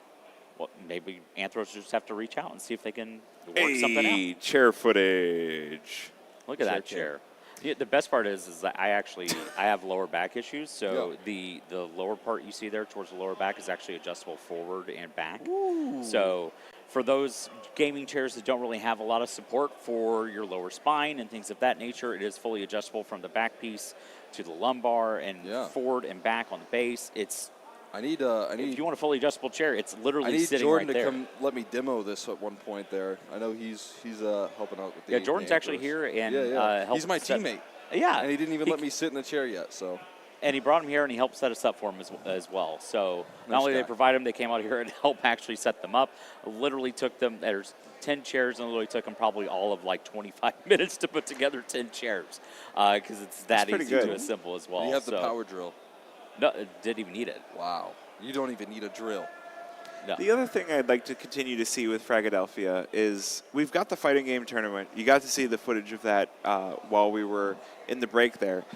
We did have the chance at the Deadlock, the Team Fight Tactics, other tournaments. I wanted the Deadlock. I can't lie. I was hoping that'd be the case. Yeah, we wanted that. And I like Deadlock quite a bit. I would have signed up I should have signed up as a player. Just continuing to have Fragadelphia as a multi-game LAN turning into a gaming festival would be an amazing thing for North America going forward. Yeah. And so if you want to have that happen, if you think that's a good idea, come here, hang out in the crowd. Yep, absolutely. Ooh. Oh, yeah. Oh, there's DJ. Hi, DJ. He can't hear us, but this is fine. We hope he can't hear us. Because we hope if not. he could, then that means that the sound-canceling headphones are not canceling sound, and that would be a competitive integrity violation. Well, so another interesting weird fact, up on the stage, they're actually using AceZone headsets as well.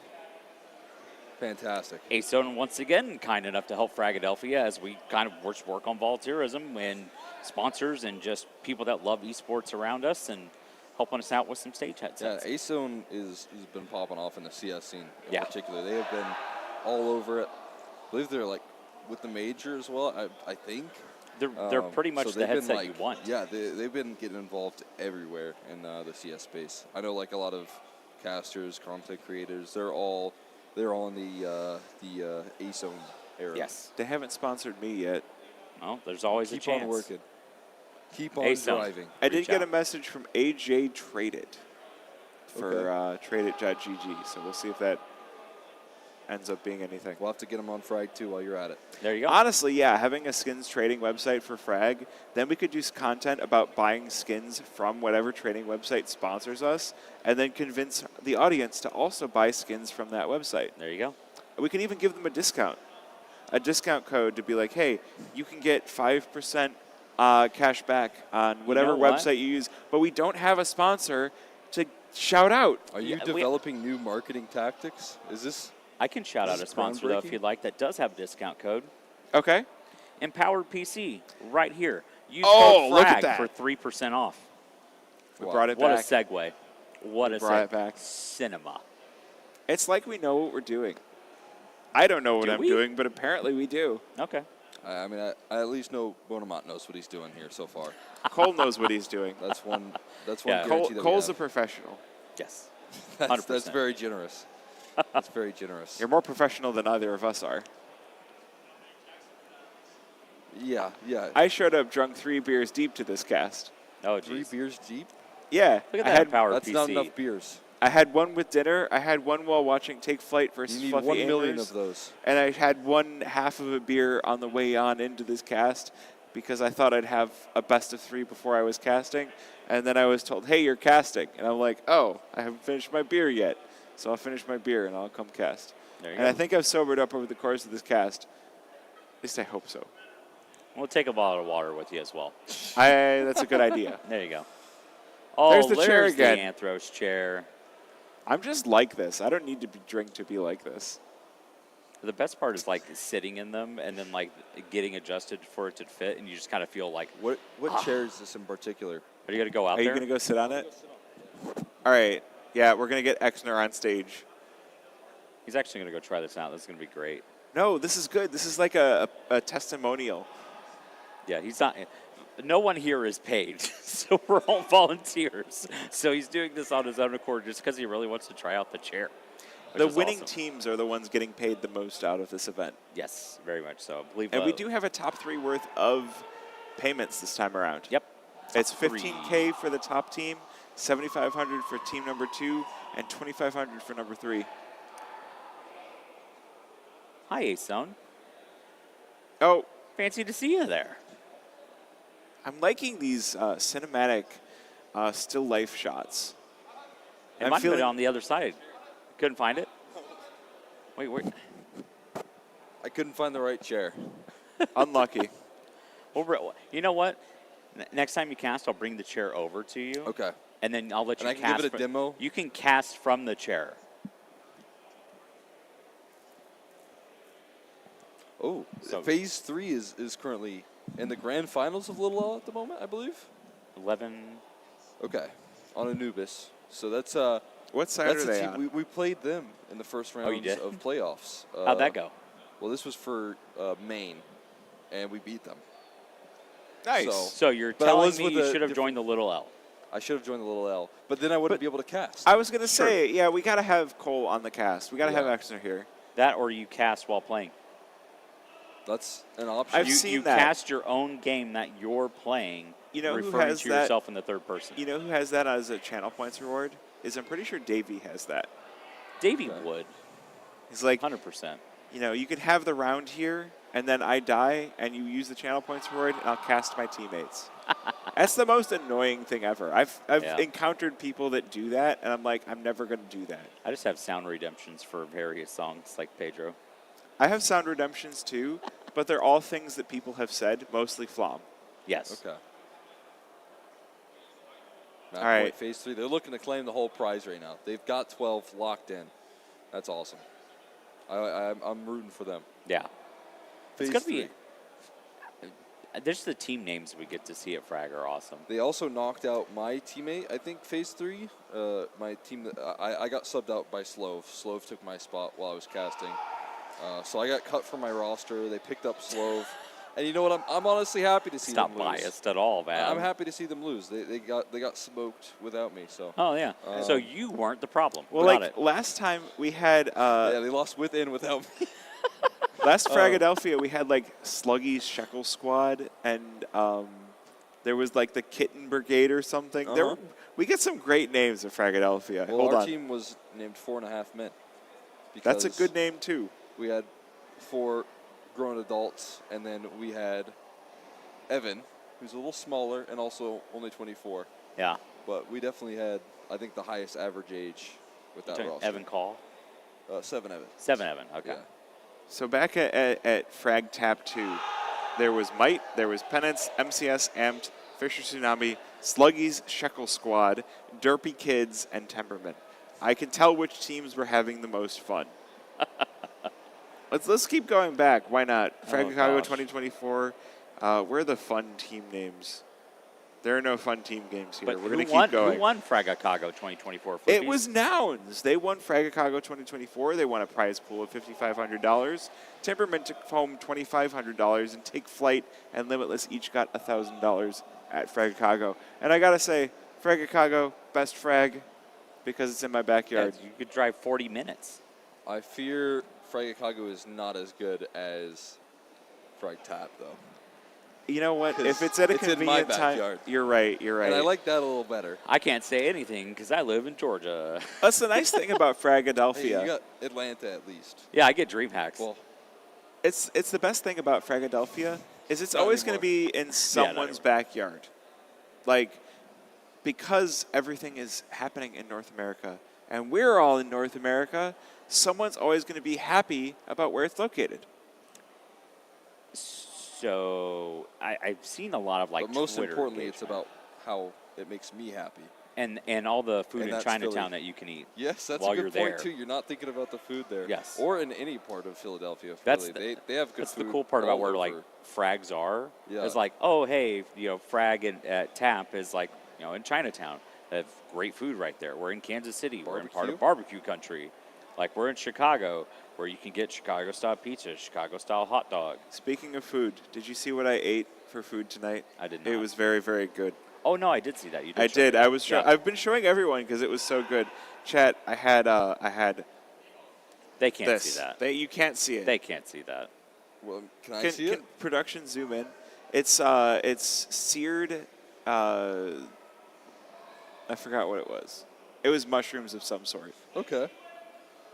It was lion. That I remembered. Lion's mane mushrooms. Okay. Lion's mane mushrooms.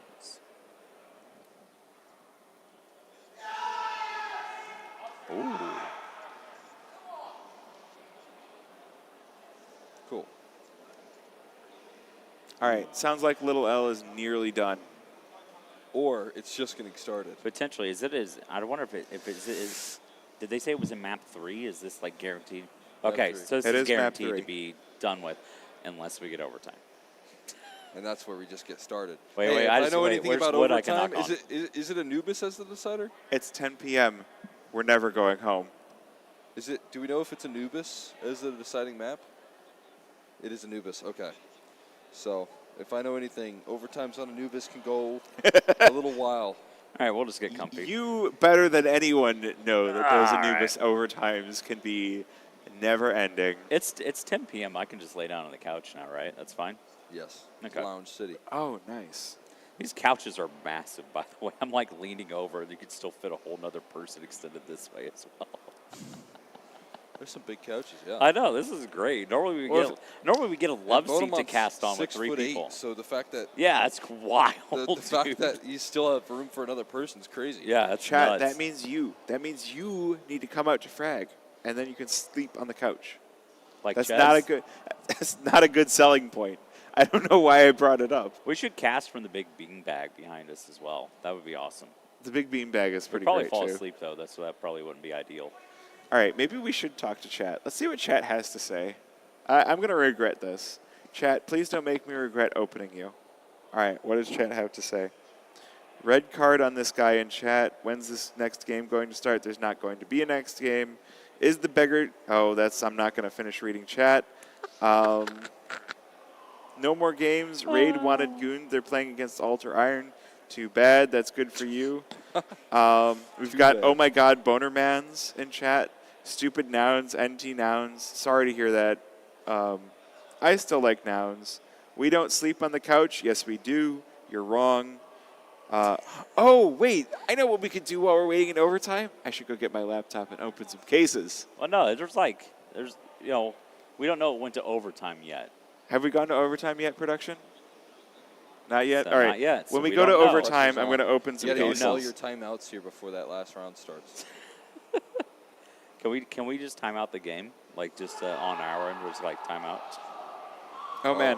And it looks like I heard some yelling. Yeah, that is I game. heard, All right. I heard that game end. I hear yeah. screaming. Yeah, they're very happy with it. So that's phase 3, closing it out. That's pretty cool there. Congratulations to them. It's a shame they didn't close out their game versus me in Maine, but hey, you can't win them all. They can win the big L though, or little L, I should say, in particular. Answer my question. No, I'm going to continue to refuse to answer your question because it's a stupid question, and you don't need to know. Too bad. So sad. So I don't. If Chad doesn't know this, with all we do have a lot of pros, like current pros, former pros, personalities in esports like Cole. We also get to have.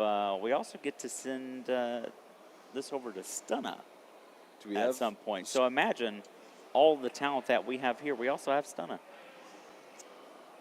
You don't own the couch, person in chat.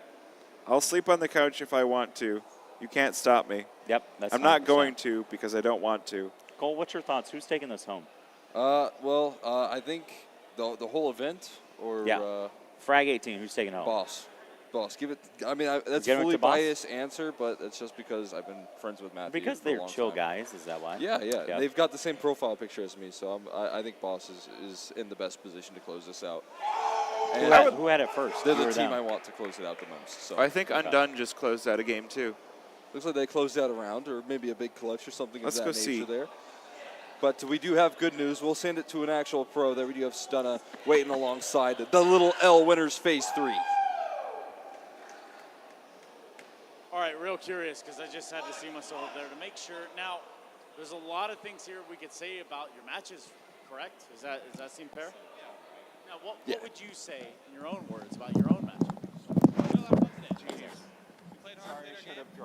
Did well. Fought hard.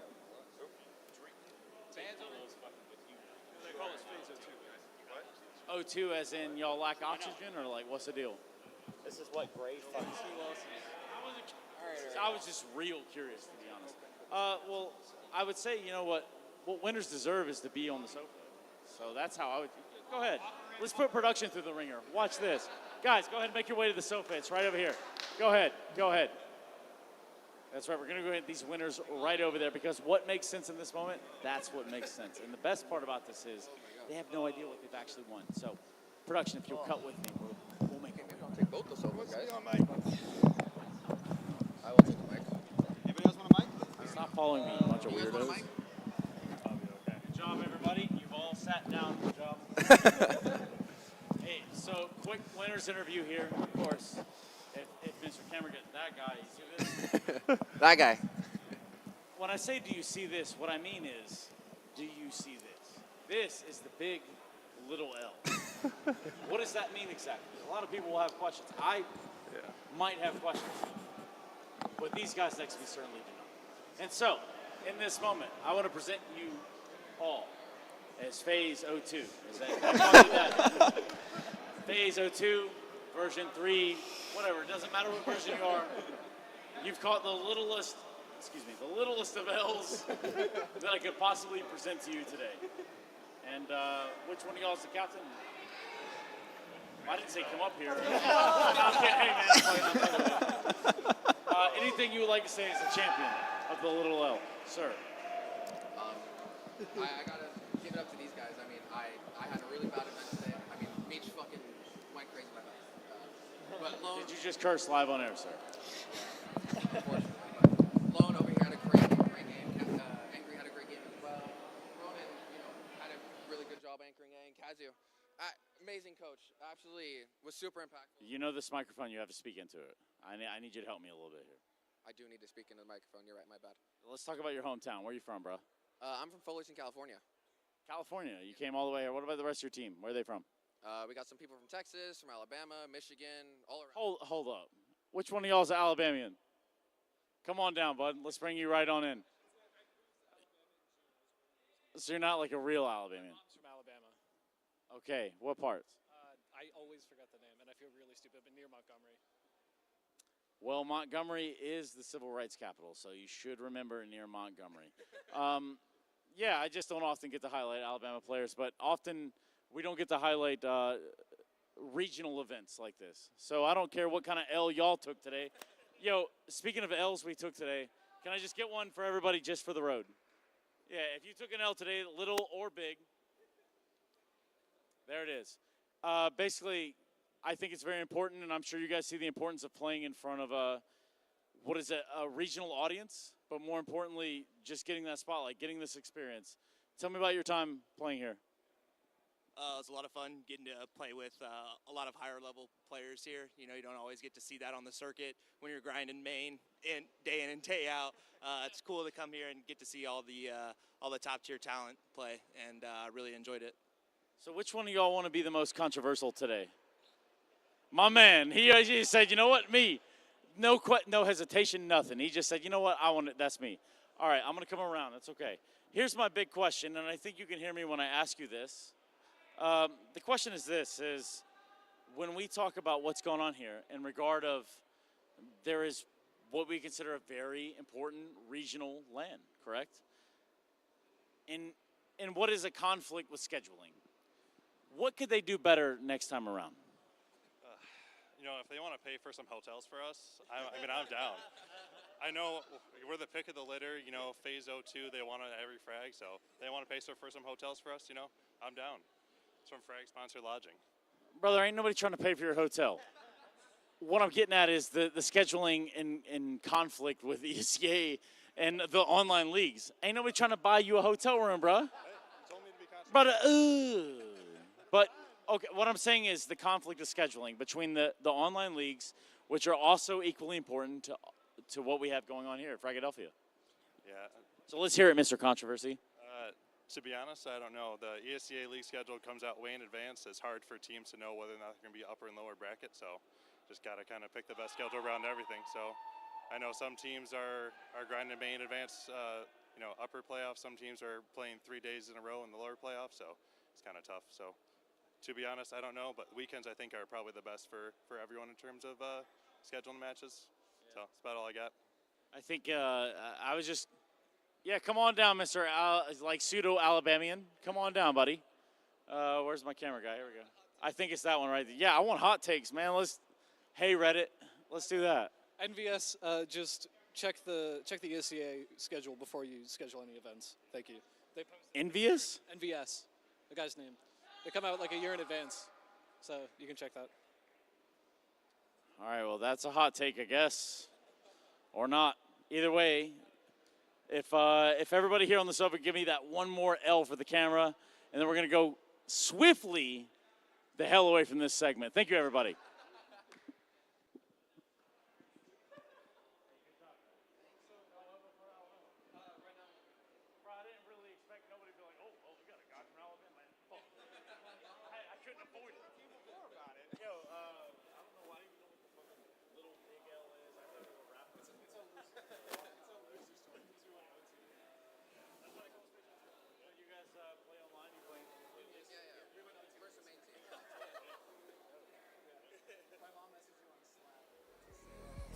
Oh, this time you fill my head and then my daydreams of you. In the night, we stay talking about you with me. I could die just thinking about you and you're not with me. Oh, this time you fill my head and then my daydreams of you.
talking about you with me. I could die just thinking about you when you're not with me. Oh, this time you fill my head and all my daydreams are of you. In the night, I sleep talking about you with me. I could die just thinking about you when you're not with me.